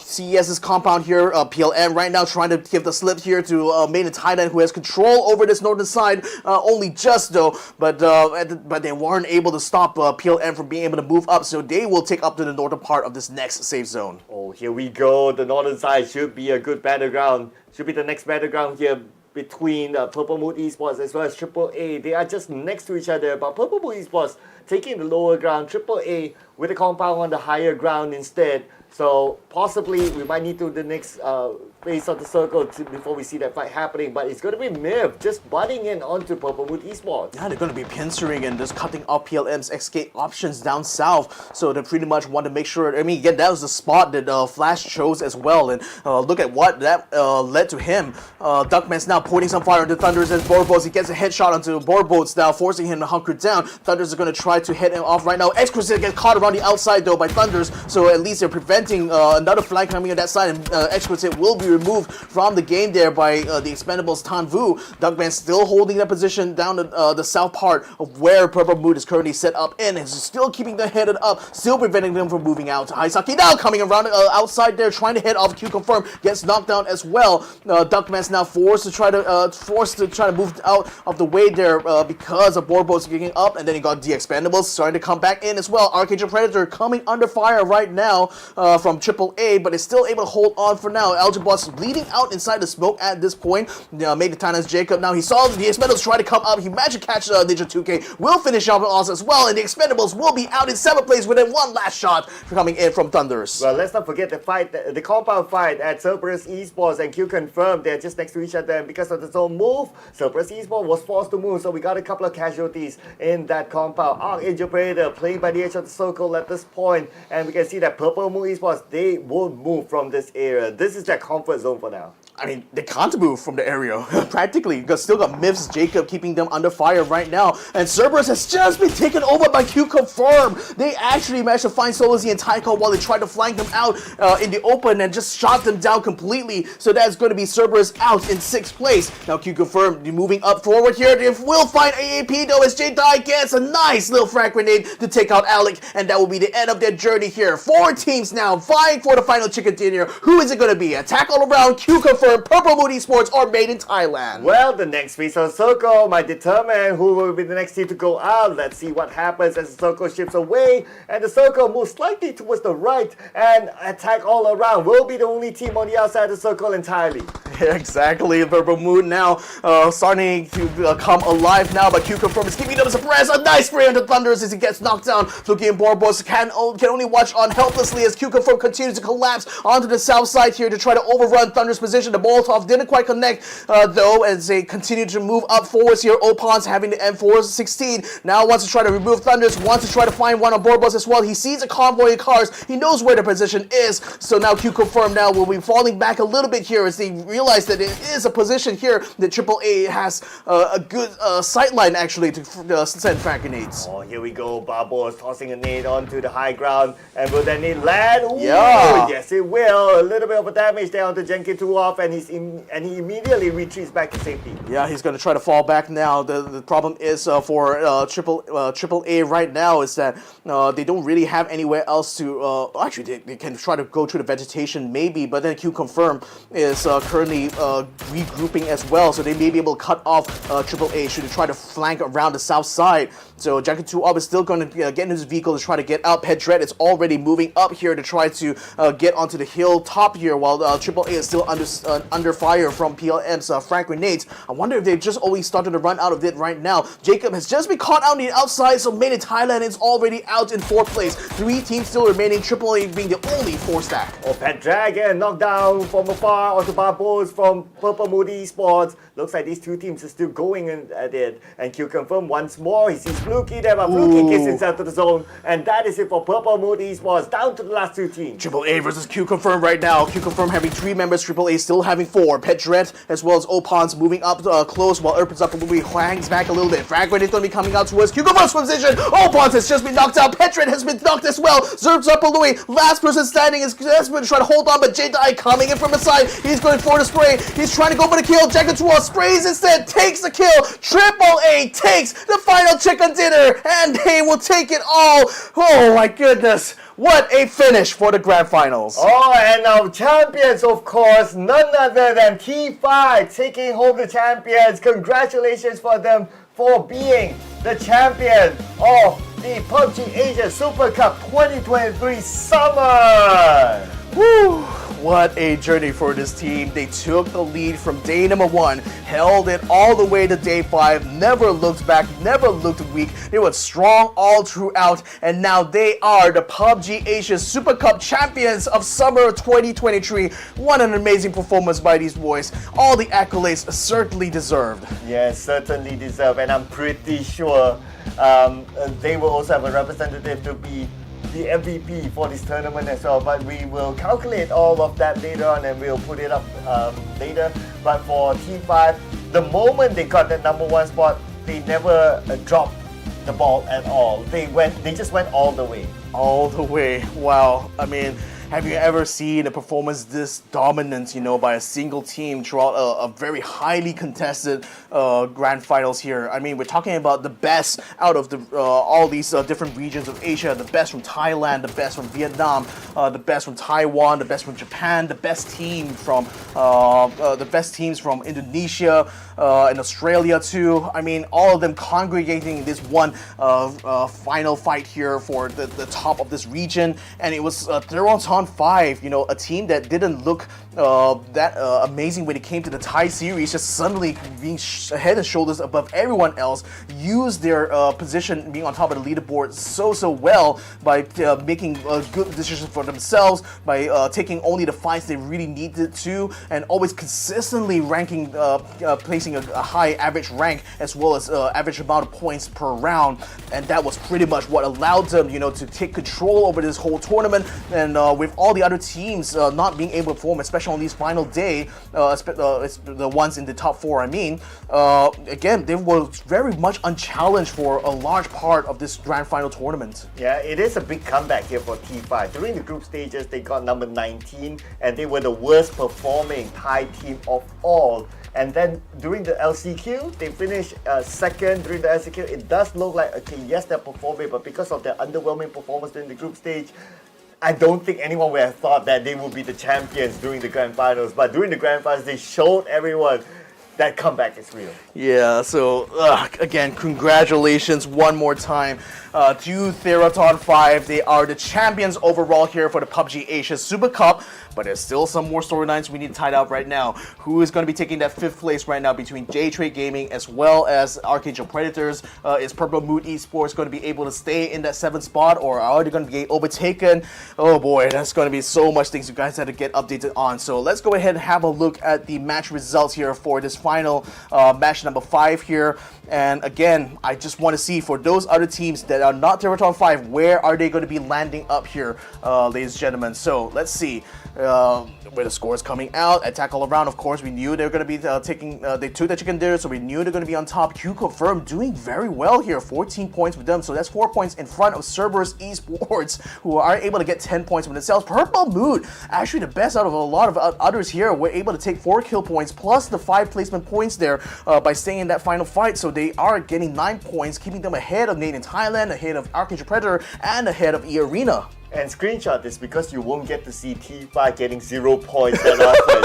Yeah, screenshot this, ladies and gentlemen. This is definitely something. But other than that as well, I would have liked the final 3, the other 3 teams who haven't got a chicken dinner to get it. But yeah, I guess next time then. But this is where it all matters, right? The total leaderboard, who will be at what placement, and our second place finish will be drumroll, Genius Esports still. Oh, ArkAngel Predators still not able to make it all out because attack all around. The Dark Horse actually snatches the 5th spot away from them and head of Purple Mood Esports, so they take the 5th place overall. Global Esports Xsset still in 4th place as well, so they didn't quite move out of the way there. QConfirm overtakes Made in Thailand to make it in 8th spot, so they, even though they're tied in points, QConfirm had more placement points compared to Made in Thailand, so that's the tiebreak that allows them to take the 8th spot, whereas Made in Thailand stays in 9th. Daytrade Gaming, they were in that first page, they dropped down to 10th, and now, it's behind Made in Thailand even. They had one really good day for Daytrade Gaming, and then after that was like, and that's how they kind of slipped out on the first page. So it was a little bit unfortunate for Daytrade Gaming. CERBERUS Esports started the grand finals really strong. They started game number 1 with a chicken dinner, but after that it was quite underwhelming for them. Hence, they dropped back onto page number 2. But if they were to take away any consolation, is that they are the top eliminators in page number 2. Yeah, and still shout out again to Enter Force 36. They were clearly the underdog of the tournament here. I'm still so happy to see they were still able to collect placement points even on this final day itself. Kill leaders of the entire grand finals here. Xsset Jr., what an absolute bad lad. What a legend here. 47 kills, 6,830 damage. Not the most here on the board, but that's enough here to keep Xsset in the number 1 spot. Yeah, sign my shirt, Xsset. He's been a star for this show. I mean, 47 kills with 6,830 damage. I mean, that is a lot of work done by him. And if we look at it, Chloris did 8,650 damage with only 42 kills. Gotta give it to him as well. The stats just shows that he's been working hard for his team just to dish out all that damage, and probably the other kills be picked up by his teammates instead. But at the end of the day, it doesn't matter. It's a team effort, and as long as the points goes to their team, that's fine.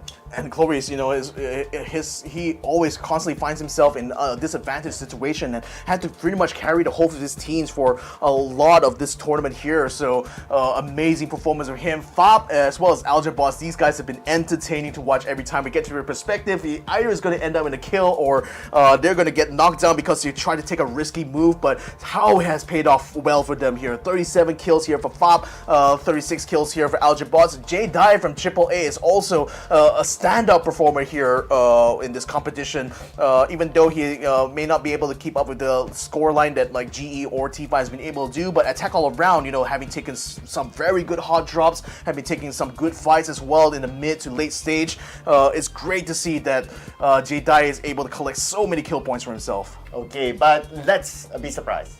Oh my god, it's Rosita! Oh no! I totally didn't expect that! He's the MVP! Oh my god!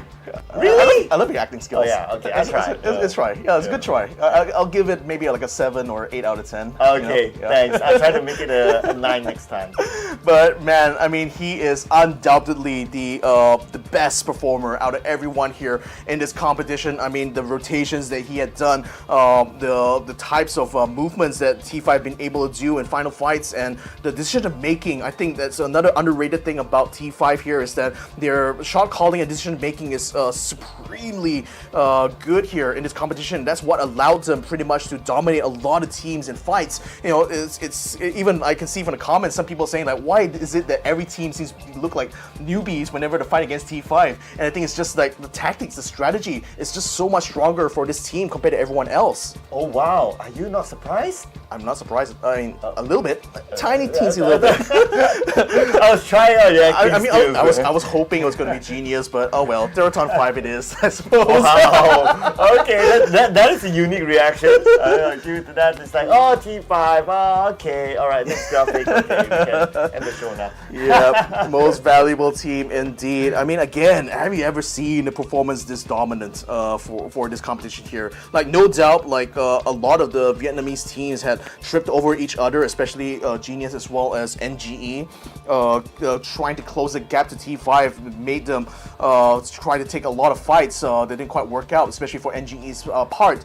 And their underperformance, I think, during day 4 as well, has contributed a lot to Theerathon 5 being able to build such a massive lead towards the end. And my goodness, again, like I'm just singing so many praises to these guys all day long, but sadly, you know, like all good things must come to an end, isn't it? Yes, all good things must come to an end. But of course, before that, before we end the show, we would also like to say thank you so much to everyone who has watched this show from day number 1 up to now, and also all the people who is working hard behind the scenes, the production crew, the OB, you name it, the marketing people, you name it, social media people, and of course this show wouldn't have happened without you guys. Indeed, it is. Thank you all for being along with us with this journey. You know, it's again, I still I feel so bad for everyone who tried to listen in because of the audio quality issues. Obviously, we are aware of the issues. It says that we don't have the capability to fix that for you guys. So, but nevertheless, you know, we still gave you guys a spirited performance. The teams have been giving us endless entertainment day after day, and shout outs to them. You know, I'm really hoping to be able to see them again when we meet for the summer series of this PUBG Asia Super Cup. And that's going to be something you guys want to watch out for. So make sure you stay subscribed to the PUBG Esports channel here. We'll keep you guys up to date with all that. But man, any last words you'd like to say? Well, I'd like to say that I am going to enjoy this chicken dinner here, and I hope you guys enjoy your chicken dinner too, and hope to see you again. Again, thank you so much for joining us from day number 1. Again, without you guys, this show wouldn't have happened. So shout out to all of you watching. Just shouting out a few names here. We got Fin Nguyen, we got Bogoy, Dark Money, Ryan Rosario, Kirayana. I mean, I would like to shout out to everyone, but it's not possible. You guys know that. So you guys know who you are. Thank you so much. Yeah, thank you all so much. It's been a pleasure to join, to be along with you guys for the PUBG Asia Super Cup Summer 2023 edition. Hopefully, we'll be able to join you guys for the next edition of this, and that I can't wait. You know, this is a new era of PUBG PC. So again, hopefully you guys have enjoyed the show. It's going to be a nice night tonight. We're going to be going back and enjoying our chicken dinners now. Hopefully you guys do the same too. But until then, it's been a pleasure here. My name is Victor Gax. His name is Sir Cloud. This has been the PUBG Asia Super Cup 2023, and we'll bid it all goodbye for now, and we'll see you next time. Cheers. Cheers.